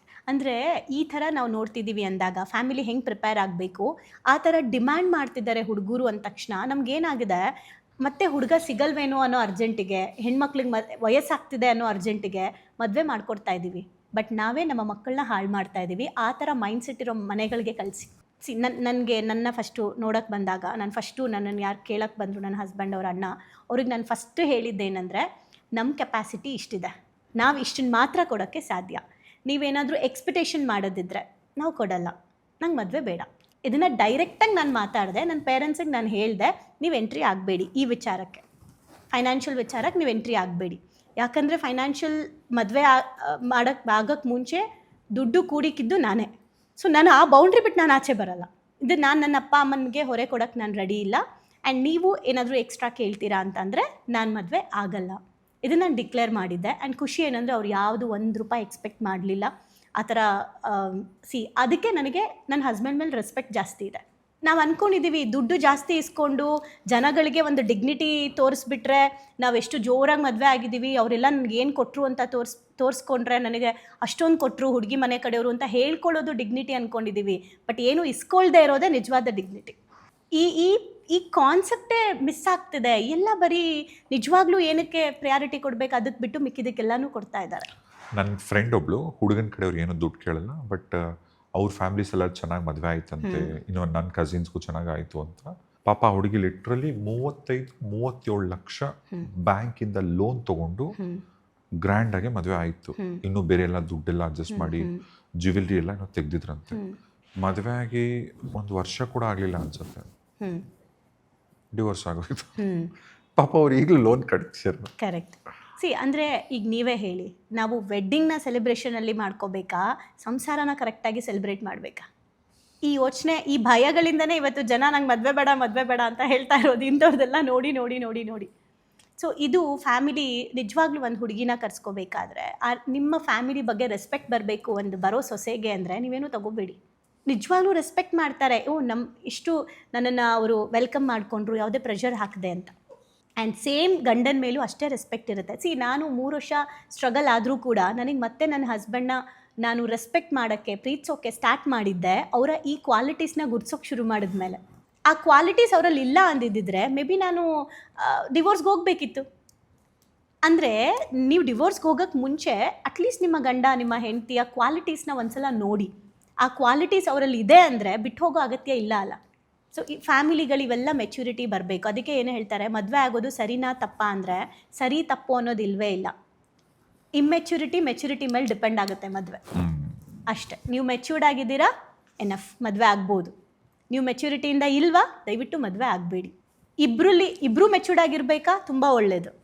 ಇಲ್ಲ ಒಬ್ಬರಾದ್ರೂ ಮೆಚ್ಯೂರ್ಡ್ ಆಗಿದ್ದೀರಾ, ಹಾಗಿದ್ರೆ ತಳ್ಬೋದು ಮದುವೆನ, ಅಟ್ಲೀಸ್ಟ್ ಸಂಸಾರ ಮಾಡಬಹುದು. ಅಟ್ಲೀಸ್ಟ್ ಇಬ್ಬರು ಮೆಚ್ಯೂರ್ಡ್ ಆಗಿದ್ದರೆ ಬ್ಯೂಟಿಫುಲ್ಲಾಗಿ ಲೀಡ್ ಮಾಡ್ಬೋದು. ಆ್ಯಂಡ್ ಈಗ ಇತ್ತೀಚೆಗೆ ಅದೊಂದು ಕೆಟ್ಟ ಟ್ರೆಂಡ್ ನಡೀತಿದೆ, ಅದೇನೇ ಡಿವೋರ್ಸ್ ಟ್ರೆಂಡ್. ಆಗಲೇ ಹೇಳಿದ್ನಲ್ಲ, ಮದುವೆ ಹೇಗೆ ಮುಂಚೆ ಮದುವೆ ಆಗಿದ್ದು 5 ವರ್ಷಕ್ಕೆ ಡಿವೋರ್ಸ್ ತೊಗೋತಿದ್ರು, ಮುಂಚೆ 10 ವರ್ಷ ಆದಮೇಲೆ, ಆಮೇಲೆ 5ಕ್ಕೆ ಬಂತು, ಆಮೇಲೆ 2, 3, ಈಗ ದುರಂತ ಅಂದರೆ ಮದುವೆ ಆಗಿದ್ದು ತಿಂಗಳಿಗೆಲ್ಲ ಇದಂತೆ. ಆಮೇಲೆ ಮದುವೆ ಇವಾಗೇನೋ ಒಂದು ಲಾಕ್, ನಂಗೆ ಗೊತ್ತಿಲ್ಲ, ಏನೋ ಒಂದಿಂದಲೇ ಏನೋ ಆಗೋಗತ್ತಂತೆ ಡಿವೋರ್ಸ್ ಕೂಡ, ಈ ಥರದ್ದೆಲ್ಲ. ಅಂದರೆ ಡಿವೋರ್ಸ್ ಅನ್ನೋದು ತುಂಬ ಸುಲಭ ಆಗೋಗಿದೆ. ನೀವು ಡಿವೋರ್ಸ್ಗಳು ಇಷ್ಟು ಈಸಿಯಾಗಿ ಆಗ್ತಿದೆ, ಮದುವೆಗಳಾಗ್ತಿರೋದೇ ಕಷ್ಟ. ಮದುವೆಗಳಾಗ್ತಿರೋದು ಆ್ಯಕ್ಚುಲಿ ಕಷ್ಟ ಅಲ್ಲ, ಡಿವೋರ್ಸ್ ಜಾಸ್ತಿ ಆಗ್ತಿರೋದಕ್ಕೆ ಮದುವೆ ಕಷ್ಟ ಆಗ್ತಾ ಇದೆ. ಹಾಂ, ಹೇಗಿದ್ರು ಡಿವೋರ್ಸ್ ಆಗುತ್ತೆ ಅಂತ ಮದುವೆಗೆ ಮುಂಚೆನೇ ಗೊತ್ತಿರುತ್ತೆ ನಮಗೆ. ಸೊ ಈ ಡಿವೋರ್ಸ್ಗಳಿದೆಲ್ಲ ಯಾಕೆ ಆಗ್ತಿದೆ? ಓಕೆ, ಡಿವೋರ್ಸ್ ಏನಕ್ಕೆ ಆಗ್ತಾ ಇದೆ ಅನ್ನೋದಕ್ಕೆ ಒಂದು ಸ್ಪಿರಿಚುವಲ್ ಆಸ್ಪೆಕ್ಟಲ್ಲಿ ನಾವು ನೋಡೋದಾದರೆ, ಇದು ಕಲಿಯುಗ. ಅಲ್ಲೇ ಡ್ರಾ ಅಲ್ಲೇ ಬಹುಮಾನ ಅಂತೀವಲ್ಲ, ಹಾಗೆ ಕರ್ಮ ಸ್ಪೀಡಾಗಿ ಹೊಡಿತಾ ಇದೆ ಇವಾಗ. ಸೊ ಕರ್ಮ ಸ್ಪೀಡಾಗಿ ಓಡ್ತಾ ಇರೋದ್ರಿಂದ ಡಿವೋರ್ಸ್ ಕೇಸ್ಗಳು ಜಾಸ್ತಿ ಆಗ್ತಾ ಇದೆ. ಒಂದು. ಎರಡನೇದು ಮೆಂಟಲಿ ಅಂತ ತಗೊಳ್ಳೋದಾದರೆ, ಗಂಡಿಗೆ ಅಥವಾ ಹೆಣ್ಣಿಗೆ ಅಥವಾ ಫ್ಯಾಮಿಲಿಗೆ ಮತ್ತೆ ಹೇಳೋದಾದರೆ ಸ್ಪಿರಿಚುವಲ್ ನಾಲೆಜ್ ಅಂತ ನಾವು ಹೇಳ್ತೀವಿ. ಯಾರು ಸ್ಪಿರಿಚುವಲ್ ನಾಲೆಜ್ನ ಕರೆಕ್ಟಾಗಿ ತೊಗೊಂಡಿರ್ತಾರೆ ಅವ್ರ ಲೈಫಲ್ಲಿ ಈ ಥರ ಎಫೆಕ್ಟ್ ಆಗೋದಿಲ್ಲ. ಆ್ಯಂಡ್ ಯಾರು ಎಮೋಷ್ನಲ್ ನಾಲೆಜ್ ಇರುತ್ತೆ ಅವ್ರ ಲೈಫಲ್ಲಿ ಈ ಥರ ಆಗೋದಿಲ್ಲ. ಆ್ಯಂಡ್ ಅವರಲ್ಲಿ ಪ್ರಾಬ್ಲಮ್ ಇಲ್ಲ ಅಂತ ಅಲ್ಲ, ಪ್ರಾಬ್ಲಮ್ ಬಂದಿಲ್ಲ ಅವ್ರ ಫ್ಯಾಮಿಲಿಯಲ್ಲಿ ಅಂತ ಅಲ್ಲ, ಅದನ್ನು ಆ ಪ್ರಾಬ್ಲಮ್ಗಿಂತಾನು ಪ್ರೀತಿ ಇಂಪಾರ್ಟೆಂಟ್ ಅನ್ನೋ ಮೆಚ್ಯೂರಿಟಿ ಅವ್ರಿಗೆ ಗೊತ್ತಿರುತ್ತೆ. ಜೊತೆಗೆ ತುಂಬ ಜನ ಸ್ಪಿರಿಚುವಲ್ ಅಂದರೆ ಇನ್ನೊಂಥರ ತಪ್ಪಾಗಿ ಅರ್ಥ ಮಾಡ್ಕೊತಾರೆ. ಏನು ಅಂದರೆ ದೇವ್ರ ಪೂಜೆ ಮಾಡೋದು ದೇವಸ್ಥಾನಕ್ಕೆ ಹೋಗೋದು ಅಂತ. ಖಂಡಿತ ಅಲ್ಲ, ಸ್ಪಿರಿಚುವಲ್ ಆಧ್ಯಾತ್ಮನೇ ಬೇರೆ. ಹೌದು. ಅಂದರೆ ಏನು ಗೊತ್ತಾ, ಸ್ಪಿರಿಚುವಲ್ ನೀವು ತುಂಬ ಒಳ್ಳೇದು ಹೇಳಿದ್ರಿ. ತುಂಬ ಜನ ಹೆಣ್ಮಕ್ಳು, ನಾನು ಎಷ್ಟು ಪೂಜೆ ಮಾಡ್ತಾ ಇದ್ದೀನಿ ಗೊತ್ತಾ ಮೇಡಮ್, ನಾನು ಹಂಗೆ ಮಾಡ್ತೀನಿ, ಹಿಂಗೆ ಮಾಡ್ತೀನಿ, ನಾನು ತುಂಬ ಒಳ್ಳೆಯವಳು, ಅವ್ರ ಮನೆಗೆ ಅದು ಮಾಡಿದ್ದೀನಿ ಇದು ಮಾಡಿದ್ದೀನಿ ಅಂತ ಪೂಜೆ ಮಾಡಬೇಕಾದ್ರೆ ಬೈಕೊಂಡು ಪೂಜೆ ಮಾಡ್ತಾ ಇರ್ತಾರೆ. ಆಮೇಲೆ ನಾನು ಎಷ್ಟು ಸಲ ನೋಡ್ತಿರ್ತೀವಿ ನಾವು, ಅವ್ರು ಹೇಳಬೇಕಾದ್ರೆ ಈ ಕಡೆ ಪೂಜೆ ಮಾಡ್ತಾ ಇರ್ತಾರೆ, ಈ ಕಡೆ ಗಂಡ ಬಂದರೆ ಅತ್ತೆ ಬಂದರೆ ಒಳಗಡೆ ಎಲ್ಲ ಇರಿಟೇಟ್ ಮಾಡ್ಕೊಳ್ತಾ ಇರ್ತಾರೆ. ನಿಮ್ಮ ಮನಸ್ಸನ್ನು ಶುದ್ಧಿ ಮಾಡಿ ಇಟ್ಕೊಳ್ದೆ ನೀವು ಭಗವಂತನ ಶುದ್ಧಿ ಮಾಡಿ ಏನು ಪ್ರಯೋಜನ? ಆಲ್ರೆಡಿ ಭಗವಂತ ಶುದ್ಧಿಯಾಗಿದ್ದಾನೆ, ನೀವು ಅವನಿಗೆ ಶುದ್ಧಿ ಮಾಡೋ ಅವಶ್ಯಕತೆ ಇಲ್ಲ. ನನಗೆ ಗೊತ್ತಿರೋದು ಒಂದು 10ರದ ಕೇಸ್ನ ಡೆಫಿನೆಟ್ಲಿ ಈ ಪ್ಲಾಟ್ಫಾರ್ಮಲ್ಲಿ ನಾನು ಹೇಳಕ್ಕೆ ಇಷ್ಟಪಡ್ತೀನಿ. ಅವ್ರು ಯಾರು ಏನು ಅಂತನೂ ಬೇಡ. ಪಾಪ ಕಷ್ಟಪಟ್ಟು ಒಂದು ತಾಯಿ ಮಗನ ಬೆಳೆಸ್ತಾರೆ, ಮಗ ಬೆಳೆದು ಮದುವೆ ಆಗ್ತಾನೆ, ಸೊಸೆ ಮನೆಗೆ ಬರ್ತಾಳೆ. ನಾನು ಕಣ್ಮುಂದೆ ಕಂಡಂಥ ಘಟನೆಗಳಿದು. ಮಗನ್ನ ಪಾಪ ತುಂಬ ಪ್ರೀತಿಸಿರ್ತಾಳೆ. ಆ ಮನೆಗೆ ಬಂದಂಥ ಸೊಸೆ ಕೇವಲ ಒಂದು 2-3 ವರ್ಷದಲ್ಲೇ ತಾಯಿ ಮಗನ ದೂರ ಮಾಡ್ತಾಳೆ. ಹೊರಗಡೆ ದೇವಸ್ಥಾನಗಳು ಅದು ಇದು ಅಂತ ಸುತ್ತೋದು, ಅಲ್ಲಿ ದೇವಸ್ಥಾನದಲ್ಲಿ ಪೂಜೆ ಅದು ಇದು ಅಂತ ಅಲ್ಲಿ ನೀವು ದಾನ ಧರ್ಮಗಳು ಮಾಡೋದು. ಸ್ವಂತ ಮನೇಲಿರ್ತಕ್ಕಂಥ ಅತ್ತೆ ಗಂಡನ ತಾಯಿಗೆ ಊಟ ಆಗ್ತಿರ್ಲಿಲ್ಲ, ಕೊಡಬಾರ್ದಂತ ಹಿಂಸೆ ಕೊಟ್ಟರು. ಆ ತಾಯಿ ಮಧ್ಯರಾತ್ರಿ 2 ಗಂಟೆಲಿ ಮನೆ ಬಿಟ್ಟು ಮನೆಯಿಂದ ಹೊರಗೆ ಬರ್ತಾರೆ. ಮನೆಯಿಂದ ಹೊರಗೆ ಹೋಗ್ಬೇಕಂದ್ರೂ ಕೂಡ ಮಗ ಒಂದು ಮಾತು ಕೇಳಲಿಲ್ಲ, ಇಷ್ಟೊತ್ತಿನಲ್ಲಿ ಎಲ್ಲಿಗೆ ಹೋಗ್ತಿದ್ಯಮ್ಮ, ಏನು ಮಾಡ್ತೀಯಮ್ಮ ಅಂತ. ಆ ಮಧ್ಯರಾತ್ರಿ 2 ಗಂಟೆಗೆ ಆ ತಾಯಿ ಮನೆ ಬಿಟ್ಟು ಹೋದ್ಲು. ಪಾಪ ಆಕೆ ಎಲ್ಲೋ ಬದುಕೊಂಡ್ಲು. ಅವ್ರ ಸೊಸೆ ಏನಿದ್ರಲ್ಲ, ದೇವ್ರ ಪೂಜೆ ಮಾಡೋದಂತೆ, ಸೀರೆ ಕೊಡೋದಂತೆ, ಅವ್ರಿಗೆ ದಾನ ಮಾಡೋದಂತೆ, ಇವ್ರಿಗೆ ದಾನ ಮಾಡೋದಂತೆ. ಸ್ವಂತ ನೀನು ಅತ್ತೆಗೆ ಊಟ ಹಾಕಕ್ಕೆ ನಿನ್ನ ಕೈಯಲ್ಲಿ ಆಗಲಿಲ್ಲ, ಇನ್ಯಾವ ಪೂಜೆ, ಇನ್ಯಾವ ಮಣ್ಣು ಮಸಿಯಲ್ಲಿ? ನಾನು ಹೇಳಿದ್ದು ಒಂದು ಕೇಸು, ಕರೆಕ್ಟ್. ಇದು ಉಲ್ಟನೂ ಆಗಿರ್ಬೋದು. ಹೌದು. ಸೊಸೆಂದ್ರಿಗೂ ತುಂಬಾ ಕಾಟ ಕೊಟ್ಟರು ಅತ್ತೆಗಳು ಇದ್ದಾರೆ, ಇಲ್ಲ ಅಂತಲ್ಲ. ಬಟ್ ಆ ಕುಟುಂಬದ ವ್ಯವಸ್ಥೆನೇ ಹಾಂ, ಅದಕ್ಕೆ ಹೇಳಿದ್ದು. ಇಲ್ಲೇನು ಗೊತ್ತಾ, ಒಂದು ಮಗನಿಗೂ ಇವಾಗ ತಾಯಿ ಮಗನ್ನ ತುಂಬ ಚೆನ್ನಾಗಿ ಬೆಳೆಸಿದ್ರು ಅಂತ ಹೇಳಿದ್ರಿ. ನಂಗೆ ಗೊತ್ತಿಲ್ಲ ಅವ್ರ ಸ್ಟೋರಿ, ಬಟ್ ನಾರ್ಮಲಿ ನಾವು ನೋಡೋದಾದರೆ ನಿಜವಾಗ್ಲೂ ಮಗನ್ನ ಹೇಗೆ ಬೆಳೆಸಬೇಕು ಅನ್ನೋದು ಮ್ಯಾಟ್ರ್. ಬರೀ ಪ್ರೀತಿ ಕೊಟ್ಟು ಪ್ಯಾಂಪರಿಂಗ್ ಮಾಡೋದಲ್ಲ, ನೀನು ಹೇಗೆ ಸಂಸಾರನ ನಿಭಾಯಿಸಬೇಕು ಅನ್ನೋದು ಒಂದು. ಆ್ಯಂಡ್ ಮಗ ಏನು ಹೇಳ್ತಾರೆ, ಸೊಸೆ ಪರವಾಗಿ ನಿಂತ್ಕೊಳ್ತಾ ಇದ್ದಾರೆ, ಹೆಂಡತಿ ಪರವಾಗಿ ನಿಂತ್ಕೊಳ್ತಾ ಇದ್ದಾರೆ ಅಂದರೆ ಹೌದು, ಹೆಂಡತಿ ಪರವಾಗಿ ನಿಂತ್ಕೋಬೇಕು, ನಾನು ನಿಂತ್ಕೋಬೇಡಿ ಅಂತ ಹೇಳ್ತಾ ಇಲ್ಲ.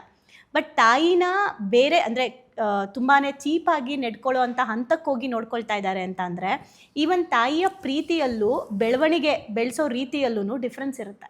ನಾವು ಆ ಆ್ಯಂಗಲ್ ನೋಡಿರಲ್ಲ. ನಾವು ಕೌನ್ಸಿಲಿಂಗ್ಗಳಲ್ಲಿ ತುಂಬ ಡೀಪಾಗಿ ತೊಗೋತೀವಿ, ಯಾಕೆ ನಿಮ್ಮ ಸೊಸೆ ಹಂಗೆ ಮಾಡಿದ್ಲು ಅಂತ ಡೀಪಾಗಿ ಹೋದರೆ ಇವ್ರದ್ದೇ ಆದಂಥ ಸಾಕಷ್ಟು ಸ್ಟೋರೀಸ್ ಅಲ್ಲಿ ನಡೆದಿರುತ್ತೆ.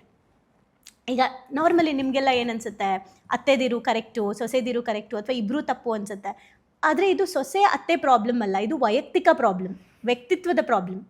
ನಾವು ಕೌನ್ಸಿಲಿಂಗ್ಗಳಲ್ಲಿ ಕೂತಾಗ ಸೊಸೆ ಸ್ಟೋರಿ ಕೇಳೋಕ್ಕೆ ಸ್ಟಾರ್ಟ್ ಮಾಡಿದ್ರೆ ಆ ಕಡೆಯಿಂದ ಅಷ್ಟೇ ಪ್ರೆಷರ್ ಬಂದಿರುತ್ತೆ ಇವಳು ಈ ಥರ ಬದಲಾಗೋಕ್ಕೆ. ಸೇಮ್ ಅತ್ತೆ ಬದಲಾಗೋಕ್ಕೂ ಕೂಡ ಸೊಸೆಯಿಂದ ಸೇಮ್ ಪ್ರೆಷರ್ ಹೋಗಿರುತ್ತೆ. ಸೊ ನಾವು ಏನಕ್ಕೆ ಇದನ್ನು ಹೇಳ್ತಾ ಇರೋದು ಅಂದರೆ, ಇವತ್ತು ಹೆಂಗಾಗಿದೆ, ನಾನು ಆಗಲೇ ಹೇಳ್ದಂಗೆ ನಾವು ಏನನ್ನು ಕಲಿಬೇಕು ಅದನ್ನು ಕಲಿದೇ ಇರೋದೇ ಇವತ್ತು ಈ ಎಲ್ಲ ಡಿವೋರ್ಸು ಇವೆಲ್ಲದಕ್ಕೂ ಕಾರಣ ಆಗ್ತಾ ಇರೋದು. ಅಂದರೆ ಒಂದು ಪೇಷನ್ಸ್ ಇಲ್ಲ ನಮಗೆ, ಎಕ್ಸ್ಪೆಕ್ಟೇಷನ್ಸ್. ಡಿವೋರ್ಸ್ ಜಾಸ್ತಿ ಆಗೋದಕ್ಕೆ ಮೇಜರ್ ಕಾರಣಗಳು ನಾನು ಇಷ್ಟು ವರ್ಷದ ಎಕ್ಸ್ಪೀರಿಯನ್ಸಲ್ಲಿ, ಕ್ಲೈಂಟ್ಸ್ಗಳಲ್ಲಿ, ಕೌನ್ಸಿಲಿಂಗ್ಗಳಲ್ಲಿ ನೋಡಿರೋದನ್ನು ನಾನು ಹೇಳೋದಾದರೆ, ಮೊದಲನೇದು ಲೈಕ್ ಈ ಏನು ಹೇಳ್ತಾರೆ ರೊಮ್ಯಾನ್ಸ್ ಲೈಫ್ ಅಂತ ಹೇಳ್ತೀವಿ. ಓಕೆ, ಈ ರೊಮ್ಯಾನ್ಸ್ ಲೈಫ್ ಅಂತ ಬಂದಾಗ ತುಂಬ ಜನಕ್ಕೆ ಈಗ ಡಿವೋರ್ಸ್ ಆಗ್ತಾ ಇರೋದಕ್ಕೆ ನಾನು ಇವೆಲ್ಲ ಹೇಗೆ ನಾನು ಪಬ್ಲಿಕಲ್ಲಿ ಹೇಳಬೇಕು ನಂಗೆ ಗೊತ್ತಿಲ್ಲ, ಜನ ಹೇಗೆ ತಗೋತಾರೋ ಗೊತ್ತಿಲ್ಲ. ಈ ಯಾವ್ಯಾವುದೋ ವೀಡಿಯೋಗಳನ್ನ ನೋಡೋದು, ಹೆಣ್ಮಕ್ಳು ಅಥವಾ ಗಂಡ್ಮಕ್ಳು ವೀಡಿಯೋಸ್ನ ನೋಡಿಬಿಟ್ಟು ಇದೇ ಥರ ನೀನು ನನ್ನ ಜೊತೆಲಿ ಇರಬೇಕು ಅಂತ ಪ್ರಯೋಗ ಮಾಡೋಕ್ಕೆ ಬಂದರೆ ಅಲ್ಲಿ ಎಮೋಷ್ನಲಿ ಕನೆಕ್ಟೇ ಆಗಲ್ಲ. ಅದೊಂದು ಲಸ್ಟ್ ಅನಿಸುತ್ತೆ, ಅದು ಪ್ರೀತಿ ಅಲ್ಲ ಅದು. ಸೊ ಈ ಥರ ಪ್ರೆಷರ್ನ ತಡ್ಕೊಳಕ್ಕೆ ಆಗದೆ ಕೂಡ ಡೇ ಬೈ ಡೇ ಎಕ್ಸ್ಪೀರಿಯನ್ಸ್ ಆಗಿ ಮಧ್ಯದಲ್ಲಿ ಪ್ರೀತಿ ಹೋಗ್ಬಿಟ್ಟಿರುತ್ತೆ. ಪಶುಪತಿ ಗುರುಜಿ ಪಾಡ್ಕಾಸ್ಟ್ ಬಂದಾಗ ಈ ಮಾತನ್ನು ಹೇಳಿದ್ರು, ಇವನು ಯಾವುದೇದೋ ಈ ಥರದ ಎಲ್ಲ ನೋಡ್ಕೊಂಡ್ಬಂದು ಹೆಂಡತಿಗೆ ನೀನು ಹಂಗಿರಬೇಕು, ಬೆಳ್ಳಿಗೆ ಆದರೆ ತೆಳ್ಳಿಗಿರಬೇಕು, ಈ ಥರದ್ದೆಲ್ಲ ಯೋಚನೆ ಮಾಡ್ತಾನೆ. ಅವನು ಕರೆಕ್ಟ್ ಆಗಿದ್ದಾನ, ಅವನು ಹೊಟ್ಟೆ ಬಿಟ್ಕೊಂಡಿದ್ದಾನೆ, ಕರೆಕ್ಟ್, ನಿನ್ನ ಹೆಂಡತಿ ಮಾತ್ರ ಅಪ್ಸರೆ ಆಗಿರಬೇಕು ಅಂತ. ಈಗ ಇನ್ನೂ ಒಂದು ಅಪ್ಡೇಟ್ ಆಗಿದೆ. ನಂಗೆ ರೀಸೆಂಟಾಗಿ ಪಾಪ ನಮ್ಮ ಪಾರ್ಟಿಸಿಪೆಂಟ್ ಒಬ್ಬರು ಆಡಿಯೋ ಮೆಸೇಜ್ ಕಳಿಸಿದ್ರು ನಮ್ಮ ಕಂಪ್ನಿ ನಂಬರ್ಗೆ. ಏನಂದರೆ ಇದೆಲ್ಲ ಸ್ವಲ್ಪ ಹೈ ಲೆವೆಲ್ ಪೀಪಲಲ್ಲಿ ನಡೀತಾ ಇರೋದು ಅಂತ ನನಗೆ ಅವ್ರು ಹೇಳಿದ್ದೇನೆಂದರೆ, ಒಂದು ಆ್ಯಪ್ ಇದೆಯಂತೆ. ಆ ಆ್ಯಪ್ ಬಗ್ಗೆ ನಂಗೆ ಗೊತ್ತಿಲ್ಲಪ್ಪ. ಆ ಆ್ಯಪ್ ಏನಂತ ಅಂದರೆ, ಇವ್ರ ಹೆಂಡತಿ ಜೊತೆ ಅವ್ರ ಹೆಂಡತಿ ಜೊತೆ ಇವರು, ಗಂಡ ಹೆಂಡತಿ ಸ್ವಾಪ್ ಲೈಕ್ ಎಕ್ಸ್ಚೇಂಜ್ ಆಗೋದು. ಇದು ನಿಜ, ಇದು ರಿಯಲ್ ಆಗಿ ನಡೀತಿರೋದು. ಅಂದರೆ ನಾನು ಇದೇ ಫೀಲ್ಡಲ್ಲಿ ಕೌನ್ಸಿಲಿಂಗ್ ಮಾಡೋಳಾಗಿ ನನಗೆ ಗೊತ್ತಿಲ್ಲ ಆ ಥರ ಆ್ಯಪ್ ಇದೆ ಅಂತ. ಸೊ ನನಗೆ ಅವರು ಏನು ಕಳಿಸಿದ್ರು ಅವತ್ತು, ಓಕೆ ಅಂತ ಕೇಳಿಬಿಟ್ಟು ಅವ್ರು ಏನು ಕೇಳಿದ್ರು ಅಂದರೆ, ಮ್ಯಾಮ್ ಈಗ ನನಗೆ ಫೋರ್ಸ್ ಮಾಡ್ತಾ ಇದ್ದಾರೆ ನನ್ನ ಹಸ್ಬೆಂಡು, ತುಂಬ ಏನು ಹೇಳ್ತಾರೆ ಡಿಗ್ನಿಫೈ ಆಗಿರೋ ಫ್ಯಾಮಿಲಿ, ಅದು ತುಂಬಾ ಓದಿರೋರು, ಆ ಒಂದು ಏನು ಪ್ಲೇಸಲ್ಲಿರೋ ಅಂಥವ್ರು. ಈಗ ನನ್ನ ಹಸ್ಬೆಂಡ್ ನನಗೆ ಫೋರ್ಸ್ ಮಾಡ್ತಾ ಇದ್ದಾರೆ, ನೀನು ಎಕ್ಸ್ಚೇಂಜ್ ಆಗಬೇಕು, ಹೋಗೋಣ ಅಂತ ಹೇಳ್ತಿದ್ದಾರೆ. ನನ್ನ ಮನಸ್ಸು ಇದಕ್ಕೆ ಒಪ್ತಾ ಇಲ್ಲ. ಅಂದರೆ ಗಂಡನೇ ಕಳಿಸ್ಕೊಡ್ತಿದ್ದಾನೆ, ಗಂಡನೇ ಬೇರೆಯವ್ರ ಜೊತೆಗೆ ನೀನು ಹೋಗು ಅಂತ ಹೇಳ್ತಾ ಇರೋದು, ಬೇರೆಯವ್ರ ಹೆಂಡತಿ ಜೊತೆ ನಾನು ಹೋಗ್ತೀನಿ ಎಕ್ಸ್ಚೇಂಜ್ ಮಾಡ್ಕೊಳ್ಳೋಣ ಅಂತ ಇವತ್ತು ಆ ಥರ ಬಂದು ನಿಂತಿದೆ. ಸ್ವಾಪ್ ಮಾಡೋದು. ಈಗ ಹೇಳಿ ನೀವು, ಇವತ್ತಿನ ಮದುವೆ ಪದ್ಧತಿ ನಾನು ಆಗಲೇ ಹೇಳ್ದಂಗೆ ಮತ್ತೆ ಆದಿವಾಸಿಗಳ ಥರ ಆಗಿಲ್ವಾ? ವಾಪಸ್ ಎಲ್ಲಿಗೆ ಹೋಗಿದ್ದೀವಿ ನಾವು? ಎಲ್ಲೋ ಇದು ನಾಗರಿಕತೆ. ಅದಕ್ಕೆ ಡಾಕ್ಟರ್ ರಾಜ್ಕುಮಾರ್ ಸರ್ದು ಒಂದು ಮೂವಿಯಲ್ಲಿ ಒಂದು ಹಾಡಿದೆ, ನಾಗರಿಕ ಮಾನವ ಗಗನದಲ್ಲಿ ಮೇಲೆ ಮೇಲೆ ಹಾರುವುದ ಕಲಿತೆ, ನೀರಿನಲ್ಲಿ ಮೀನಿನಂತೆ ಈಜುವುದ ಕಲಿತೆ, ಭೂಮಿಯಲ್ಲಿ ಬಾಳುವುದ ಕಲಿಯಲಿಲ್ಲವೇಕೆ ಅಂತ. ಸೊ ಇದು ನನ್ನ ತಂದೆ ಚಿಕ್ಕ ವಯಸ್ಸಲ್ಲಿ ಡಾಕ್ಟರ್ ರಾಜ್ಕುಮಾರ್ ಮೂವಿಗಳನ್ನ ಜಾಸ್ತಿ ತೋರಿಸ್ತಾ ಇದ್ರು. ಸೊ ಆಗ ಇದೆಲ್ಲ ಈಗ ಅನಿಸುತ್ತೆ, ಹೌದಲ್ವಾ, ನಮ್ಮ ಮನುಷ್ಯ ಎಲ್ಲ ಕಲ್ತಿದ್ದಾನೆ, ಜೀವಿಸೋದನ್ನು ಕಲ್ತಿಲ್ಲ, ಸಂಬಂಧಗಳ ಬಗ್ಗೆ ಕಲ್ತಿಲ್ಲ. ಸೊ ಅವರು ಆಡಿಯೋ ಕಳಿಸಿದಾಗ ನಿಜವಾಗ್ಲೂ ನನ್ನ ಕೇಳಿದ್ರು, ಈಗ ನನಗೆ ಇಷ್ಟ ಇಲ್ಲ ಮ್ಯಾಮ್, ನಾನು ಇದನ್ನು 1 ಇಯರಿಂದ ತಳ್ತಾ ಬಂದಿದ್ದೀನಿ, ನಾನು ಒಪ್ಪಲ್ಲ ಅಂತ. ಈಗ ಅವರು ನನ್ನ ಆಸೆನ ನೀನು ನೆರವೇರಿಸ್ತಾ ಇಲ್ಲ, ಡಿವೋರ್ಸ್ಗೆ ಹೋಗೋಣ ಅಂತ ಡಿವೋರ್ಸ್ ಲೆಟರ್ ಕೊಟ್ಟಿದ್ದಾರೆ. ಈಗ ನಾನು ಇದನ್ನು ಅಕ್ಸೆಪ್ಟ್ ಮಾಡಬೇಕಾ? ನನ್ನ ಗಂಡನ ಉಳಿಸ್ಕೊಳ್ಳೋಕ್ಕೋಸ್ಕರ ನಾನು ನನ್ನ ಮನಸ್ಸಾಕ್ಷಿ ವಿರುದ್ಧ ಹೋಗಬೇಕಾ?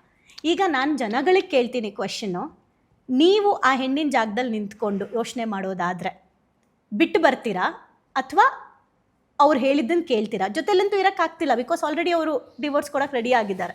ಈಗ ಡಿವೋರ್ಸ್ ತೊಗೊಳ್ತೀರಾ ಅಥವಾ ನೀವು ಅವ್ರು ಹೇಳಿದ್ದನ್ನು ಕೇಳ್ತೀರಾ? ಯಾಕೆ ಇದನ್ನು ಜನಕ್ಕೆ ನಾನು ಕ್ವೆಶನ್ ಕೇಳ್ತಾ ಇದ್ದೀನಿ ಅಂದರೆ, 108 ಮಾತಾಡುತ್ತೆ ಇವತ್ತು ಸಮಾಜ. ಒಳಗಡೆ ಅವ್ರ ಮನೆ ಒಳಗಡೆ ಏನೇನು ನಡೀತಿದೆ ಅಂತ ಏನೂ ಗೊತ್ತಿರಲ್ಲ. ಫ್ರೀಯಾಗಿ ನಾವು ತುಂಬ ಬ್ಯುಸಿ ಇದ್ದೀವಿ ಅಂತ ಅಂದ್ಕೊಂಡಿದ್ದೀವಿ, ಆ್ಯಕ್ಚುಲಿ ತುಂಬ ಫ್ರೀ ಇದ್ದೀವಿ, ಅದಕ್ಕೆ ಏನೇನೋ ಮಾತಾಡ್ತಾ ಇದ್ದೀವಿ.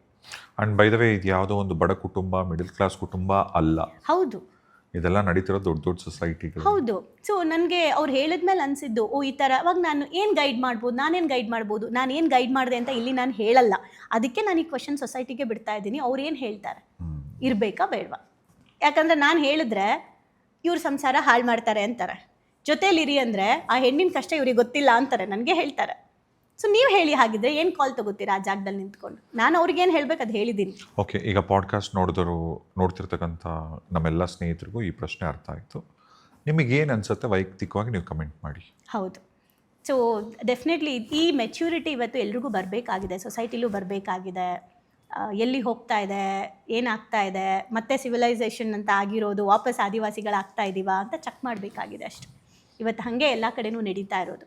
ಸೊ ಡಿವೋರ್ಸು ಈ ಥರ ಎಲ್ಲ ಜಾಸ್ತಿ ಆಗ್ತಾ ಇದೆ. ಸೋಷಿಯಲ್ ಮೀಡಿಯಾ ಇನ್ಫ್ಲೂಯೆನ್ಸಿಂದನೂ ಆಗ್ತಾ ಇದೆ ಇವತ್ತು ಡಿವೋರ್ಸ್ಗಳು. ಯಾವುದೋ ಒಂದು ಗಂಡ ಹೆಂಡತಿ ಚೆನ್ನಾಗಿರೋದು, ವೀಡಿಯೋಗಳು, ಫೋಟೋಸ್ಗಳು, ಎಲ್ಲೋ ಹೋಗಿರೋದು, ಟ್ರಿಪ್ ಹೋಗೋದು, ಆ ಗಂಡ ಇವ್ರಿಗೆ ಪ್ರಪೋಸ್ ಮಾಡೋದು, ಹೆಂಡತಿ ಏನೋ ಗಿಫ್ಟ್ ತಂದು ಕೊಡೋದೆಲ್ಲ ನೋಡಿಬಿಡ್ತಾರೆ. ನೋಡು ಅವ್ರ ಗಂಡ ಹಾಗಿದ್ದಾನೆ, ಹೆಂಡತಿ ಹಾಗಿದ್ದಾನೆ, ನೀನು ನನ್ನೆಲ್ಲೂ ಕರ್ಕೊಂಡು ಹೋಗ್ತಾ ಇಲ್ಲ, ನೀನು ನನಗೇನು ಪ್ರಪೋಸ್ ಮಾಡ್ತಿಲ್ಲ, ನೀನು ನನ್ನನ್ನು ಚೆನ್ನಾಗಿ ಇಟ್ಕೋತಿಲ್ಲ ಅಂತ ಸೋಷಿಯಲ್ ಮೀಡಿಯಾಯಿಂದನೂ ಇನ್ಫ್ಲೂಯೆನ್ಸ್ ಆಗ್ತಾ ಇದ್ದಾರೆ. ಆ್ಯಂಡ್ ತುಂಬ ಇನ್ನೂ ಒಂದೇನೆಂದರೆ, ಹೆಣ್ಮಕ್ಳಲ್ಲೂ ಕೂಡ ಓವರ್ ಕಾನ್ಫಿಡೆನ್ಸ್ ಬರ್ತಿದೆ ಇವತ್ತು. ನಾನು ಒಂಟಿಯಾಗಿ ಬದುಕಬಹುದು ಅನ್ನೋ ಈಗೋ ಜಾಸ್ತಿ ಆಗ್ತಾ ಇದೆ. ನಾನು ದುಡಿತೀನಿ, ಯಾರಿಲ್ಲ ಅಂದರೂ ಬದುಕಬಹುದು ಅಂತ. ನೀವು ಯಾವಾಗ ಬದುಕಬಹುದು ಅಂತ ನೀವು ಅನ್ಕೋಬೇಕು ಅಂದರೆ, ಆ ವ್ಯಕ್ತಿ ನಿಮ್ಮನ್ನು, ಅಂದರೆ ನಿಮಗೆ ಹಿಂಸೆ ಆಗ್ತಾ ಇದೆ ಅವ್ರ ಜೊತೆಲಿರೋಕೆ, ಖಂಡಿತ ನಿಮ್ಗೆ ಇರೋಕ್ಕಾಗಲ್ಲ ಅನ್ನೋ ಒಂದು ಸ್ಥಿತಿಗೆ ಹೋದಾಗ ಡೆಫಿನೆಟ್ಲಿ ನೀವು ಈ ಕಾಲ್ ತೊಗೊಳ್ಳೋದ್ರಲ್ಲಿ ಅರ್ಥ ಇದೆ. ಬಟ್ ಇದೇ ಈಗೋಯಿಂದ ನೀನಿಲ್ಲ ಅಂದರೂ ನಾ ಬದುಕ್ತೀನಿ, ನೀನಿಲ್ಲ ಅಂದರೂ ನಾ ಬದುಕ್ತೀನಿ ಅನ್ನೋ ಡೈಲಾಗ್ ಹೇಳ್ಕೊಂಡು ಒಂದಿನ ಇಲ್ಲದೆ ಇರೋ ಹಾಗೆ ಬದುಕಬೇಕಾಗತ್ತೆ. ಆ್ಯಂಡ್ ಇನ್ನೂ ಕೆಲವು ಹೆಣ್ಮಕ್ಳು ಹೇಗೆ ಅಂದರೆ, ಮದುವೆ ಆದಮೇಲೆ ಅಥವಾ ಮದುವೆ ಮುಂಚೆನೇ ಆಗಲಿ, ಓಕೆ ಮದುವೆ ಬೇಕು ಏನಕ್ಕೆ, ಒಂದು ಮಗು ಬೇಕು ಅಷ್ಟೇ. ಮಗು ಏನಕ್ಕೆ, ನೆಕ್ಸ್ಟ್ ಅವ್ರೇನ ಪ್ರಾಪರ್ಟಿಯನ್ನು ಮಾಡಿಟ್ಟಿದ್ರೆ, ಅದೇ ಸೆಕೆಂಡ್ ಹಂತ ಮದುವೆ ಆಗಿದ್ದು. ಮದುವೆ ಆಗಿದ್ರೆ ಹಾಂ, ಮದುವೆ ಆಗಿದ್ರೆ ಸೆಕೆಂಡ್ ಹಂತ. ನೀವು ನೋಡಿ, ನಾನೇನು ಬಿಗಿನಿಂಗ್ ಸ್ಟಾರ್ಟ್ ಮಾಡಿದೆ ಅಲ್ವಾ, ಆದಿವಾಸಿಗಳು, ಆಮೇಲೆ ಆಸ್ತಿಗೋಸ್ಕರ, ಈಗ ವಾಪಸ್ ಅಲ್ಲಿಗೆ ಬರ್ತಾ ಇದೆ. ಹಾಗಿದ್ರೆ ಋಗ್ವೇದದಲ್ಲಿ ಹೇಳಿದ್ದು ಎಲ್ಲೋಯ್ತು, ಸಪ್ತಪದಿ ಎಲ್ಲ. ಆಧ್ಯಾತ್ಮಿಕವಾಗಿ ನೀವು ಹೇಳಿದ್ರಿ, ಸೈಂಟಿಫಿಕ್ ಆಗಿ ಕೂಡ ಏನಾದರೂ ಇನ್ ಡಿವೋರ್ಸ್ಗೆ ಅಫ್ಕೋರ್ಸ್ ಸೈಂಟಿಫಿಕ್ ರೀಸನ್ ಅಂತ ಬಂದಾಗ, ಈಗ ಮೆಂಟಲ್ ಸ್ಟ್ರೆಸ್ ಜಾಸ್ತಿ ಆಗಿರೋದ್ರಿಂದ, ಹಾರ್ಮೋನ್ ಇಂಬ್ಯಾಲೆನ್ಸ್ ಆಗೋದ್ರಿಂದ ಒಬ್ರೊಬ್ಬರಿಗೆ ಮೂಡ್ ಸ್ವಿಂಗ್ಸ್ ಆಗುತ್ತೆ. ಆ ಮೂಡ್ ಸ್ವಿಂಗ್ಸ್ನ ಹ್ಯಾಂಡ್ಲು ಮಾಡೋದಕ್ಕೆ ಇನ್ನೊಬ್ರಿಗೆ ಗೊತ್ತಾಗದೇ ಇದ್ದಾಗಲೂ ಕೂಡ ಪ್ರಾಬ್ಲಮ್ಸ್ ಆಗೋ ಚಾನ್ಸಸ್ಗಳು ಜಾಸ್ತಿ ಇರುತ್ತೆ. ಸೊ ಇದು ನಡೆಯುತ್ತೆ. ಒಬ್ಬರಿಗೆ ಅತಿಯಾದ ಎಕ್ಸ್ಪೆಕ್ಟೇಷನ್ನು, ಒಬ್ಬರಿಗೆ ಅದು ಅವಶ್ಯಕತೆ ಇರೋದಿಲ್ಲ, ಹಿಂಗೆ ನಡೀತಾ ಇರುತ್ತೆ. ಆ್ಯಂಡ್ ಇನ್ನೂ ಒಂದು ನಾನು ಸ್ಪಿರಿಚುವಲಲ್ಲಿ ಇನ್ನೊಂದು ಹೇಳ್ತೀನಿ, ಸಮ್ಟೈಮ್ಸ್ ಏನಾಗುತ್ತೆ, ಕೆಲವು ಸೋಲ್ಗಳಿಗೆ ಮ್ಯಾರೇಜ್ ಆಗಬರಲ್ಲ, ಬಿಕಾಸ್ ಆ ಸೋಲ್ ಮ್ಯಾರೇಜ್ಗೋಸ್ಕರ ಹುಟ್ಟಿರಲ್ಲ. ಅದು ಹೆಂಗೆ ಗೊತ್ತಾಗುತ್ತೆ? ನಿಮ್ಗೆ ಗೊತ್ತಾಗುತ್ತೆ, ಫ್ಯಾಮಿಲಿ ಲೈಫಲ್ಲಿ ನಿಮ್ಗೆ ಯಾಕೋ ಹ್ಯಾಪಿನೆಸ್ ಇಲ್ಲ ಅನಿಸುತ್ತೆ. ನಾನು ನಿಮ್ಗೊಂದ್ಸಲ ಈ ಲೈಫ್ ಪರ್ಪಸ್ನ ಹೇಗೆ ತಿಳ್ಕೊಬೇಕು ಅಂತ ಆತ್ಮಕಥೆಗಳು ಅನ್ನೋ ಎಪಿಸೋಡಲ್ಲಿ ಹೇಳಿದ್ದೆ. ನಮಗೆ ಯಾವುದಾದ್ರೂ ಒಂದು ವಿಚಾರದ ಬಗ್ಗೆ ಒಂದು ರೀತಿ ತೃಪ್ತಿ, ಆ್ಯಂಡ್ ಇಲ್ಲಿಗೆ ನಾನು ಹೋಗಬೇಕು, ಇದೇ ಕೆಲಸ ನನಗೆ ತೃಪ್ತಿ ಕೊಡುತ್ತೆ ಅನ್ನೋ ಫೀಲ್ ಬರುತ್ತೆ ಅಲ್ಲ, ಭಾವನೆ ಬರುತ್ತೆ ಅಲ್ಲ, ಆಸೆ ಅಲ್ಲ, ಫೀಲಿಂಗ್ಸ್ ಬರುತ್ತೆ ಅಲ್ಲ, ಅದು ನಮ್ಮ ಪರ್ಪಸ್ ಆಗಿರುತ್ತೆ ಅಂತ ನಾವು ತಿಳ್ಕೊಬಹುದು ಅಂತ. ಸೊ ಸಮ್ ಪೀಪಲ್ಗೆ ಏನಾಗುತ್ತೆ, ಸೊಸೈಟಿಗೆ ನಾನು ಏನಾದರೂ ಮಾಡಬೇಕು, ಆಧ್ಯಾತ್ಮಕ್ಕೆ ಹೋಗಬೇಕು, ನಾನೇನೋ ಬೇರೆದಕ್ಕೆ ಹುಟ್ಟಿದ್ದೀನಿ ಅಂತ ಒಳಗಡೆಯಿಂದ ಇನ್ನರ್ ವಾಯ್ಸ್ ಬರ್ತಾನೇ ಇರುತ್ತೆ. ಆ ಟೈಮಲ್ಲೂ ಕೂಡ ಫ್ಯಾಮಿಲಿಯಲ್ಲಿ ಇಬ್ಬರಲ್ಲೂ ಅದೇ ಥರ ಇದ್ದರೆ ಇಬ್ಬರು ಫ್ಯಾಮಿಲಿ ಚೆನ್ನಾಗಿ ನೋಡ್ಕೊಂಡು ಆಧ್ಯಾತ್ಮಕ್ಕೆ ಹೋಗ್ತಾರೆ. ಬಟ್ ಒಬ್ಬರು ತುಂಬ ಅಪೋಸಿಟ್ ಆಗಿದ್ದು, ಒಬ್ಬರು ಸ್ಪಿರಿಚುವಲ್ ಕಡೆ ಇದ್ದಾಗ ಪ್ರಾಬ್ಲಮ್ ಆಗುತ್ತೆ. ಸೊ ಅದು ಈಗ ನಮ್ಮ ಮನೇಲಿ ನಾನು ಆಲ್ಮೋಸ್ಟ್ ಸ್ಪಿರಿಚುವಲ್ ಪಾತ್. ಈಗ ನಾನು ಹೇಗೆ ಅಂದರೆ, ಒಂದೊಂದು ಮಂತ್ ನಾನು ಮನೇಲಿ ಇರೋದಿಲ್ಲ. ಫಾರ್ ಎಕ್ಸಾಂಪಲ್, ಈಗ ಒಂದು 21 ಡೇಸ್ ಅಂತ ನಾನು ಏನಾದರೂ ಒಂದು ಸ್ಪಿರಿಚುವಲ್ ಪ್ರಾಕ್ಟೀಸ್ ಮಾಡ್ತೀನಿ ಅಂದರೆ ನಾನು ಮನೇಲಿರಲ್ಲ, ನಾನು ಗುರುಕುಲ ಅಥವಾ ಆಶ್ರಮಕ್ಕೆ ಹೋಗಿ ನಾನು ಅಲ್ಲಿ ಸೈಲೆನ್ಸಲ್ಲಿ ಇರ್ತೀನಿ. ಒಂದೊಂದು ತಿಂಗಳು ನಾನು ಇರೋದಿಲ್ಲ ಮನೇಲಿ. ಆದರೆ ನನ್ನ ಹಸ್ಬೆಂಡ್ಗೆ ರೀಸೆಂಟಾಗಿ ನಾನು ಎಲ್ಲೋ ಹೋಗಿದ್ದೆ, ಇರಲಿಲ್ಲ, ನಾನು ಒಂದು 10 ಡೇಸ್ ಹೋಗಿದ್ದೆ ನವರಾತ್ರಿ ಟೈಮಲ್ಲಿ. ನಾನೊಂದು ವಿಡಿಯೋ ಕೂಡ ಮಾಡಿದ್ದೀನಿ ಅವ್ರದ್ದು. ನಾನು ಈ ಥರ 9 ಡೇಸ್ 10 ಡೇಸ್ ಹೋಗ್ತಾ ಇರ್ತೀನಿ, ಅವಾಗವಾಗ ಹೋಗ್ತಾ ಇರ್ತೀನಿ, ನೀನೇನು ಹೇಳ್ತೀಯಾ ಇದಕ್ಕೆ, ನೀನು ಓಕೆನಾ ನನ್ನನ್ನು ಕಳ್ಸೋಕ್ಕೆ ಮನಸ್ಸಿಂದ ಅಂತ ಒಂದು ವಿಡಿಯೋ ಒಂದು ಮಾಡು ನನಗೆ ಅಂತ ವಿಡಿಯೋ ಮಾಡಿದ್ದೀನಿ. ಅವ್ರು ಹೇಳಿದ್ದಾರೆ, ಎಲ್ಲರೂ ಒಂದಕ್ಕೆ ಹುಟ್ಟಿರಲ್ಲ ಅನ್ನೋ ಸತ್ಯ ನನಗೂ ಅರ್ಥ ಆಗಿದೆ. ಸೊ ನಿನ್ನ ಪರ್ಪಸ್ ಬೇರೆ ಇದೆ, ನಿನಗೆ ಸಪೋರ್ಟ್ ಮಾಡೋದೇ ನನ್ನ ರೆಸ್ಪಾನ್ಸಿಬಿಲಿಟಿ, ನನ್ನ ಕರ್ತವ್ಯ ಅಂತ ಅವ್ರು ಆ ವಿಡಿಯೋದಲ್ಲಿ ಹೇಳಿದ್ದಾರೆ. ಈ ಅಂಡರ್ಸ್ಟ್ಯಾಂಡಿಂಗ್ ಇದ್ದರೆ ಇವತ್ತು ನಾನು ಈ ಪಾತಲ್ಲಿ ಇಷ್ಟು ಹೋಗೋದಕ್ಕೆ, ನಾನು ಇಷ್ಟು ನಿಜವಾಗ್ಲೂ ಒಂದೊಂದು ತಿಂಗಳು ಒಂದೊಂದು ಜಾಗದಲ್ಲಿ ಇಟ್ಕೊಂಡು ನಾನು ಏನಾನು ಕಲಿಯೋದಕ್ಕೂ ಕೂಡ ಅದಕ್ಕೆ ನನ್ನ ಹಸ್ಬೆಂಡ್ ಸಪೋರ್ಟ್ ತುಂಬ ಇಂಪಾರ್ಟೆಂಟ್ ಆಗುತ್ತೆ. ಆ್ಯಂಡ್ ಅವರು ಇದಕ್ಕೆ ಸಪೋರ್ಟ್ ಮಾಡ್ತಾ ಇರೋದಕ್ಕೆ ನಾನು ಇದೆಲ್ಲ ಜರ್ನಿ ಮಾಡೋಕ್ಕಾಗ್ತಾ ಇದೆ. ಇನ್ ಕೇಸ್ ಅವ್ರು ಡೆಡ್ ಆಪೋಸಿಟ್ ಇದ್ದಿದ್ರೆ, ಅಂದರೆ ಇಲ್ಲ ನೀನು ಹಿಂಗೆ ಇರಬೇಕು, ನೀನು ಅದಕ್ಕೆ ಹೋಗೋಕ್ಕಾಗಲ್ಲ ಅಂದಿದ್ರೆ ಮೇ ಬಿ ನಂದು ಡಿವೋರ್ಸ್ ಆಗ್ತಿತ್ತೇನೋ, ಯಾರಿಗೆ ಗೊತ್ತು. ಅಲ್ಲ, ನೀವು ಫಸ್ಟ್ ಆಫ್ ಆಲ್ ನೀವು ಈ ಸ್ಪಿರಿಚುವಲ್ ಜರ್ನಿನ ಮುಂಚೆನೇ ಶುರು ಮಾಡಿದ್ರೆ, ನೀವು ಆಫ್ ದ ರೆಕಾರ್ಡ್ ಕೂಡ ಹೇಳಿದ್ರಿ ಮದುವೆನೇ ಆಗ್ತಿರ್ಲಿಲ್ಲ ಅನ್ನೋದು. ಹೌದು, ಅದನ್ನೇ ಹೇಳಿದ್ದು. ಅಂದರೆ ನನ್ನ ಪರ್ಪಸ್ ಇದು ಅಂತ ನನಗೆ ಅನಿಸಿದಾಗ ನಂಗೆ ಮ್ಯಾರೇಜ್ ಬೇಡ ಅನ್ನಿಸ್ತು. ಹಾಗೇನೆ ಈಗ ಆಧ್ಯಾತ್ಮಿಕವಾಗಿ ನಿಮ್ಮ ಸೋಲ್ ಪರ್ಪಸ್, ನಿಮ್ಮ ಆತ್ಮ, ನಿಮ್ಮ ಸೋಲ್ ಏನಾದರೂ ಬೇಡ, ನಿನ್ನ ಜರ್ನಿ ಬೇರೆ ಏನೋ ಇದೆ ಮಾಡೋದು ಜೀವನದಲ್ಲಿ ಅಂತ ಅನ್ಸಿದ್ರೆ ಅದ್ರ ವಿರುದ್ಧವಾಗಿ ಹೋಗೋದು ಬೇಡ. ಹೌದು, ಅಂದರೆ ಪರಿಪೂರ್ಣವಾಗಿ ಅನಿಸ್ಬೇಕು, ಕಂಪ್ಲೀಟ್ನೆಸ್. ಭಯದಿಂದ ಅಲ್ಲ, ಒತ್ತಡದಿಂದ ಅಲ್ಲ. ಏನು ಭಯದಿಂದ? ಮದುವೆ ಆಗಿಬಿಟ್ರೆ ಹೇಗಿರುತ್ತೋ ಜೀವನ, ಎಲ್ಲರದು ಬರೀ ಹಾಳಾಗಿದೆ, ನಂದು ಹಾಳಾಗ್ಬಿಟ್ರೆ ಸಮಾಜ ಏನೋ ಅನ್ಕೊಂಬಿಡತ್ತೇನೋ, ಅಪ್ಪ ಅಮ್ಮ ಏನಾದ್ರು ಅನ್ಕೊಂಬಿಡ್ತಾರೇನೋ, ಅದಕ್ಕೆ ಮದುವೆ ಆಗಿಬಿಡೋಣ ಅಂತಲೂ ಆಗಬಾರ್ದು. ಆಗಿಬಿಟ್ರೆ ಏನು ಪ್ರಾಬ್ಲಮ್ ಆಗುತ್ತೋ, ಜವಾಬ್ದಾರಿಗಳು ಜಾಸ್ತಿ ಆಗುತ್ತೆ, ನನಗೆ ಫ್ರೀಡಮ್ ಹೊಟ್ಟೋಗ್ಬಿಡುತ್ತೆ, ನನಗೆ ಪ್ರೆಷರ್ ಜಾಸ್ತಿ ಆಗುತ್ತೆ, ನಾನು ಸ್ವಾತಂತ್ರ್ಯವಾಗಿ ಬದುಕೋಕ್ಕಾಗಲ್ವೇನೋ, ಕ್ವಶನ್ಸ್ ಜಾಸ್ತಿ ಆಗುತ್ತೇನೋ ಅಂತ ಅಂದ್ಕೊಂಡು ಭಯದಿಂದನೂ ಆಗದೇ ಇರೋದಲ್ಲ. ಎರಡರಲ್ಲೂ ಕಂಪ್ಲೀಟ್ನೆಸ್ ಇರಬೇಕು ಆಯ್ಕೆಯಲ್ಲಿ. ಮತ್ತು ಹಾಗಾದರೆ ಈ ಗಂಡ ಹೆಂಡತಿ ಸಂಬಂಧ, ಈಗ ನೀವು ಸೋಲ್ ಪರ್ಪಸ್ ಹೇಳಿದ್ರೆ ಓಕೆ, ಈ ಗಂಡ ಹೆಂಡತಿ ಸಂಬಂಧ ಆಧ್ಯಾತ್ಮಿಕವಾಗಿ ಏನು ಹೇಳುತ್ತೆ? ಅಂದರೆ ಯಾಕೆ ಈ ಗಂಡಿಗೆ ಈ ಹೆಣ್ಣೆ ಸಿಗ್ತಾಳೆ, ಏನು ಅದು ಹೆಂಗದು ಆ ಮಿಸ್ಟ್ರಿ? Beautiful question. ಅಫ್ಕೋರ್ಸ್ ನಂಗೆ ಈ ಥರ ಟಾಪಿಕ್ ಮಾತಾಡೋಕ್ಕೆ ತುಂಬ ಖುಷಿ ಆಗುತ್ತೆ, ಸ್ಪಿರಿಚುವಲ್ ರಿಲೇಟೆಡ್. ಆ್ಯಂಡ್ ಇದನ್ನು ನಾವು ಸೋಲ್ಮೆಟ್ ಅಂತ ನಾವು ಮಾತಾಡಿದ್ದೀವಿ ಅಲ್ಲ. ಇತ್ತೀಚಿನ ದಿನಗಳಲ್ಲಿ ಕಾರ್ಮಿಕ್ ರಿಲೇಷನ್ಶಿಪ್ ಜಾಸ್ತಿ ಆಗಿದೆ ಸೋಲ್ಮೆಟ್ಗಿಂತ. ಓಕೆ, ಆತ್ಮಕಥೆಗಳಲ್ಲಿ ಕಾರ್ಮಿಕ್ ರಿಲೇಷನ್ ಅದ್ರ ಬಗ್ಗೆ ಹೇಳಿದ್ದೀನಿ ನಾನು.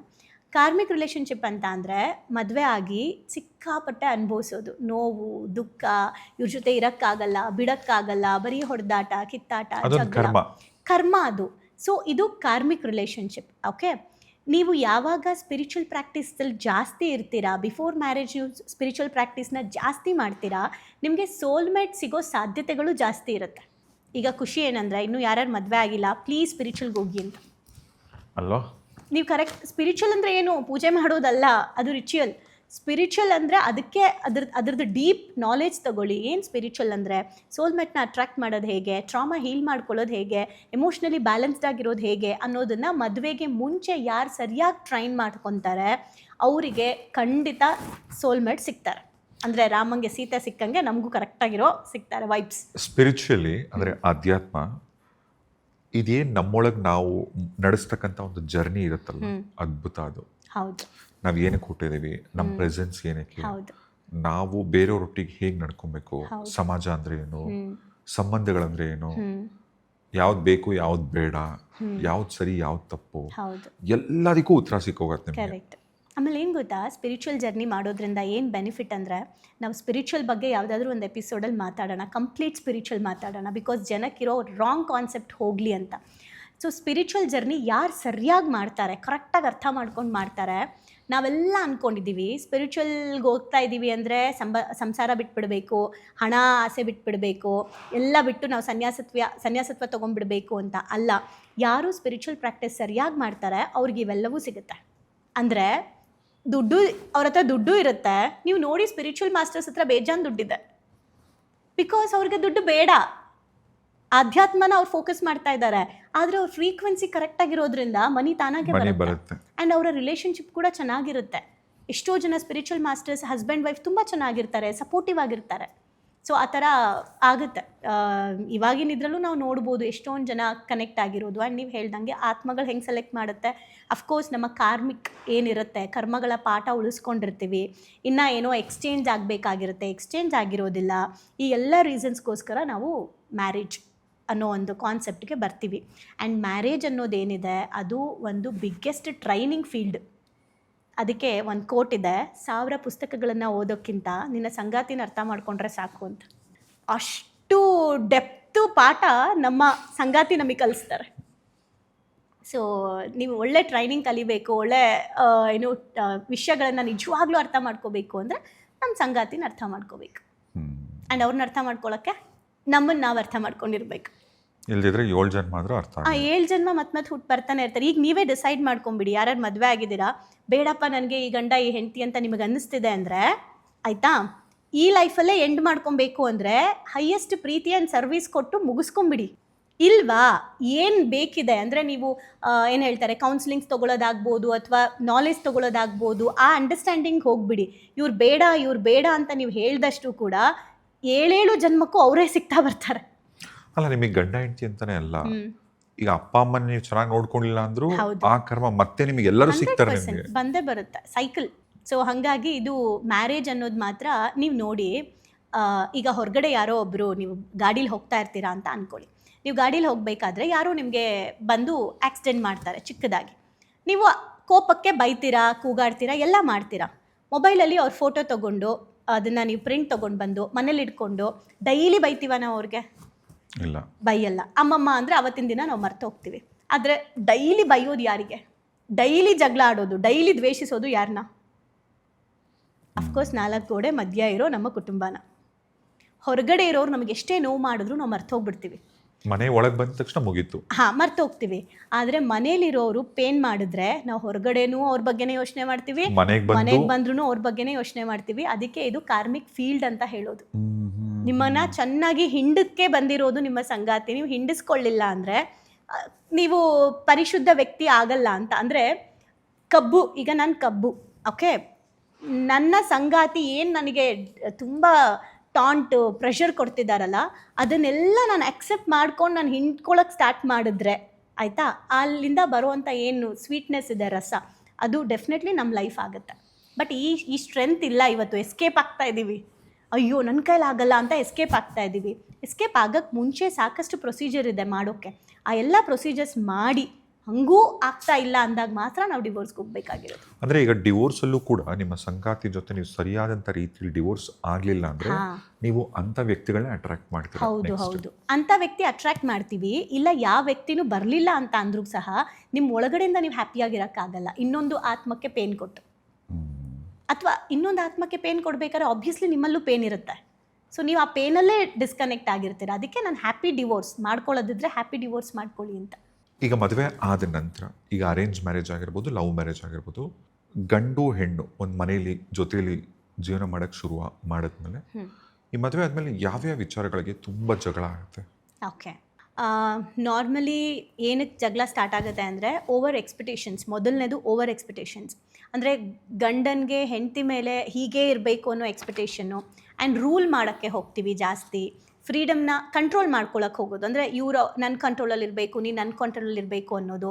ಅಥವಾ ನೀನು ನನ್ನ ಪ್ರಾಪರ್ಟಿ ಅನ್ನೋ ರೀತಿ ಬಿಹೇವ್ ಮಾಡೋದು. ನೀನು ಏನೇ ಮಾಡಿದ್ರೂ ನನ್ನ ಪರ್ಮಿಷನ್ ಇಲ್ಲದೆ ಮಾಡಬಾರ್ದು ಅನ್ನೋದಾಗಿರ್ಬೋದು. ಆ್ಯಂಡ್ ಫ್ಯಾಮಿಲಿಗಳನ್ನು ಬೈಯೋದು. ಗಂಡ ಹೆಂಡತಿ ಫ್ಯಾಮಿಲಿಗಳನ್ನು ಬೈಯೋಕ್ಕೆ ಸ್ಟಾರ್ಟ್ ಮಾಡಿದ್ರು ಕೂಡ ಇಶ್ಯೂಸ್ಗಳು ಜಾಸ್ತಿ ಆಗುತ್ತೆ. ಆ್ಯಂಡ್ ಸೇಮ್ ಹೆಂಡತಿ ಕೂಡ ಗಂಡನ ಫ್ಯಾಮಿಲಿಯನ್ನು ಬೈಯೋದ್ರಿಂದ ಕೂಡ ಸಾಕಷ್ಟು ಡಿಫ್ರೆನ್ಸ್ ಕ್ರಿಯೇಟ್ ಆಗುತ್ತೆ. ಆ್ಯಂಡ್ ಫೈನಾನ್ಷಿಯಲಿ ಡಿಫ್ರೆನ್ಸ್ ಕೂಡ ಬರುತ್ತೆ. ಅಂದರೆ ಏನೇನೋ ಡ್ರೀಮ್ ಇರುತ್ತೆ ಇಬ್ರಿಗೂ ಕೂಡ. ಇಬ್ಬರಲ್ಲಿ ಯಾರಿಗಾದ್ರೂ ಈಗ ಫೈನಾನ್ಷಿಯಲ್ ಸ್ಟ್ರೆಸ್ಸಿಂದ ಗಂಡಂಗೆ ಫೈನಾನ್ಷಿಯಲ್ ಸ್ಟ್ರೆಸ್ನ ಬ್ಯಾಲೆನ್ಸ್ ಮಾಡೋಕ್ಕಾಗ್ತಾ ಇಲ್ಲ, ಜಾಬಲ್ಲಿ ಕಷ್ಟ ಆಗ್ತಾ ಇದೆ, ಅಥವಾ ಅವರು ಬಿಸ್ನೆಸ್ಗಳಲ್ಲಿ ಪ್ರಾಬ್ಲಮ್ ಆಗ್ತಾ ಇದೆ, ಇದೆಲ್ಲ ಇಶ್ಯೂ ಆಗ್ತಾ ಇದ್ರೆ ಕೂಡ ಅವ್ರಿಗೆ ಸಾಕಷ್ಟು ಇಶ್ಯೂಸ್ಗಳು ಬರ್ತಾ ಇರುತ್ತೆ. ಅಂದರೆ ಏನು ಹೇಳ್ತಾರೆ, ನಾವು ಒಂದು ಫೈನಾನ್ಷಿಯಲ್ ಸಿಚುಯೇಷನ್ ಏನು ಬರುತ್ತೆ ಅದನ್ನು ಬ್ಯಾಲೆನ್ಸ್ ಮಾಡೋಕ್ಕೆ ಕಷ್ಟ ಆಗ್ತಾ ಇರುತ್ತೆ ಗಂಡಿಗೆ. ಆ್ಯಂಡ್ ಹೆಣ್ಣಿಗೆ ಓವರ್ ಎಕ್ಸ್ಪೆಕ್ಟೇಷನ್ಸ್. ನಂಗೆ ಅದು ಬೇಕು, ಇದು ಬೇಕು, ಅವ್ರ ಥರ ಆಗಬೇಕು, ಇವ್ರ ಥರ ಆಗಬೇಕು ಅಂತ ಕಂಪ್ಯಾರಿಷನ್. ಅವ್ರ ಥರ ನಾವು ಚೆನ್ನಾಗಿರಬೇಕು ಅಂತ ತೋರ್ಸಕ್ಕೆ ಹೋಗೋದು, ಆ ಥರ ಆಗದೇ ಇರೋದು. ಆ್ಯಂಡ್ ಈವನ್ ಫಿಸಿಕಲ್ ರಿಲೇಷನ್ಶಿಪ್ ಅಂತ ಬರುತ್ತೆ, ಅಂದರೂ ಸೆಕ್ಷುವಲ್ ಲೈಫ್ ಚೆನ್ನಾಗಿಲ್ಲ ಅಂದರೂ ಡಿವೋರ್ಸ್ ಆಗುತ್ತೆ. ಬಿಕಾಸ್ ಒಬ್ಬರಿಗೆ ಅದು ತುಂಬ ಇಂಪಾರ್ಟೆಂಟ್ ಆಗಿರುತ್ತೆ, ಇನ್ನೊಬ್ಬರಿಗೆ ಅದು ಇಂಪಾರ್ಟೆಂಟ್ ಆಗಿರಲ್ಲ. ಆ ಟೈಮಲ್ಲೂ ಕೂಡ ಮನಸ್ತಾಪಗಳು ಜಾಸ್ತಿ ಆಗುತ್ತೆ. ಆ್ಯಂಡ್ ಇನ್ನೂ ಒಂದೇನೆಂದರೆ ಬೇರೆಯವ್ರನ್ನ ಹೊಗಳೋದು, ಫ್ಯಾಮಿಲಿಗಿಂತ ಬೇರೆಯವ್ರ ಬಗ್ಗೆ ಜಾಸ್ತಿ ಮಾತಾಡೋದು, ಬೇರೆಯವ್ರನ್ನ ಹೊಗಳೋದು ಮಾಡಿದ್ರೂ ಕೂಡ ಫ್ಯಾಮಿಲಿಗಳಲ್ಲಿ ಡಿಫ್ರೆನ್ಸ್ ಬರುತ್ತೆ. ರೆಸ್ಪೆಕ್ಟ್ ಇಲ್ಲ ಅಂದರೆ, ಮ್ಯೂಚುವಲ್ ರೆಸ್ಪೆಕ್ಟ್ ಇಲ್ಲ ಅಂದರೆ ಡಿಫ್ರೆನ್ಸ್ ಬರುತ್ತೆ. ಆ್ಯಂಡ್ ಇಬ್ಬರು ಬೆಳೀತಿಲ್ಲ ಅಂದರೆ, ಇಬ್ಬರೂ ಕೂಡ ಇಬ್ಬರಲ್ಲಿ ಒಬ್ಬರು ಮೂಲೆ ಗುಂಪಾಗಿದ್ದಾರೆ ಅಂತ ಅಂದರೂ ಕೂಡ ಇಬ್ಬರು ಮಧ್ಯ ಕೂಡ ಜಗಳಗಳು ಸ್ಟಾರ್ಟ್ ಆಗುತ್ತೆ. ಇನ್ನೂ ತುಂಬ ಕಾರಣಗಳಿದೆ. ಅಂದರೆ ಪ್ರೆಷರ್ ಹಾಕೋದ್ರಿಂದ ಕೂಡ ಡಿಫ್ರೆನ್ಸ್ ಬರುತ್ತೆ. ಮಕ್ಕಳ ವಿಚಾರದಲ್ಲೂ ಬರುತ್ತೆ, ಮಕ್ಕಳನ್ನ ಸರಿಯಾಗಿ ಬೆಳೆಸ್ತಾ ಇಲ್ಲ ಅನ್ನೋದಾಗಿರ್ಬೋದು.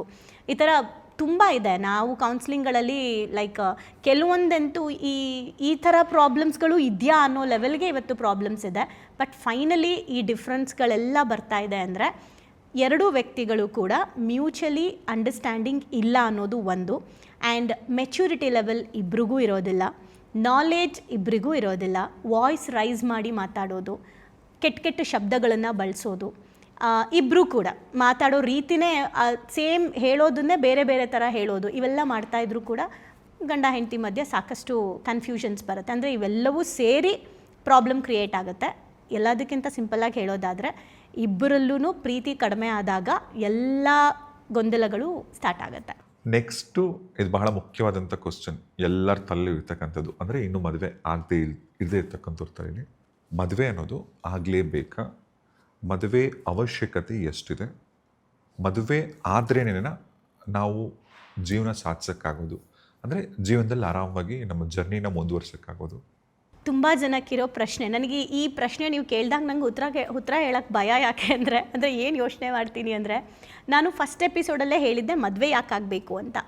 ಬಟ್ ಮದುವೆ ಆಗಬಾರ್ದು ಅಂತ ನಾನು ಹೇಳ್ತಿಲ್ಲ, ಮದುವೆ ಆಗಬೇಕು ಅಂತಲೂ ನಾನು ಹೇಳ್ತಾ ಇಲ್ಲ. ಈಗ ಫಸ್ಟು ನಾವು ತಿಳ್ಕೊಳ್ಳೋಣ, ಮದುವೆ ಆಗೋದಾದರೆ ಯಾಕಾಗಬೇಕು, ಮದುವೆ ಆಗಬಾರ್ದು ಅಂದರೆ ಯಾಕಾಗಬಾರ್ದು. ಈ ಕ್ಲಾರಿಟಿ ಈಚ್ ಆ್ಯಂಡ್ ಎವ್ರಿ ಪರ್ಸನ್ಗೂ ಇರಬೇಕು. ಅಂದರೆ ಈಗ ಮದುವೆ ಆಗಲೇಬೇಕಾ, ಮದುವೆ ಆಗಲಿಲ್ಲ ಅಂದರೆ ಜೀವನ ಅಪೂರ್ಣ ಆಗಿಬಿಡುತ್ತೆ, ನೀನು ಒಂಟಿ ಆಗಿಬಿಡ್ತೀಯಾ, ನಿನಗೆ ಯಾರಾದರೂ ನಿನ್ನನ್ನು ಏನು ಹೇಳ್ತಾರೆ ನೆಗ್ಲೆಕ್ಟ್ ಮಾಡಿಬಿಡ್ತಾರೆ, ನಿನಗೆ ಒಂದಿನ ಏಕಾಂತ ಕಾಡ್ಬಿಡುತ್ತೆ, ನಿನ್ನವರು ಅಂತ ಯಾರೂ ಇರೋದಿಲ್ಲ, ಆಮೇಲೆ ವಯಸ್ಸಾಗ್ತಾ ಇದೆ ಮದುವೆ ಆಗಬೇಕು, ಸಮಾಜದಲ್ಲಿ ಮರ್ಯಾದೆ ಪ್ರಶ್ನೆ ಮದುವೆ ಆಗಬೇಕು, ಆಮೇಲೆ ಏನು ಮಕ್ಕಳುಗಳನ್ನು ನೆಕ್ಸ್ಟ್ ನಮ್ಮ ಜನ್ರೇಷನ್ ಕಂಟಿನ್ಯೂ ಆಗಬೇಕು, ಅಪ್ಪ ಅಮ್ಮನ್ನ ನೋಡ್ಕೋಬೇಕು, ಸೊ ಮದುವೆ ಆಗಬೇಕು, ಹೆಣ್ಣು ಮನೇಲಿ ಇಟ್ಕೊಳ್ಳೋಕ್ಕಾಗಲ್ಲ, ಸಮಾಜ ಏನಾದರೂ ಅನ್ನತ್ತೆ, ಅದಕ್ಕೆ ಹೆಣ್ಣನ್ನು ಮದುವೆ ಮಾಡಬೇಕು.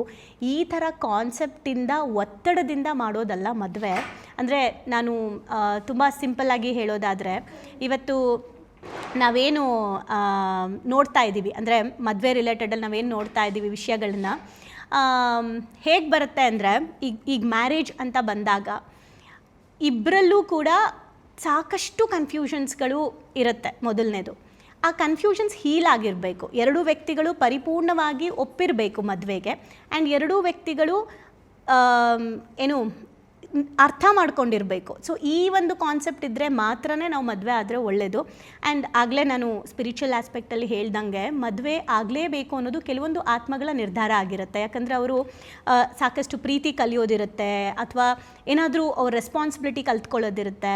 ಇವೆಲ್ಲ ಇದ್ದಾಗ ಆ ಆತ್ಮ ಮದುವೆಗೆ ಬಂದಿರುತ್ತೆ. ಇನ್ನು ಕೆಲವು ನೀವು ಏನೇ ಮಾಡಿದ್ರೂ ಆ ಆತ್ಮಗಳು ಮದುವೆ ಆಗಲ್ಲ. ಬಿಕಾಸ್ ಆ ಆತ್ಮಗಳು ಹುಟ್ಟಿರೋದೇ ಬೇರೆದಕ್ಕೆ, ಅಂದರೆ ಅವ್ರ ಸರ್ವೀಸ್ಗೋ ಅಥವಾ ರಿಲೇಷನ್ ಏನು ಹೇಳ್ತಾರೆ ಸ್ಪಿರಿಚುವಲ್ಗೋ ಏನಕ್ಕೋ ಕೆಲವೊಂದು ಬಂದಿರುತ್ತೆ. ಸೊ ಮದುವೆ ಆಗಲೇಬೇಕಾ ಅನ್ನೋದು ನಿಮ್ಮ ಪ್ರಶ್ನೆ ಆದರೆ, ಆಗಲೇಬೇಕಾ ಆಗಬಾರ್ದಾ ಅನ್ನೋದಕ್ಕೆ ಪರಿಪೂರ್ಣ ಆನ್ಸರ್ ನಿಮ್ಮ ಹತ್ರ ಇದ್ದರೆ, ಸಮಾಜದ ಒಪ್ಪಂದ ಅಲ್ಲ ಮದುವೆ ಅಂದರೆ, ಇದು ಲೈಕ್ ಆತ್ಮಗಳ ಒಪ್ಪಂದ ಅಂತ ನಾವೇನು ಹೇಳ್ತೀವಿ, ಒಂದು ಧರ್ಮಯಾತ್ರೆ ಅಂತ ನಾನೇನು ಹೇಳಿದೆ, ಆ ಥರ ಕಾನ್ಸೆಪ್ಟ್ ಇಟ್ಕೊಂಡು ನೀವು ಮದುವೆ ಆಗ್ತೀರಾ ಅಂದರೆ ಆಗಬಹುದು. ಮದುವೆ ಆಗಲ್ಲ ಅಂದರೂ ಕೂಡ ನಾನು ಮದುವೆ ಆಗದೇ ಇದ್ದರೆ ನನ್ನ ಜರ್ನಿ ಏನು, ನಾನು ಏನು ಮಾಡೋಕ್ಕೆ ಹೋಗ್ತಾ ಇದ್ದೀನಿ, ನಾನು ಯಾಕೆ ಮದುವೆ ಬೇಡ ಅಂತ ಇದ್ದೀನಿ, ಭಯದಿಂದನಾ ಅಥವಾ ನಾನೇನೋ ಲೈಫಲ್ಲಿ ಸಾಧನೆ ಮಾಡಬೇಕು ಅಥವಾ ಆಧ್ಯಾತ್ಮದ ಕಡೆಗೆ ಹೋಗಬೇಕು, ನಾನು ಸೇವೆ ಮಾಡಬೇಕು ಅಂತನ, ಈ ಎರಡನ್ನೂ ನೋಡಿಕೊಂಡು ಡಿಸೈಡ್ ಮಾಡ್ಕೊಬೇಕು. ಸೊ ಮದುವೆ ಆಗಲೇಬೇಕು ಆಗಲೇಬಾರ್ದು ಅನ್ನೋದಕ್ಕಿಂತ ನಾವು ನಮ್ಮ ಜೊತೆಗೆ ಹೇಗಿರ್ತೀವಿ ಅನ್ನೋದೇ ಫೈನಲಿ ಇಂಪಾರ್ಟೆಂಟ್ ಆಗುತ್ತೆ. ಮದುವೆನೋ ಆಯಿತು, ನೆಕ್ಸ್ಟು ಮಕ್ಕಳು. ಅಪ್ಪ ಅಮ್ಮ ಕೇಳಿದ್ರು ಅಂತ ಮಕ್ಕಳು ಮಾಡ್ಕೊಬೇಕಾ, ವಯಸ್ಸಾಯಿತು ಅಂತ ಮಕ್ಕಳು ಮಾಡ್ಕೊಬೇಕಾ, ಆಸ್ತಿ ಚೆನ್ನಾಗಿ ಮಾಡಿಟ್ಟಿದ್ದೀವಿ ಅಂತ ಮಕ್ಕಳು ಮಾಡ್ಕೊಬೇಕಾ, ಮದುವೆ ಆದಮೇಲೆ ಮಕ್ಕಳು ಮಾಡ್ಕೊಳ್ಲೇಬೇಕಾ?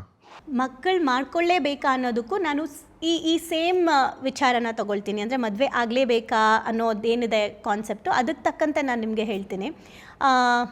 ಇವತ್ತು ಏನಕ್ಕೆ ನಾವು ಮಕ್ಕಳು ಮಾಡ್ಕೊಳ್ತಾ ಇದ್ದೀವಿ ಅಂತ ಅಂದರೆ, ಸುಮಾರು ಜನ ನೀವು ಆವಾಗಲೇ ಹೇಳ್ದಂಗೆ ಸಾಕಷ್ಟು ಲೈಕ್ ಏನು ಸಮಾಜದ ಒಂದು ಒತ್ತಡಕ್ಕೋಸ್ಕರ ಮಕ್ಕಳು ಮಾಡ್ಕೊಳ್ತಾ ಇರ್ತೀವಿ. ಆ್ಯಂಡ್ ತುಂಬ ಏನು ಗೊತ್ತಾ, ಮದುವೆ ಆಗ್ತಿದ್ದಂಗೆ ಎಲ್ಲರೂ ಬಂದು ಕೇಳೋದೇನೆಂದರೆ ಗುಡ್ ನ್ಯೂಸ್ ಯಾವಾಗ ಅಂತ ಕೇಳ್ತಾರೆ. ನಾನು ಎಲ್ಲ ಸೊಸೈಟಿಗೆ ರಿಕ್ವೆಸ್ಟ್ ಮಾಡೋದೇನೆಂದರೆ, ಗಂಡ ಹೆಂಡತಿ ಅನ್ನೋ ಸಂಬಂಧ ಅದು ಪ್ರೈವೇಸಿ, ಖಾಸಗಿ ಸಂಬಂಧ. ಆ ಸಂಬಂಧದಲ್ಲಿ ಅವರೇ ಅದನ್ನು ನಿರ್ಧಾರ ತಗೋಬೇಕು. ಮಕ್ಕಳು ಮಾಡ್ಕೊಳ್ಳೇಬೇಕು ಅಂತ ಎರಡೂ ದಂಪತಿಗಳಿಗೂ ಮನಸಾರೆ ಭಾವನಾತ್ಮಕವಾಗಿ ಇದ್ದರೆ ಮಾತ್ರ ಮಕ್ಕಳುಗಳನ್ನು ಮಾಡ್ಕೋಬೇಕು. ಮಕ್ಕಳು ಮಾಡ್ಕೊಳ್ಳಿಲ್ಲ ಅಂದರೆ ಲೈಫು ಅಪೂರ್ಣ, ನಾವು ಏನು ಪೂರ್ಣ ಆಗೋದಿಲ್ಲ, ತಾಯಿ ಆಗಲಿಲ್ಲ ಅಂದರೆ ನಿನ್ನ ಜೀವನ ಸಾರ್ಥಕ ಆಗಲ್ಲ ಅಂತ ಏನೇನು ಹೇಳಿರ್ತಾರೆ ಅದ್ರ ಬೇಸ್ ಮೇಲೆ ನಾವು ಮಕ್ಕಳನ್ನ ಮಾಡ್ಕೊಳ್ಳೋದಲ್ಲ. ಆ್ಯಂಡ್ ಇನ್ನೂ ಒಂದೇನೆಂದರೆ ಪ್ರತಿಯೊಂದು ಆತ್ಮಗಳು ಏನು ಭೂಮಿಗೆ ಬರೋಕ್ಕೆ ಕಾಯ್ತಾ ಇದೆ, ಇದು ಆತ್ಮಗಳ ನಿರ್ಧಾರ, ಸಮಾಜದ ನಿರ್ಧಾರ ಅಲ್ಲ. ಸೊ ನೀವು ಒಂದು ಮಗು ಆತ್ಮನ ನೀವು ನಿಮ್ಮ ಲೈಫಿಗೆ ಕರ್ಕೊಂಡು ಅದರಿಂದ ನೀವು ಹೆಂಗಿರಬೇಕು ಗಂಡ ಹೆಂಡತಿಲಿ ಅಂದರೆ, ಈ ಮಗು ನಮ್ಮಲ್ಲಿ ಬಂದರೆ ನಾವು ಈ ಮಗುನ ಹೇಗೆ ಬೆಳೆಸಬೇಕು, ಸಮಾಜಕ್ಕೆ ಈ ಮಗುವಿಂದ ಏನು ಕೊಡುಗೆ ಕೊಡಬೇಕು, ಇಷ್ಟೆಲ್ಲ ಮೆಚ್ಯೂರಿಟಿ ಇದ್ದಾಗ ನಾವು ಮಕ್ಕಳನ್ನ ಮಾಡ್ಕೋಬೋದು. ಆ್ಯಂಡ್ ಒತ್ತಡದಿಂದ ಪ್ರೀತಿಯಿಂದ ಮಕ್ಕಳನ್ನ ಮಾಡ್ಕೊಳ್ಳಿ. ಅಂದರೆ ನಿಮ್ಮಿಬ್ಬರಿಗೂ ಕೂಡ ನಾನು ಅಪ್ಪ ಅಮ್ಮನ ಒಂದು ಲೈಫ್ನ ನಾವು ಏನು ಎಂಜಾಯ್ ಮಾಡಬೇಕು, ಆ ಪೇರೆಂಟ್ಹುಡ್ನ ನಾವು ಎಂಜಾಯ್ ಮಾಡಬೇಕು ಅಂತ ಇಬ್ಬರಿಗೂ ಆ ರೆಸ್ಪಾನ್ಸಿಬಿಲಿಟಿ ಮೇಲೆ ಪ್ರೀತಿ, ಅಭಿಮಾನ ಆ್ಯಂಡ್ ಆ ರೆಸ್ಪಾನ್ಸಿಬಿಲಿಟಿ ಬಗ್ಗೆ ನಿಮಗೆ ಕಾಳಜಿ ಇದ್ದರೆ ಮಕ್ಕಳನ್ನ ಮಾಡ್ಕೋಬೇಕು. ಇಲ್ಲ ಸಮಾಜಕ್ಕೋಸ್ಕರ ಅಪ್ಪ ಅಮ್ಮ ಕೇಳ್ತಿದ್ದಾರೆ ಗುಡ್ ನ್ಯೂಸ್ ಯಾವಾಗ, ಜನಗಳು ಹೆಂಗೆ ಅಂದರೆ ಒಂದಾದ್ಮೇಲೆ ಇನ್ನೊಂದು ಯಾವಾಗ ಅಂತಲೂ ಕೇಳ್ತಾರೆ. ಸೊ ಆ ರೀಸನ್ಸ್ಗೋಸ್ಕರ ಮಕ್ಕಳು ಮಾಡ್ಕೊಳ್ತಾ ಇದ್ದೀವಿ ಅಂದರೆ ಅದು ಒತ್ತಡದಿಂದ ಬಂದಿರುತ್ತೆ. ಸೇಮ್ ಒತ್ತಡದಿಂದ ಬಂದಂಥ ಮಗು ಒತ್ತಡದ ಲೈಫ್ನ ಲೀಡ್ ಮಾಡುತ್ತೆ. ಒತ್ತಡ ಲೈಫ್ನ ಲೀಡ್ ಮಾಡೋದಲ್ಲದೆ ಸಮಾಜಕ್ಕೂ ಕೂಡ ಅದು ಒತ್ತಡನೇ ಕೊಡುತ್ತೆ. ಸೊ ಮಕ್ಕಳನ್ನ ಮಾಡ್ಕೋಬೇಕು ಅಂದರೆ ಫಸ್ಟ್ ಆಫ್ ಆಲ್ ಎರಡು ಸೋಲ್ಗಳು ಅಂದರೆ ಗಂಡ ಹೆಂಡತಿ ಎರಡು ಆತ್ಮಗಳು ಸಂಪೂರ್ಣವಾಗಿ ಅಕ್ಸೆಪ್ಟೆನ್ಸಿಂದ ಲವ್ವಿಂದ ಒಂದು ಸೋಲ್ನ ಇನ್ವೈಟ್ ಮಾಡಬೇಕು. ಅವಾಗ ಮಾತ್ರ ಮಕ್ಕಳು ಮಾಡಿಕೊಂಡ್ರೆ ಒಳ್ಳೆಯದು. ಈಗ ಒಬ್ಬ ವ್ಯಕ್ತಿ ಜೊತೆಗೆ ಮದುವೆಯಾಗಿ ನೀವು ಸಂಸಾರ ನಡೆಸ್ತಿರ್ತೀರ, ರಾತ್ರಿ ಎಲ್ಲ ಜಗಳ ಆಡ್ತಾರೆ, ಬೆಳಗ್ಗೆ ನಿಮ್ಮ ಜೊತೆ ಚೆನ್ನಾಗಿರ್ತಾರೆ. ಕೆಲವೊಂದು ಸಾರಿ ಅವ್ರು ಕೊಡ್ತಕ್ಕಂಥ ನೋವನ್ನು ತುಂಬಾ ಸಹಿಸ್ಕೊಂಡು ಹೋಗ್ತೀರ, ಒಂದು ಹಂತದಲ್ಲಿ ಆಗಲ್ಲ, ಇನ್ನೇನು ಡಿವೋರ್ಸ್ ಕೊಡಬೇಕು ಅನ್ಕೋತೀರ, ಅಪ್ಪ ಅಮ್ಮ ಜ್ಞಾಪಕ ಬರ್ತಾರೆ ಕಣ್ಮುಂದೆ. ಅಂದರೆ ಈಗ ಒಬ್ಬ ವ್ಯಕ್ತಿ ಜೊತೆ ಯಾವ ಹಂತದಲ್ಲಿ ಇವರ ಸಹವಾಸನೆ ಸಾಕು ಅಂತ ಡಿವೋರ್ಸ್ ತೊಗೊಬೋದು, ಅಥವಾ ಡಿವೋರ್ಸ್ ತೊಗೊಬೇಕು ಅಂದರೂ ಕೂಡ ಆ ಪ್ರೊಸೀಜರ್ ಹೇಗಿರಬೇಕು? ಫಸ್ಟ್ ಆಫ್ ಆಲ್ ಡಿವೋರ್ಸ್ ಆಗಬೇಕು ಬೇಡ ಅನ್ನೋದು ಯಾವ ಹಂತದ ತನಕ ಅಂದರೆ, ಚಿಕ್ಕ ಚಿಕ್ಕ ವಿಚಾರಗಳಿಗೆ ಇವತ್ತು ಡಿವೋರ್ಸ್ಗೆ ಹೋಗ್ತಾ ಇದ್ದಾರೆ. ಅದು ಅವರ ಭಾವನೆಗಳನ್ನು ಬ್ಯಾಲೆನ್ಸ್ ಮಾಡೋಕ್ಕೆ ಬರದೇ ಹೋಗ್ತಾ ಇದ್ದಾರೆ. ಗ್ರ್ಯಾಟಿಟ್ಯೂಡ್ ಲೆವೆಲ್ ಜಾಸ್ತಿ ಇಲ್ಲ ಇವತ್ತು. ಅಂದರೆ ಆ ಗಂಡು ಅಥವಾ ಹೆಂಡತಿ ಅಥವಾ ಗಂಡ ಏನು ನನ್ನ ಲೈಫ್ಗೆ ಕೊಡುಗೆ ಕೊಟ್ಟಿದ್ದಾರೆ, ಕಾಂಟ್ರಿಬ್ಯೂಟ್ ಮಾಡಿದ್ದಾರೆ ಅನ್ನೋದನ್ನು ಯೋಚನೆ ಕೂಡ ಮಾಡ್ತಾ ಇಲ್ಲ ನಾವು. ನಂದೇ ಸರಿ, ನಾನೇ ಸರಿ ಅನ್ನೋ ಅಹಂಕಾರದಲ್ಲಿ. ಅಂದರೆ ಮೇಜರಾಗಿ ಡಿವೋರ್ಸ್ ಅನ್ನೋದೇನಾಗಿದೆ ಅಂದರೆ, ಅವತ್ತು ಮದುವೆ ಅನ್ನೋದೊಂದು ಭಕ್ತಿ ಇತ್ತು, ಇವತ್ತು ಅಹಂಕಾರ ಜಾಸ್ತಿ ಇದೆ. ಸೊ ನಿಮ್ಮ ಈಗೋ ಜಾಸ್ತಿ ಇದೆ, ನಿಮ್ಮ ಈಗೋನ ಅವರು ಪ್ರೊವೋಕ್ ಮಾಡ್ತಾ ಇದ್ದಾರೆ, ಟ್ರಿಗರ್ ಮಾಡ್ತಾ ಇದ್ದಾರೆ ಅನ್ನೋ ಕಾರಣಕ್ಕೆ ಡಿವೋರ್ಸ್ ತೊಗೊಳ್ಳೋದಲ್ಲ. ನಿಮ್ಮ ಆತ್ಮದ ಅಭಿವೃದ್ಧಿಗೆ ಏನಾದರೂ ಪ್ರಾಬ್ಲಮ್ ಆಗ್ತಾ ಇದೆ, ಅಥವಾ ನಿಮ್ಮ ಸಾಧನೆಗೆ ಅಡ್ಡಿ ಮಾಡ್ತಾ ಇದ್ದಾರೆ ನಿಮ್ಮ ಸಂಗಾತಿ, ದೈಹಿಕವಾಗಿ ನಿಮಗೆ ಕಿರುಕುಳ ಕೊಡ್ತಾ ಇದ್ದಾರೆ, ಅದು ಒಡೆಯೋದಾಗಿರ್ಬೋದು, ಅಥವಾ ನಿಮಗೆ ಏನು ಹೇಳ್ತಾರೆ ಲೈಂಗಿಕ ಕಿರುಕುಳ ಆಗಿರ್ಬೋದು, ಈ ಥರದ್ದೆಲ್ಲ ನಿಮಗೆ ಪ್ರಾಬ್ಲಮ್ ಆಗ್ತಾ ಇದೆ. ಈಗ ನೀವು ನೋಡಿರ್ಬೋದು, ಲೈಕ್ ಏನು ಹೇಳ್ತಾರೆ ಸಿಗರೇಟಲ್ಲಿ ಸುಡೋದಾಗಿರ್ಬೋದು, ಈ ಥರನೂ ಕೂಡ ಇವಾಗೆಲ್ಲ ಇದ್ದಾರೆ, ಆ ಥರದವರು ಈಗಲೂ ಇದ್ದಾರೆ. ನೀವು ಆ ಹಂತಕ್ಕೆ ಹೋಗ್ತಿದೆ ಅಂದರೆ, ನಾನು ಇದಕ್ಕೆ ಒಂದು ಕ್ಲೈಂಟ್ದ ಎಕ್ಸಾಂಪಲ್ ಕೊಡ್ತೀನಿ. ಆವಾಗ ಎಗೇನ್ ನಾನು ಸೊಸೈಟಿಗೆ ಬಿಡ್ತೀನಿ, ನೀವೇ ಹೇಳಿ ಯಾವಾಗ ತೊಗೋಬೇಕಾ ಬೇಡವಾ ಅಂತ. ಒಂದು ಹೆಣ್ಣು ಒಬ್ಬರನ್ನ ಮದುವೆ ಆಗಿರೋದು, ಅವರ ರಿಲೇಟಿವ್ ಮಾವನೇ. ಮದುವೆ ಆಗಿ ಫಸ್ಟು ಒಂದು ವರ್ಷ 2 ವರ್ಷ ಚೆನ್ನಾಗಿದ್ದಾರೆ, ಆಮೇಲೆ ಅವ್ರಿಗೊಂದು ಮಗು ಆಗಿದೆ. ಅದು ಆದಮೇಲೆ ಆ ಗಂಡ ಕುಡಿಯೋಕ್ಕೆ ಸ್ಟಾರ್ಟ್ ಮಾಡಿರೋದು. ಓಕೆ, ಹೆವಿ ಕುಡಿದು ಹೆಲ್ತ್ ಅಪ್ಸೆಟ್ ಮಾಡಿಕೊಂಡು ಮನೇಲಿರೋ ಎಲ್ಲ ಸಾಮಾನುಗಳನ್ನು ಸೇಲ್ ಮಾಡೋದು, ಹೆಂಡತಿ ಒಡವೆಗಳನ್ನೆಲ್ಲ ತೊಗೊಂಡೋಗಿ ಅಡ ಇಡೋದು, ಹಿಂಗೆ ಆಗ್ತಾ ಮಗುಗೂ ಕೂಡ ಮಗುದು ಏನು ಹೇಳ್ತಾರೆ ಮಗುಗೂ ಹಿಂಸೆ ಕೊಡೋದು, ನನಗೆ ಕುಡಿಯೋದು ತೊಗೊಂಡು ಬಾ ಅನ್ನೋದು, ಈ ಥರ ಎಲ್ಲ ಮಾಡಿ ಇವತ್ತು ಫುಲ್ ಬೆಡ್ ರಿಡನ್ ಆಗಿದ್ದಾರೆ ಗಂಡ. ಸೊ ಹೆಂಡತಿ ಕೆಲ್ಸಕ್ಕೆ ಹೋಗ್ಕೊಂಡು ಮಗುನ ಸಾಕ್ಕೊಂಡು ಡೈಲಿ ಬೆಳಗ್ಗೆ ಅವ್ರಿಗೆ ಆ ಗಂಡ ಡ್ರಿಂಕ್ಸ್ ಮಾಡೋಕ್ಕೆ ಡೈಲಿ ತಂದು ಕೊಡ್ತಾ ಇದ್ದಾರೆ. ಪಾಪ ಅವರು ನಮ್ಮ ಕ್ಲಾಸಲ್ಲಿ ಬಂದು ಕೇಳಿದ್ರು, ನಾನು ಡಿವೋರ್ಸ್ ತೊಗೋಬೇಕಾ ಅಥವಾ ಆ ವ್ಯಕ್ತಿ ಜೊತೆಲಿ ಇರಬೇಕಾ ಮೇಡಮ್ ಅಂತ. ನಾನು ಅವ್ರನ್ನ ಕೇಳಿದ್ದೇನೆಂದರೆ, ಅವ್ರ ಲೈಫ್ ಸ್ಟೋರಿ ನೋಡಿದ್ರೆ ಈಗ ನೀವು ಹೇಳಿ, ಏನು ಇವಾಗ ನೋಡಿಕೊಂಡು ಆ ಹುಡುಗಿ ಇನ್ನೂ ಮಗ ಚಿಕ್ಕವನು, ಅಂದರೆ ಮೇ ಬಿ ಒಂದು 5th ಸ್ಟ್ಯಾಂಡರ್ಡ್ ಏನೋ ಇದೆ, ಆ ಮಗುನ ಇಟ್ಕೊಂಡು ಈಗ ಹೆಣ್ಣು ಹಾಗೇ ಜೀವನ ಮಾಡಬೇಕಾ, ಅಥವಾ ಮಗು ಜೀವನಕ್ಕೋಸ್ಕರ ಅವರು ಸಪ್ರೇಟಾಗಿ ಹೋಗಿ ಜೀವನ ಮಾಡಬೇಕಾ ಗಂಡನ ಬಿಟ್ಟು? ನಾನು ಬೇರೆ ಮದುವೆ ಆಗಬೇಕು ಅಂತ ಹೇಳ್ತಿಲ್ಲ, ಬಟ್ ಅಟ್ಲೀಸ್ಟ್ ಬೇರೆ ಹೋಗಿ ಅವ್ರ ಜೀವನ ಮಾಡಬೇಕಾ, ಅಥವಾ ಗಂಡನ್ನು ಸಹಿಸ್ಕೊಂಡು ಅದೇ ಜೀವನನ ಮಾಡಬೇಕಾ? ಈ ರೀತಿ ಮಾಡೋದ್ರಿಂದ ಆ ಮಗುವಿನ ಲೈಫ್ಗೆ ಎಷ್ಟು ಅದು ಇಂಪ್ಯಾಕ್ಟ್ ಆಗಬಹುದು, ಆ ಥರ ತಂದೆ ಒಂದು ಸ್ಪೇಸಲ್ಲಿ ಬೆಳೆಯೋದ್ರಿಂದ. ಇದೆಲ್ಲವೂ ನೋಡಿ ನಾವು ಥಿಂಕ್ ಮಾಡಬೇಕು, ಡಿವೋರ್ಸ್ ತೊಗೋಬೇಕಾ ಬೇಡವಾ ಅಂತ. ಆ್ಯಂಡ್ ನಾನು ಹೇಳೋದೇನೆಂದರೆ, ನಿಮಗೆ ಮಾನಸಿಕವಾಗಿ ಭಾವನಾತ್ಮಕವಾಗಿ ಪ್ರಾಬ್ಲಮ್ ಕೊಡ್ತಾ ಇದ್ದಾರೆ ಅಂದರೆ ನೀವು ಟ್ರೈನ್ ಆಗಿ, ಅಂದರೆ ನೀವು ಎಜುಕೇಷನ್ ತೊಗೊಳ್ಳಿ, ನೀವು ಹೀಲ್ ಆಗಿ, ನೀವು ನಿಮ್ಮ ಎನರ್ಜಿ ಲೆವೆಲ್, ನಿಮ್ಮ ಫ್ರೀಕ್ವೆನ್ಸಿ ಲೆವೆಲ್ ಜಾಸ್ತಿ ಮಾಡ್ಕೊಳ್ಳಿ. ಬಟ್ ನಿಮಗೆ ದೈಹಿಕವಾಗಿ, ಆತ್ಮಕ್ಕೆ, ಓಕೆ, ನಿಮ್ಮ ಸೋಲ್ ಲೆವೆಲ್ಗೆ ನಿಮಗೆ ಕುಗ್ಗಿಸ್ತಾ ಇದ್ದಾರೆ, ಅವಮಾನಗಳು ಪದೇ ಪದೇ ಮಾಡ್ತಾ ಇದ್ದಾರೆ, ತುಂಬ ನಿಮ್ಮನ್ನು ಅನುಮಾನ ಪಡ್ತಾ ಇದ್ದಾರೆ ನಿಮ್ಮ ಮೇಲೆ, ನಿಮ್ಮನ್ನು ನೀವಾಗಿ ಇರೋಕ್ಕೆ ಬಿಡ್ತಾ ಇಲ್ಲ, ಒಂದು ರೀತಿ ನೀವು ನಿಮಗೆ ಗೊತ್ತಿಲ್ಲದೆ ಅವರ ಕಂಟ್ರೋಲಿಗೆ ನೀವು ಸಿಕ್ಬಿಟ್ಟಿದ್ದೀರಾ, ಏನೂ ಅಭಿವೃದ್ಧಿ ಆಗ್ತಾ ಇಲ್ಲ, ಇವೆಲ್ಲ ನಿಮ್ಮ ತಲೆಯಲ್ಲಿ ಓಡ್ತಾ ಇದ್ದರೆ ನೀವು ಕಾಲ್ ತೊಗೋಬಹುದು. ಇದು ಒಂದು. ಆ್ಯಂಡ್ ತೊಗೊಳ್ಳೋದಿದ್ದರೆ ಹೇಗೆ ತೊಗೋಬೇಕು ಅಂತ ಕೇಳಿದ್ದೀರಾ. ಇದಕ್ಕೆ ನಾನು ಒಂದು ಕ್ಲಾರಿಟಿ ಕೊಡ್ತೀನಿ. ಅದಕ್ಕೆ ನಾನು ಯಾವಾಗಲೂ ಹೇಳ್ತಿರ್ತೀನಿ ಹ್ಯಾಪಿ ಡಿವೋರ್ಸ್ ಅಂತ. ಸೊ ಹ್ಯಾಪಿ ಡಿವೋರ್ಸ್ ಅಂತ ಅಂದರೆ, ನೀವು ಒಂದು ಗಂಡ ಹೆಂಡತಿ ಸಂಬಂಧ ನೀವು ದೂರ ಆಗಬೇಕಾದ್ರೆ ಮ್ಯೂಚುವಲ್ ರೆಸ್ಪೆಕ್ಟಿಂದ ಆಗಬೇಕು. ನೋಡು, ನನಗೆ ನಿನ್ನ ಜೊತೆ ಇರೋಕ್ಕೆ ಆಗ್ತಾ ಇಲ್ಲ, ಅಥವಾ ನಿನ್ನ ಆಸೆ ಕನಸುಗಳನ್ನು ಫುಲ್ಫಿಲ್ ಮಾಡೋದಕ್ಕೆ ನನ್ನ ಕೈಲಿ ಆಗ್ತಾ ಇಲ್ಲ. ಸೊ ಹಾಗಾಗಿ ನಿನಗೂ ನಾನು ಫ್ರೀಡಮ್ ಕೊಡ್ತಾ ಇದ್ದೀನಿ, ನಾನು ಫ್ರೀಡಮ್ ತೊಗೊಳ್ತಾ ಇದ್ದೀನಿ.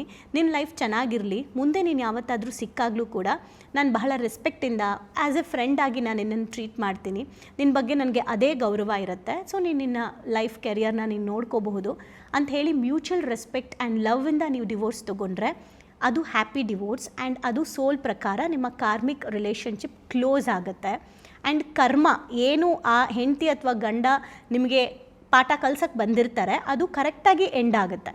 ನೀವು ಬ್ಲೇಮ್ ಮಾಡಿಕೊಂಡು ಅವಳು ಸರಿ ಇಲ್ಲ, ಅವ್ನು ಸರಿ ಇಲ್ಲ, ಅವಳು ಹಂಗೆ ಮಾಡಿದ್ಲು, ಅವ್ನು ಹಿಂಗೆ ಮಾಡ್ದ ಅಂತ ಹೇಳಿ ನೀವು ಡಿವೋರ್ಸ್ ತೊಗೊಳ್ಳೋದು, ಅಥವಾ ಇಡೀ ಸೊಸೈಟಿಯಲ್ಲೆಲ್ಲ ಓಡಾಡ್ಕೊಂಬರೋದು, ನನ್ನ ಗಂಡ ಹಾಗೆ, ನನ್ನ ಹೆಂಡತಿ ಹಿಂಗೆ ಅಂತ ಬೈಕೊಂಬರೋದು, ದ್ವೇಷ ಸಾಧಿಸೋದು, ಇವೆಲ್ಲ ಮಾಡ್ತಾಯಿದ್ರೆ ಕರ್ಮ ಕ್ಲೋಸ್ ಆಗಿಲ್ಲ ಅಂತ.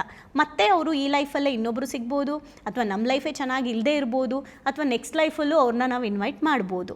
ಸೊ ಹ್ಯಾಪಿ ಡಿವೋರ್ಸ್ ಸೋಲ್ ಪ್ರಕಾರ ನಾನು ಹೇಳೋದಾದರೆ ತುಂಬ ಇಂಪಾರ್ಟೆಂಟ್. ನಾವು ಕ್ಲೋಸ್ ಮಾಡಬೇಕಾದ್ರೆ ಸೋಲ್ ರೆಸ್ಪೆಕ್ಟಿಂದ ಕ್ಲೋಸ್ ಮಾಡಬೇಕು. ಡಿವೋರ್ಸ್ ತೊಗೊಳ್ಳೋದಿದ್ರೆ ಈ ಮೆಚ್ಯೂರಿಟಿಯಲ್ಲಿ ತೊಗೋಬೇಕು. ಆ ಮೆಚ್ಯೂರಿಟಿ ಇದೆಯಾ ಇಲ್ವಾ ಥಿಂಕ್ ಮಾಡಿ. ಆ ಮೆಚ್ಯೂರಿಟಿ ಇದ್ದರೆ ಮಾತ್ರ ನಾವು ಡಿವೋರ್ಸ್ ತೊಗೊಂಡ್ರೆ ಅದು ಒಂದು ಒಳ್ಳೆ ರೀತಿಯಲ್ಲಿ ಕಾರ್ಮಿಕ್ ರಿಲೇಷನ್ಶಿಪ್ನ ಕ್ಲೋಸ್ ಮಾಡ್ಬೋದು. ಇನ್ನು ತುಂಬ ಇದೆ ಹೇಳೋಕ್ಕೆ, ಬಟ್ ನಾನು ಫೈನಲಿ ಹೇಳೋದಿಷ್ಟೇ.